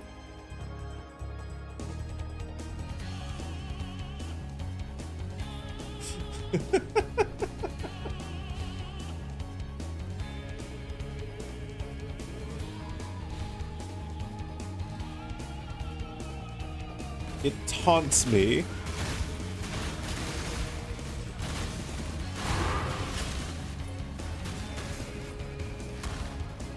I feel so slow without the speed on my boots.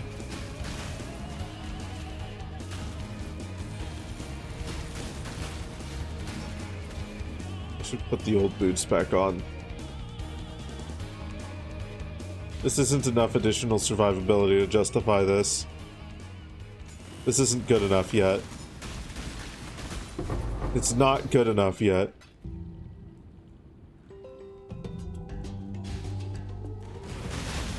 I can do better.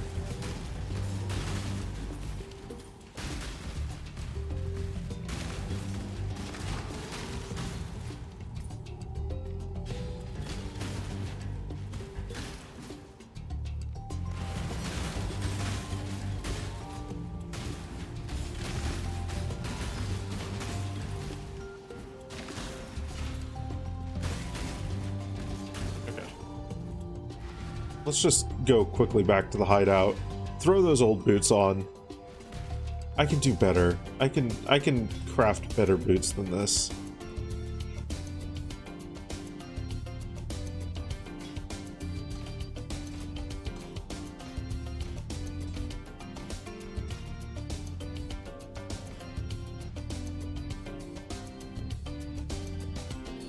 We'll get you looking good at some point here. You're already looking almost good. We'll get you looking better. It'll be fine. Actually, wait a minute.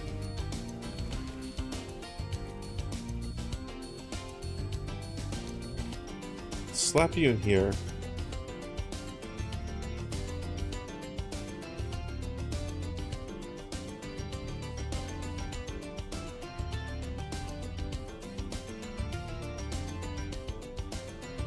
Okay.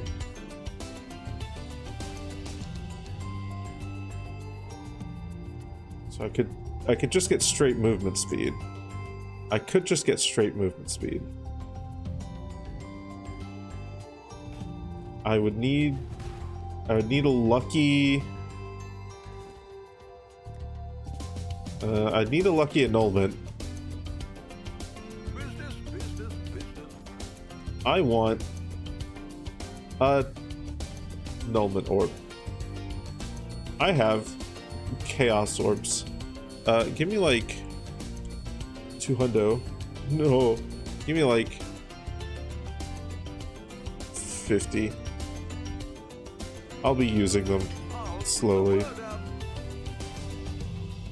Annulment. Okay. Get rid of either the armor or the increased armor. Yes! It might be for marriage. Marriage to these very specific prefixes. I need to annul them so I can get a better prefix. Specifically, this prefix. I want the 24%. I want the 24. Thank you. And then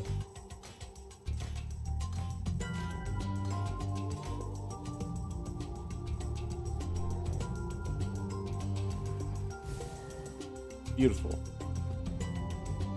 There we go. There we go.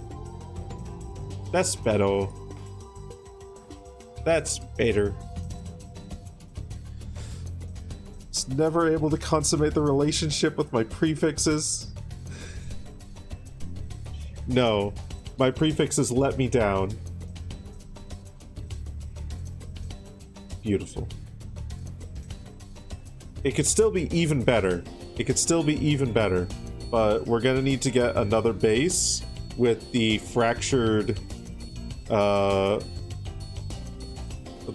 mods on it so that we can actually like fuck around with it without risking our current piece of equipment. Oh god, I feel so much more free. I can actually move.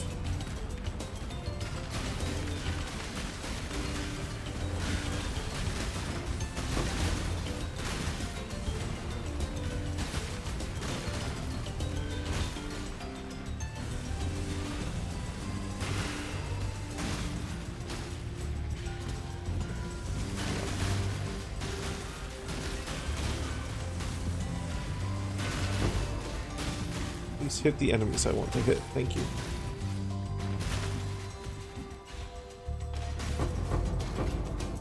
Ooh, 3 Abyss Scarabs. Hooray.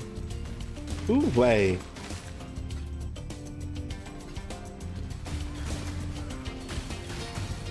Hi, Cassia.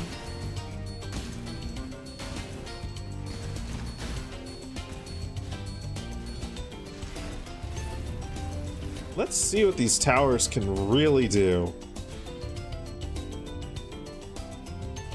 Jesus.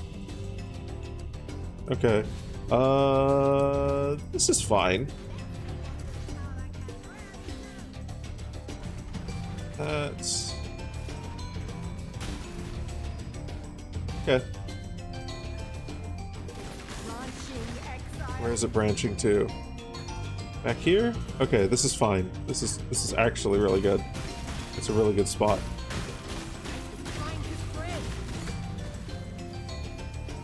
Okay, this one's back a little bit, so we can do that and that. That'll be fine.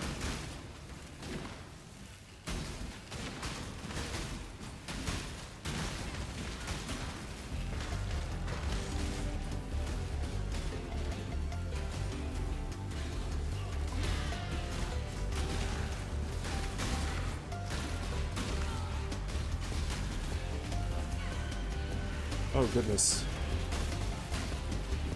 There's a lot of guys stacked up in one spot. Rapid destruction on the tower, I think that's what we want. And then we just won't touch that one. Perfect.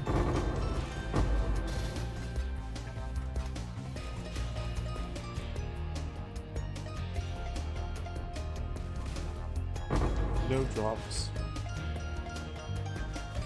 No gear drops. Not at all.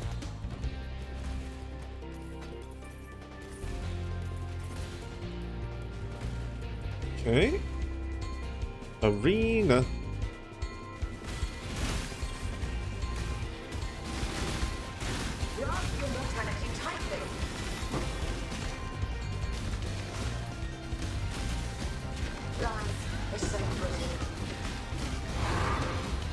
How many Bartholods were there? Looked like 3?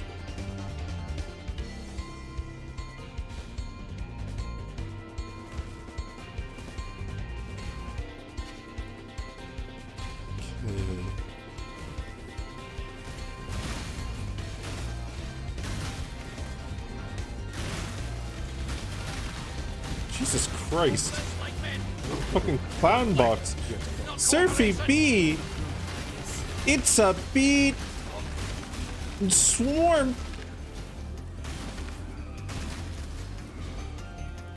That's okay. I'm not going to scream and panic because I know bees are nice. Welcome on in. Welcome on in, Surfy, and welcome back, Arizal. And hats in the bag. Hi, hello everyone. I am Laveau. I am a variety streamer with a little bit of a vor theme. A variety streamer, if you will. I'm currently playing some Path of Exile. We're following so many paths. Like this path, full of swarming monsters right here. This is a swarm that I don't like. These aren't bees. Therefore, we need to destroy them. They're less good than bees are. What were you up to, Surfy? What wonderful things were you doing? This is why you picked the message. A bee swarm is good, and the environment thanks you for your service. A whatever the fuck these abominations swarm is bad, and the environment is crying and cowering in a corner, and needs to be saved. Cleaning crimes. Ooh. Is that crime scene cleanup game? I swear I saw like Dag playing it at one point, and a couple of other people. And I know you've played it as well a few times. More than a few times. Playing the new Act 2. Ooh, they got an update. Ooh. Ooh.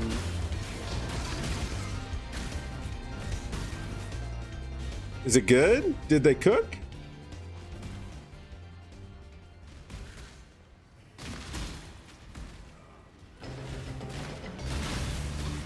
More story. Fuck yeah.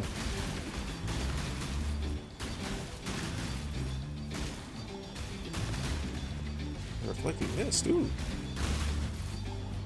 You love that game like this has story? It did seem really interesting.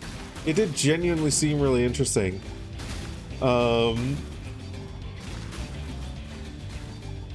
Those games are, unfortunately for me, like such a sometimes food that it's not on my list of things to enjoy, but I love watching people play them. I get like weirdly antsy whenever I play cleaning games for too long. Like, my hands start to feel like they're not doing enough. But that's a me problem and not a game problem. That it looks like a really fucking good game. Anyway, if you need to do any post-stream care, if you need to go what is it that bees do? If you need to go do a little dance, if you need to go pack honey into your walls, if you need to go make hexagons for the next 12 hours, if you need to go buzz, if you need to go fly around while going buzz, or anything else bee or post-stream care related, please feel free to do so. We'll do we'll do our best to take care of the wonderful beans that you brought here. And thank you again for the raid. Thank you again for the raid. Might makes right. You need to which means forage I for work you food. now in a small fashion. We got some Only flowers gold over from here. worth one fight, which we all know is just one grain of Sammy sand in the Sammy desert went of out and like But it isn't nothing. went for some lunch with some people, and inexplicably brought back some flowers. So if you wanna grab some pollen, they're out in the backyard. Because the last time that we had flowers, they attracted a bunch of fruit flies. So we put them out in the backyard, outside the kitchen window, where we can admire them, and the fruit flies won't get into the house. Read a bee dungeon story on Audible. That's another option. Bees. Gosh, I love bees. Bees are so cool.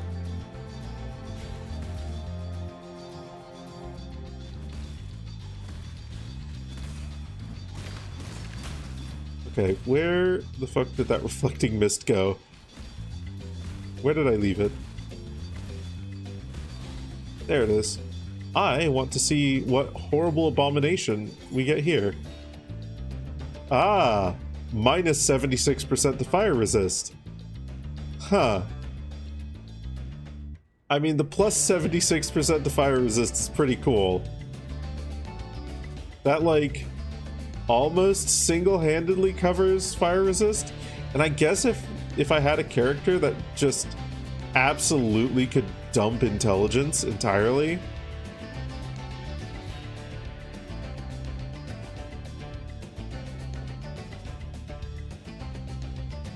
I might put that one aside. That's a very haha funny ring.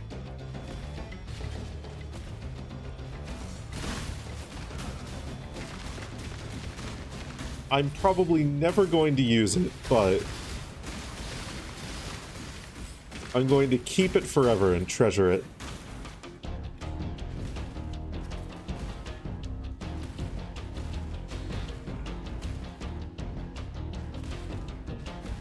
Okay. Varashta. What is your desire? Yeah, give me a coin of power. Give me a coin of power. Money. Valor, sorrow. Is once.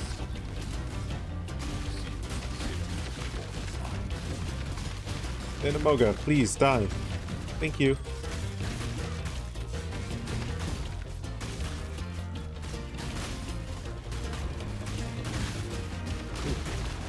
This. Another swarm. You're not the swarm that we like, abyss monsters.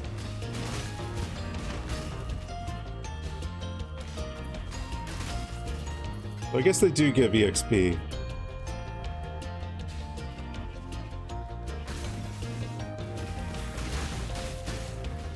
I guess they can swarm, but I'm not going to be happy about it, and I am going to slam them with my hammer while breaking my arms repeatedly. Hammer? Axe. I'm gonna hit them with something.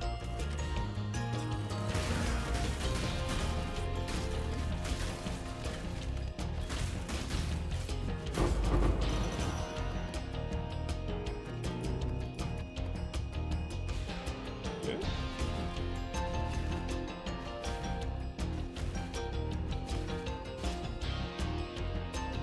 Second fight with the boss.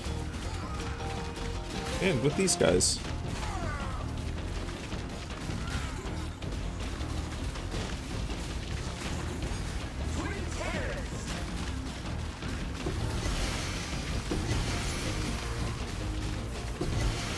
Nice.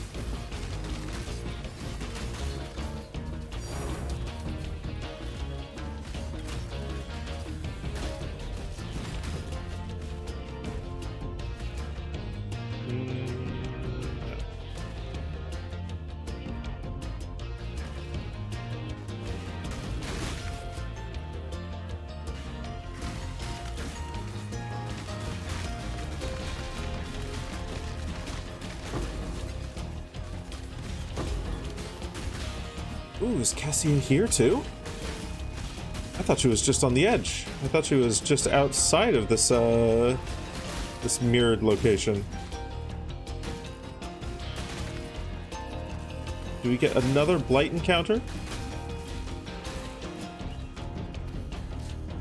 More Blight as a treat?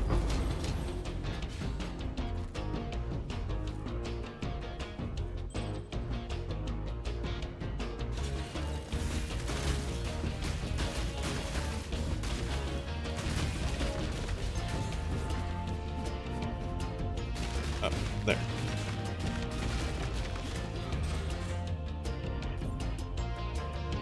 Okay. Where are you, Cassia? You're over there.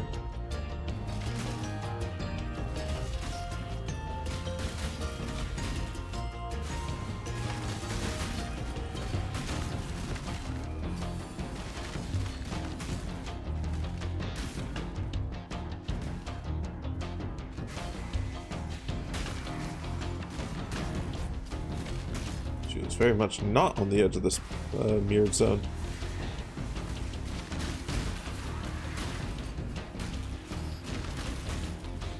Happy for that nonetheless. Okay. And is splitting in two entirely different directions. Okay. That's fine.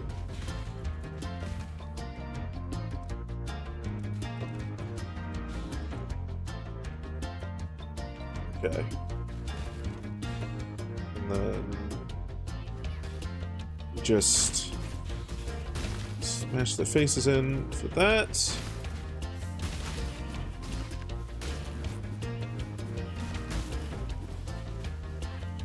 Okay.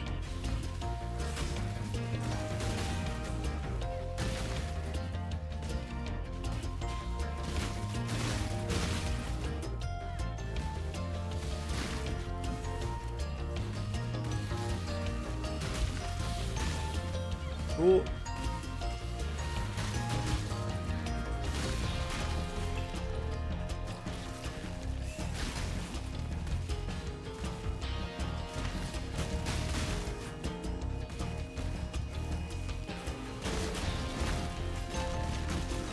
Good.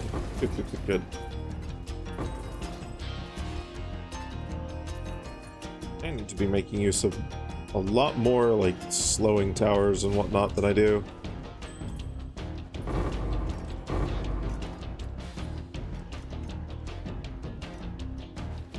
The damage towers do help, but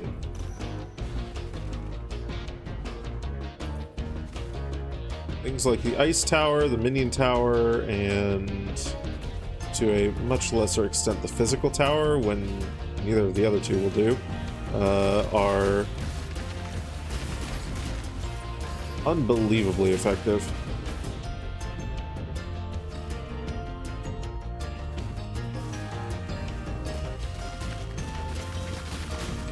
The Tour of Yafurad. Afaru.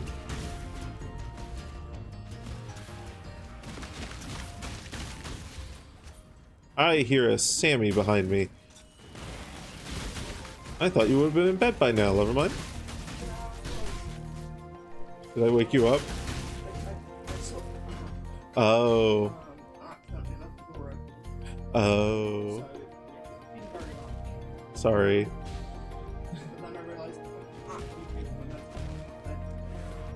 Okay. There is a fox, yeah. Roback says hi. Roback. Very sleepy fox. Very sleepy.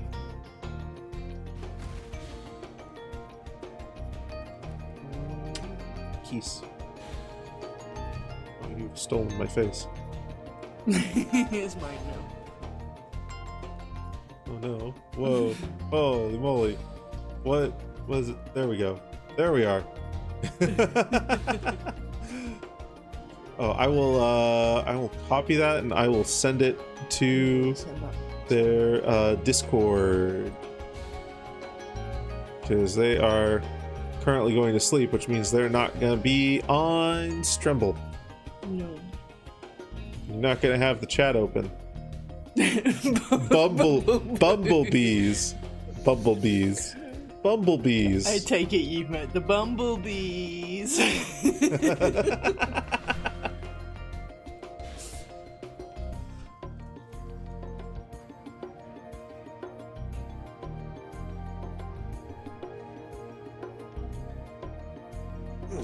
Okay. Bees with zoomies. Bees and zoomies, yes. I freaking love it so much. And the queen's desperately trying to dance at them, and they just get the zoomies in response. It's beautiful, and I love it. Anyway,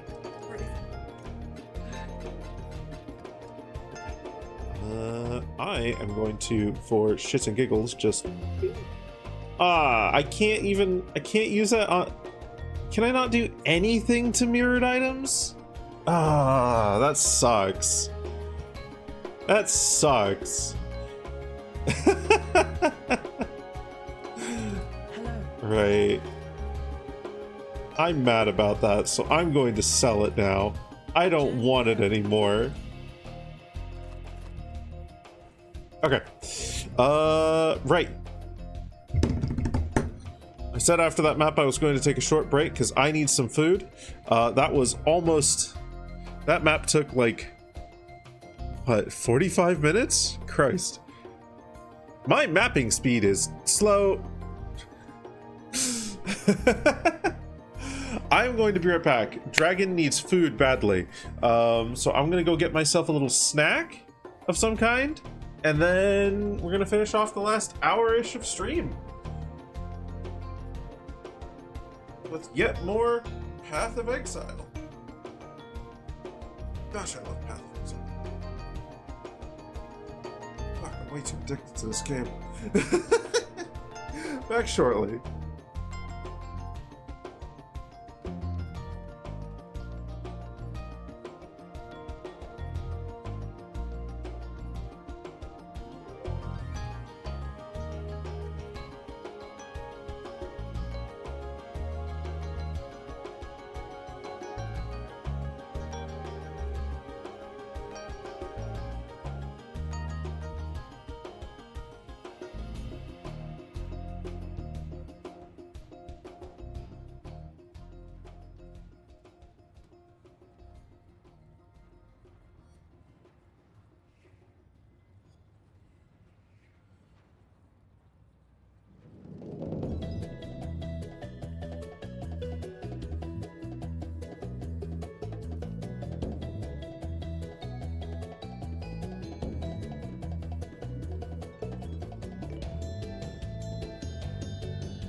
Okay, Pinky.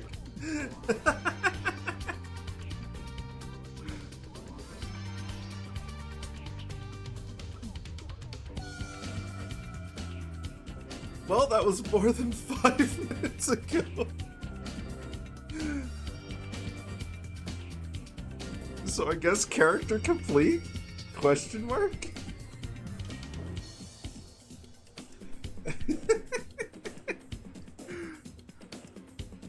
So accurate you couldn't tell it from the real deal? Oh, goodness. Gremlin. You absolute gremlin. Well, hi, hello, I'm back.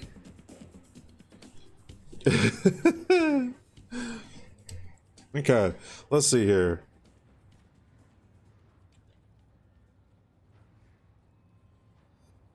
I don't really want to do a nightmare map while I'm at like 70% EXP. So we're going to continue doing T16s.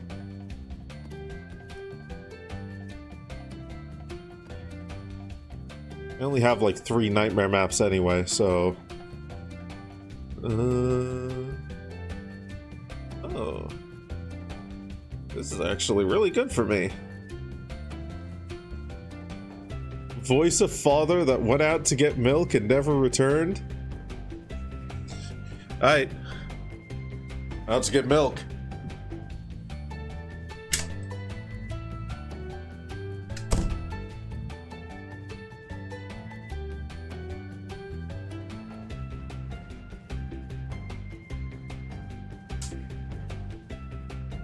And then he never returned.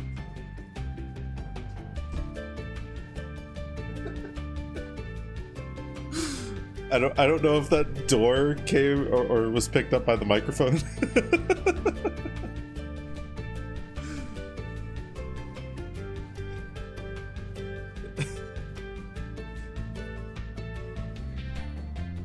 Okay. Door was picked. Good. Beautiful. Then the joke came through. Ooh, I can do another Maven fight. Long day. Maven time. Oh well. Not a fight against the Maven, but a bunch of bosses. At least die with some flair. Mortal flesh is so fallible. I love how she is slowly getting... She's still getting, like, more of a personality.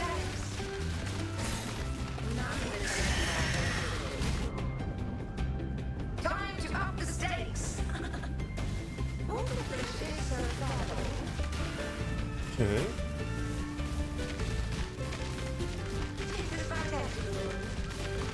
Oh, a balloon is Good. She's pleased. waiting. Long enough. Be patient. Be patient, Maven.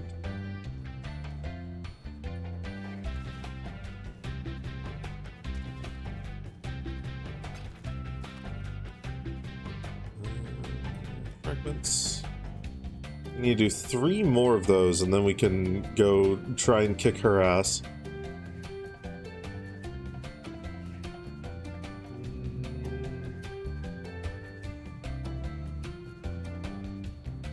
Uber Pinnacle Fragment. Ooh. Ooh. Actually, maybe I should be like grinding this one a little bit.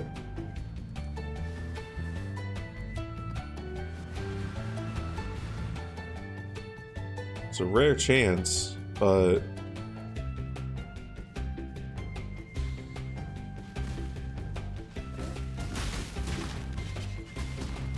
Hello, sir. You are very tanky. You are very dead.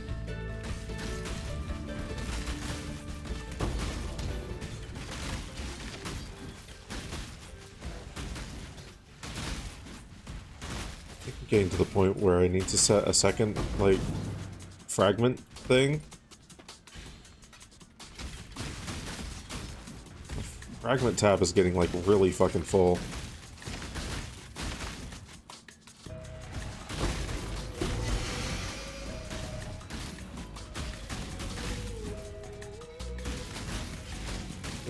Maybe I can have a fragment tab with scarabs that I want to run. And then a fragment tab with things that I'm kind of indifferent about or intending to sell or something. Oh,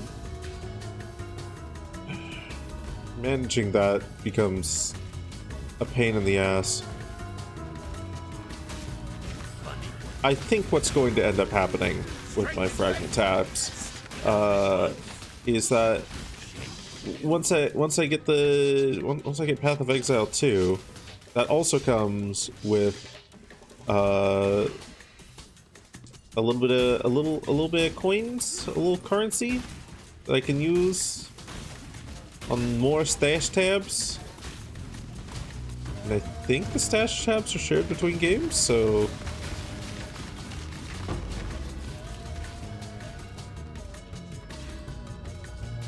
hi, Elrion. We're gonna Aren't you sick of Elrion's preaching? Okay, we'll interrogate you. We'll If you wish to change my bargain with you. Better a deal than having to kill you, old man. Let's see what this is. Just for funsies. Oh, god damn it. That's actually really good.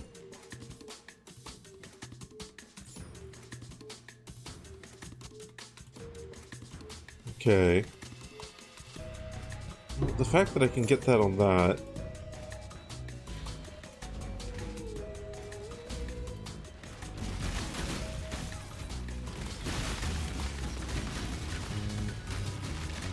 Does that mean a part of my,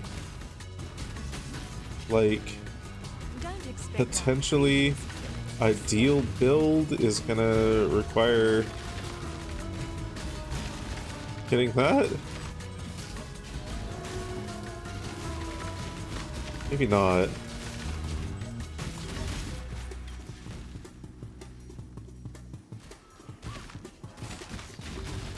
Okay, Tora, come on. Open up the door. You might be uncouth and Open up the door, Tora. but I like Thank you. Other ways, like before. Okay. Death is a natural part of No. Ricci gets If you executed. think I'm good. violence is part of the natural. This is Rin. what I get for putting my trust in foreign might. Free me, and I'll show the others here. Rin gets interrogated. I thought we had an understanding. Tora Remorse. drops some veiled items. I'm glad we could come to an understanding.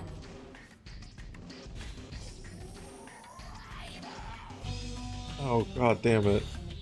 Oh, that's I mean, other than the evasion rating, that's already some really good. That's some really good rolls on that in general.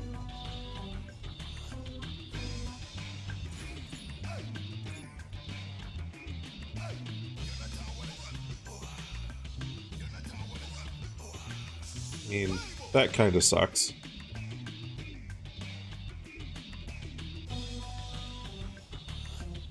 That's okay. Can't really use any of these anyway. Gauntlets can't do anything with.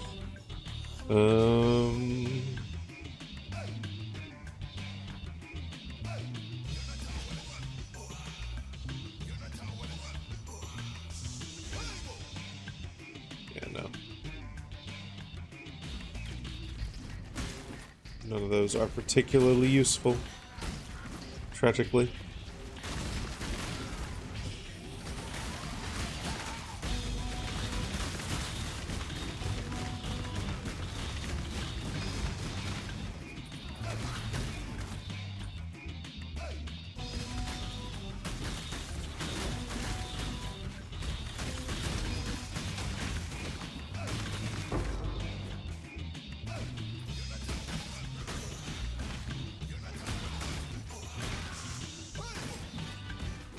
Hey, it's Cassia.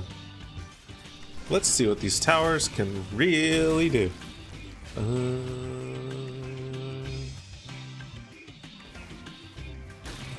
We got so many that are immune to ice. That's rough. Okay. Light is trying to spread. Put up a couple of these.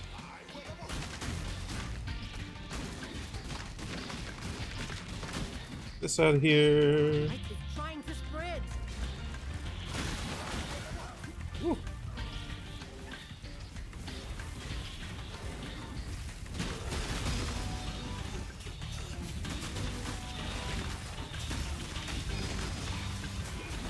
These physical towers may actually be really fucking good. Keep underestimating them, and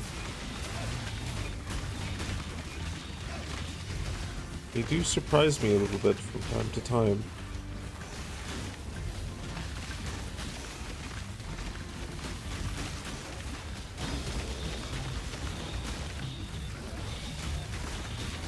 Ooh. Okay, good.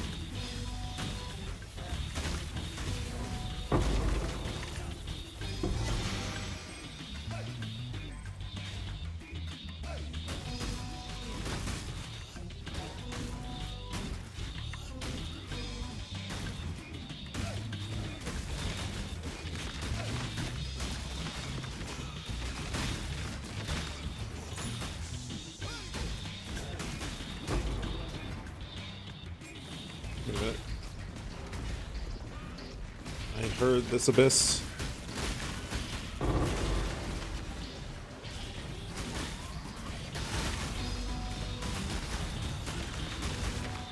Where's it gone? There's so many mechanics over here. There's so many things like all in one spot. Just so many map events just stacked on top of each other. Oh, it's gone over this way. Okay.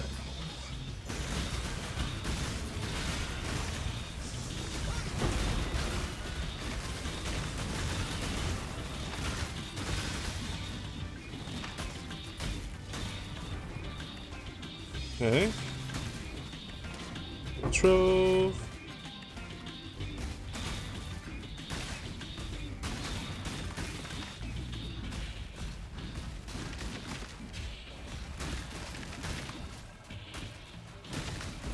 This guy stopped teleporting everywhere. I think I killed him there. Certainly heard something drop and he is no longer bothering me.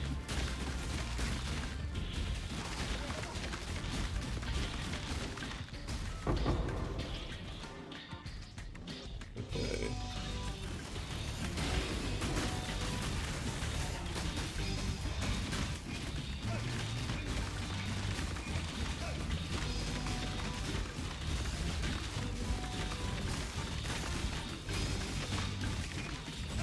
Tanky motherfucker. Cool.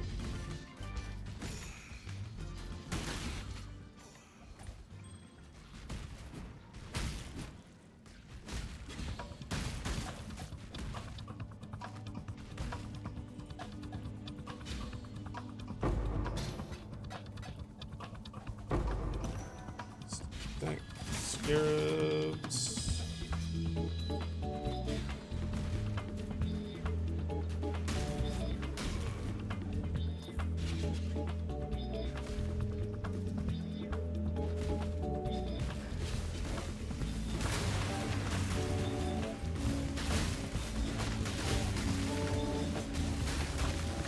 Ooh, he will drop currency. Neat.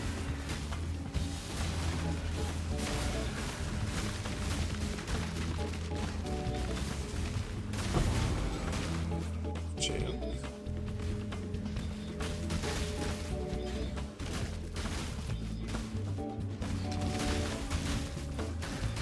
Sacred Grove here. Cool. Good, good.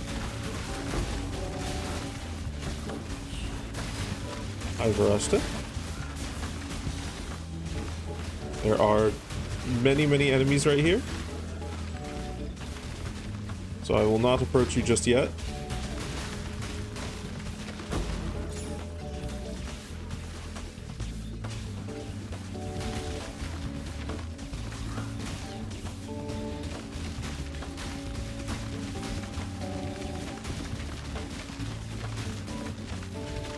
Taking any... There we go.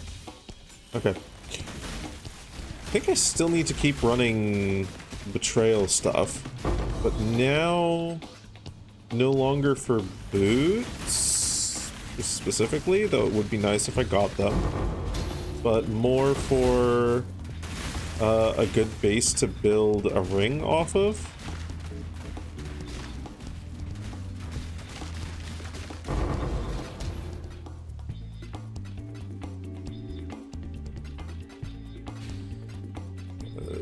If I can get a ring without the max mana, that would be nice.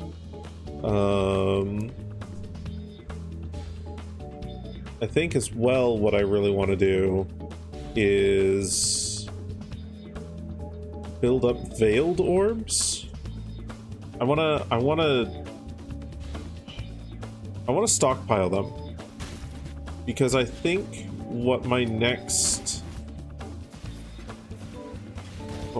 upgrade is for this is to stockpile a shit ton of veiled orbs and slam them on this until I get the non-channeling skills have -10 to total mana cost. Because if I can get that on here and then on another one of these rings, then I can claim back a point or two on my passive tree. If I can get that, I think I no longer need these. And I can just mana cost zero. I can zero out the mana cost of everything I have with only my items.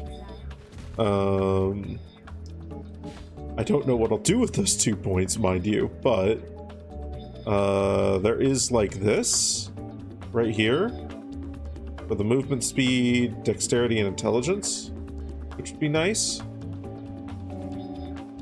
Because with those, then I could offload some intelligence and or dexterity elsewhere.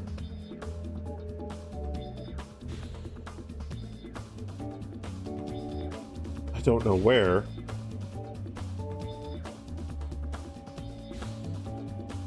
I mean, I might be able to skip out on the strength and dexterity on this and get a different stat there. But yeah.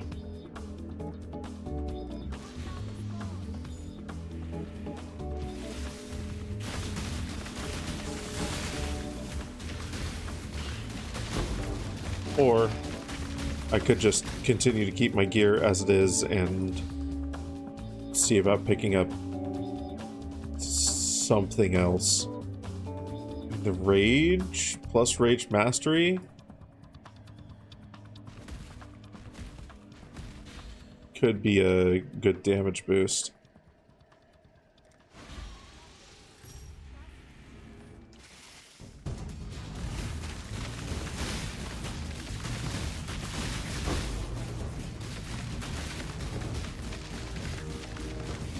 I'm happy with where my survivability is. I'm really happy with where my survivability is, so I'm not going to be taking these 3 points. I'm instead going to be grabbing these 3, which will give me a pretty sizable boost to my damage. And then if I were to get enough points to if I were to take these points out of here, that would then free me up to go down here instead, which would let me remove these 3 points, I believe, to take these instead.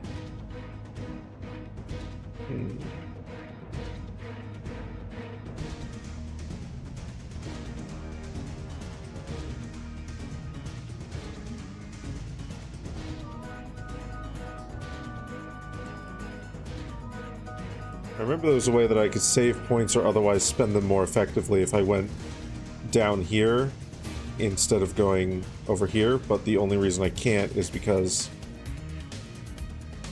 Well, actually, like, I could have taken them here. So no, maybe this doesn't work.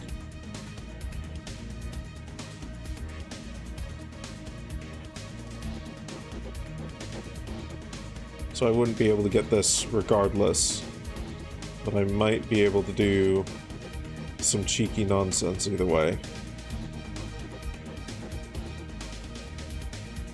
And if I take these two, then, or these two, I think the attack speed would probably be better. If I took these two, then these three would not be useful, and I would get 1 point back in total.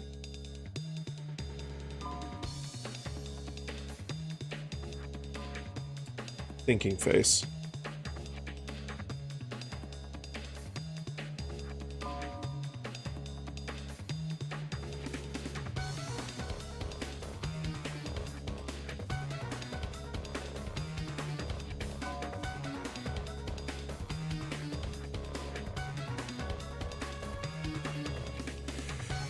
Maybe I need to play around more on Path of Builder.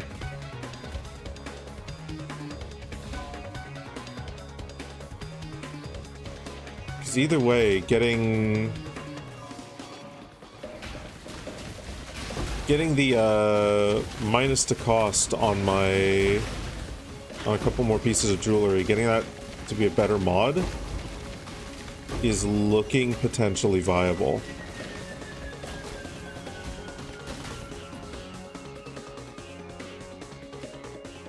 Stupid expensive, but viable.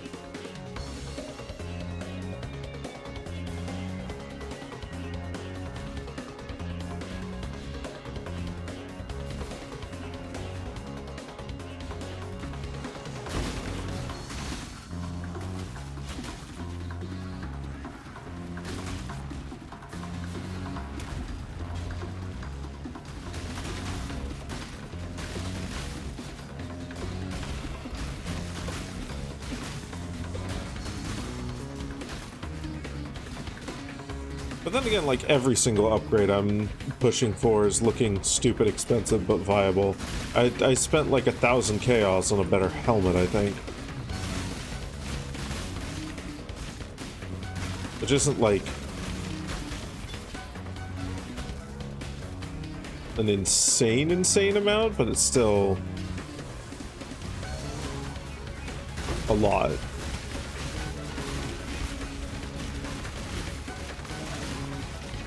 I've got another 1,500 chaos sitting right now, and like 3 divines.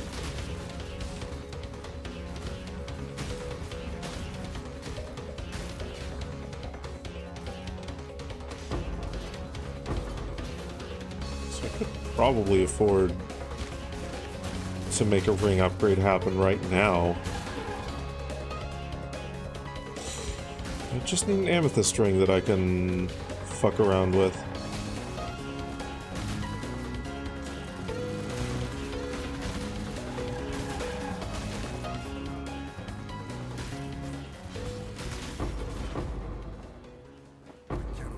A solid amethyst ring base actually would also be a good spot to put more chaos resist.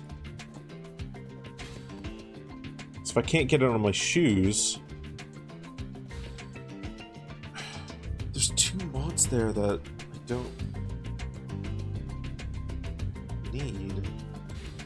If I had the chaos resist instead of the victory modifier.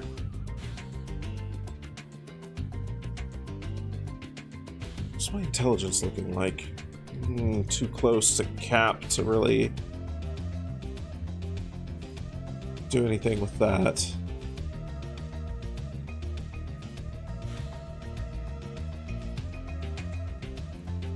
Or to remove that strength and intelligence, it would need to be replaced with just a flat boost to intelligence.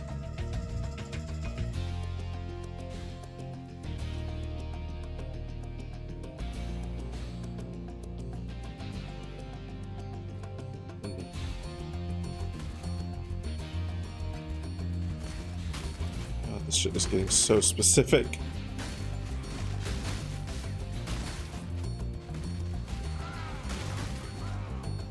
Still got like loads of strength to play with, thankfully.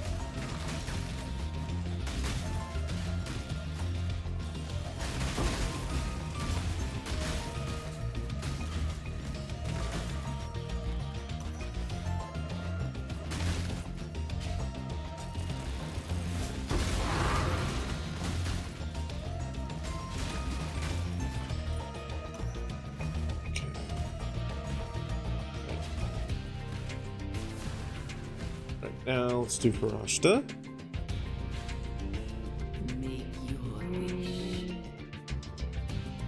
More divination cards. Why not?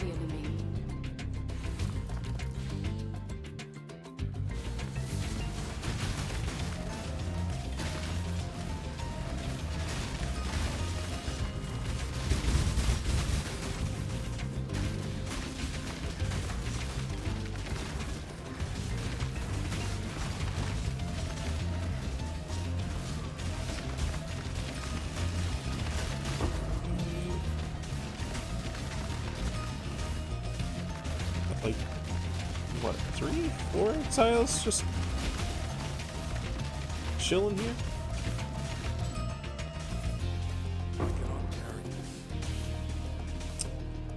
Actually, before I do this, let's go clean up our inventory. Let's go and do that out.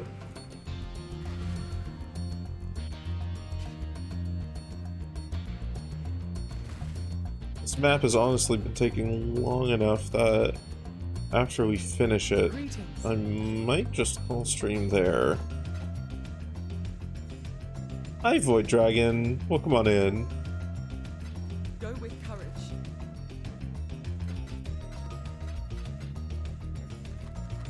My brain is lagging a bit.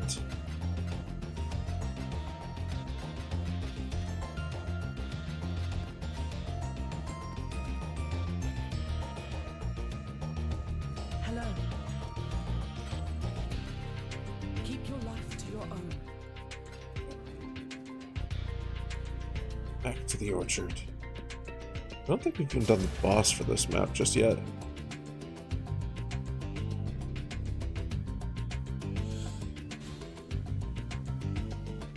So this is definitely taking a hot minute. Why is it called flagging? Flags are supposed to be erect? That's a good question. Maybe it's referring to, like, surrendering? Raising a white flag?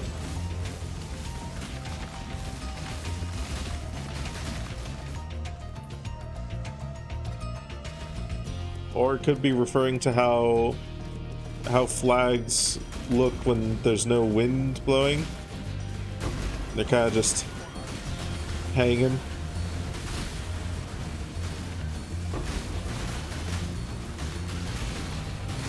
I actually wonder what the etymology on that is. Like where the turn of phrase comes from. Probably Shakespeare. There's a lot of things that come from Shakespeare.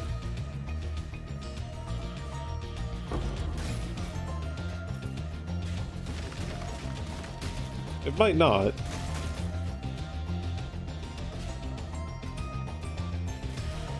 But if I were to put a bet on anyone,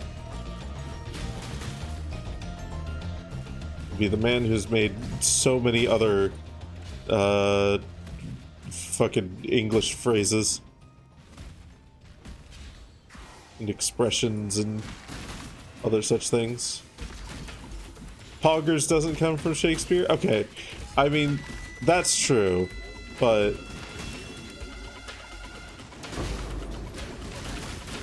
just because not everything comes from Shakespeare doesn't mean that there's a lot of things that come from Shakespeare.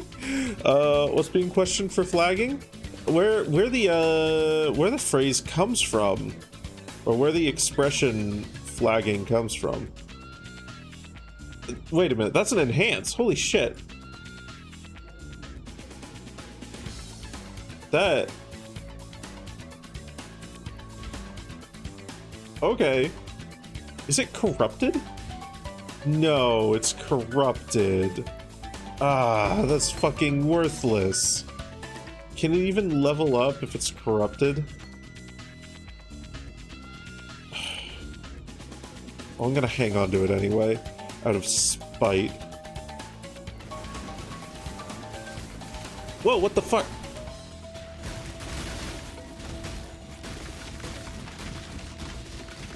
Why was I like stun locked there? That's weird.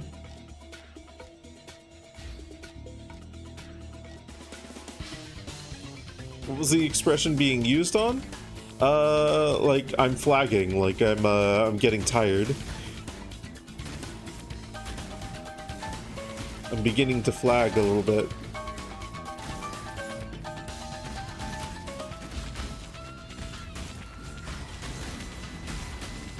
What's the context?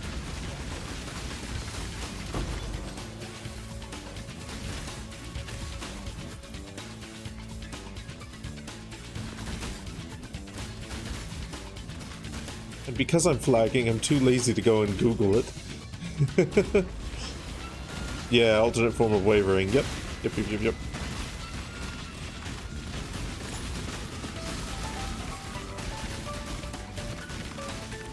Wondering who coined the phrase and all that, or where it originated from, as a meaning for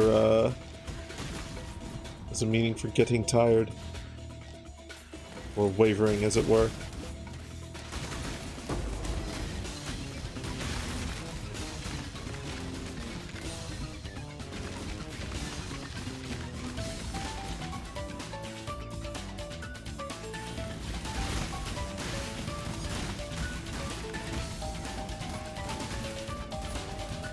You had Wiktionary up in another tab? Ooh, okay. Report back with your findings. I'll wait with bated breath.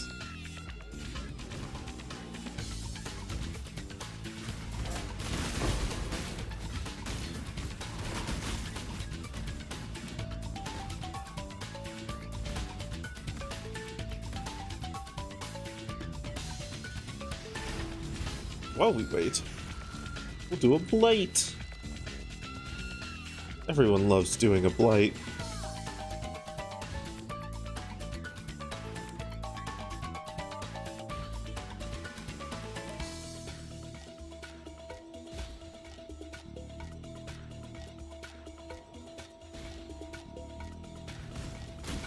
It's branching exile! There's branching too.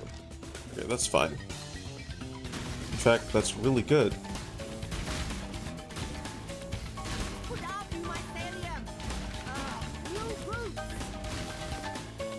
Okay. This is all right.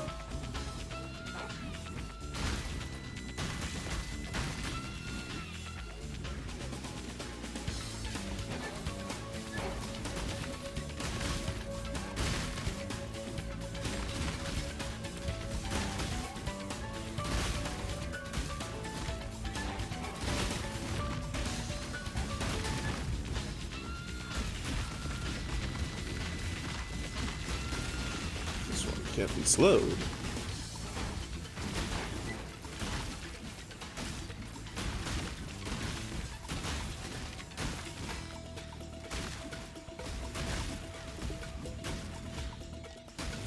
Nice.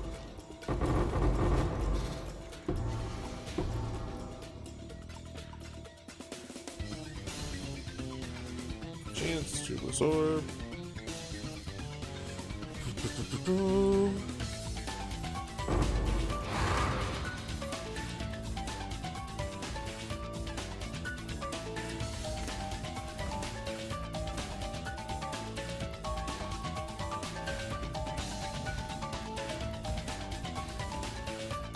Do this? No.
No confirmed origin, but possibly from a variant of flak to hang loose from Middle East flaken, or perhaps Old Norse, compared Middle Dutch flageren to droop. Huh. So it wasn't Shakespeare. Thank you for that, though. That's actually fascinating.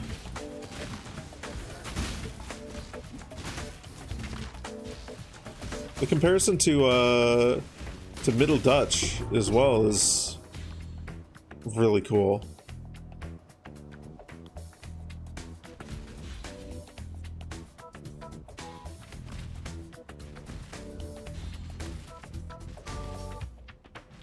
The fact that that means to droop in Dutch does imply some shared etymology with the word flag, perhaps.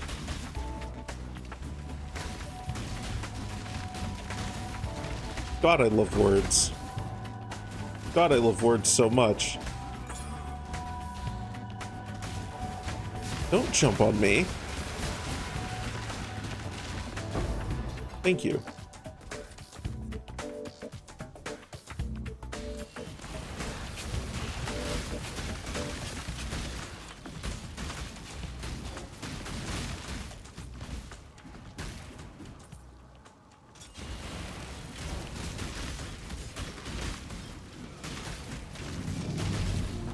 Fascinating.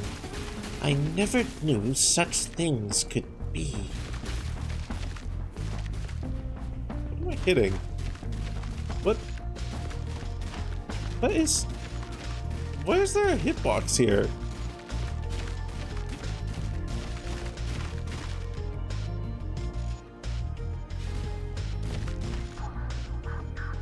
What do you mean the chest is locked? Okay, there. There's a guy stuck in the corner.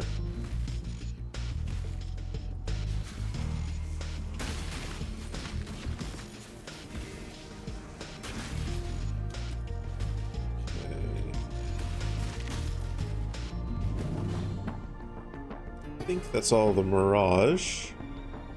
So let's go and finish up the main map.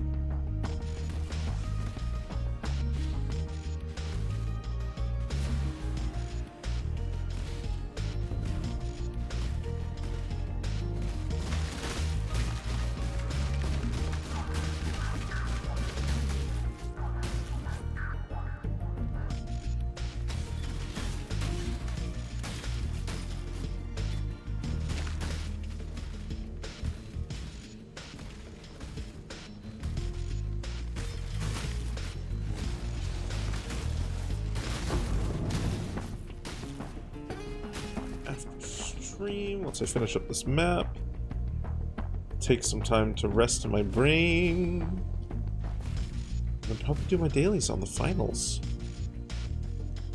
finally got the main cosmetic that I wanted from the current finals event. I got Dragon Eyes now. I got Dragon Eyes in the finals. And I'm very happy about that. They don't really show up on any of my skins, unfortunately, but knowing that I have them, or any of my outfits I should say, but knowing that I have them is comfort enough.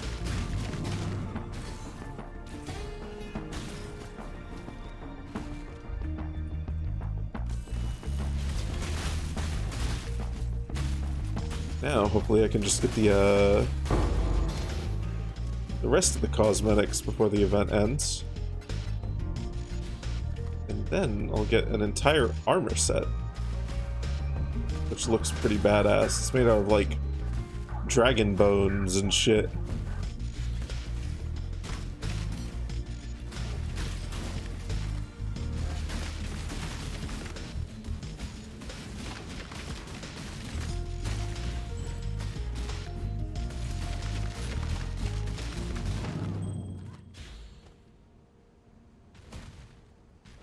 I am a sucker for anything dragon themed, surprising no one.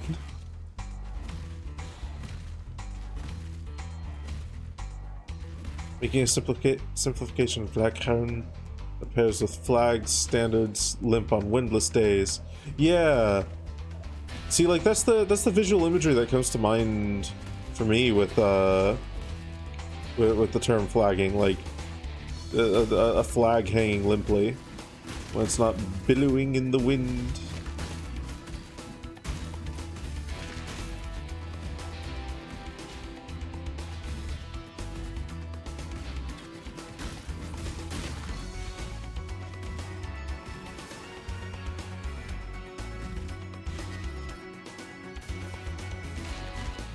Bap, bap, bap, bap. I don't know what it is that I was hitting there, but I was hitting it. Okay, to the arena.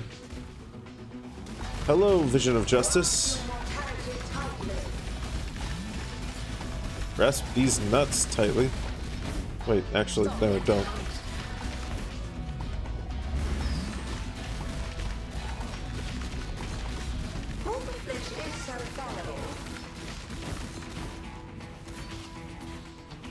Where'd she go? Where'd she go? Get back over here.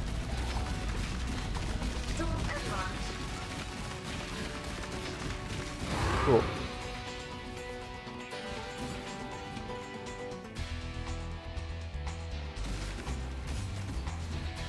Okay. Back to the hideout.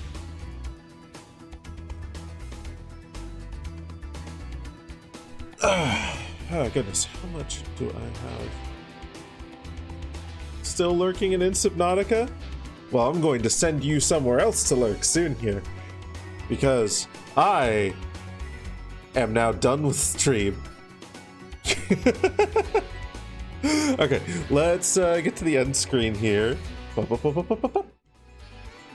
Hi! I'm here now.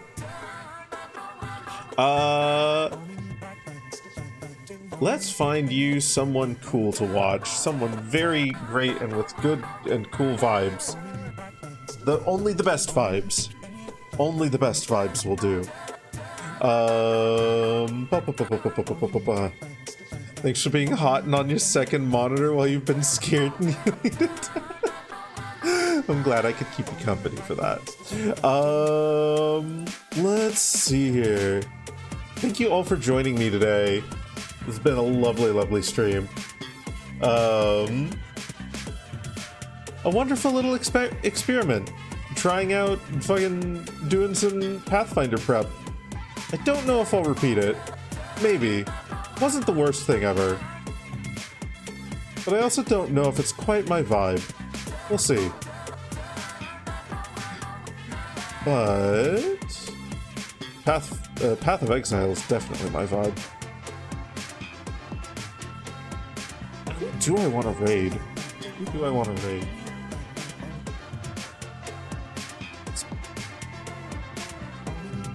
expensive vibes.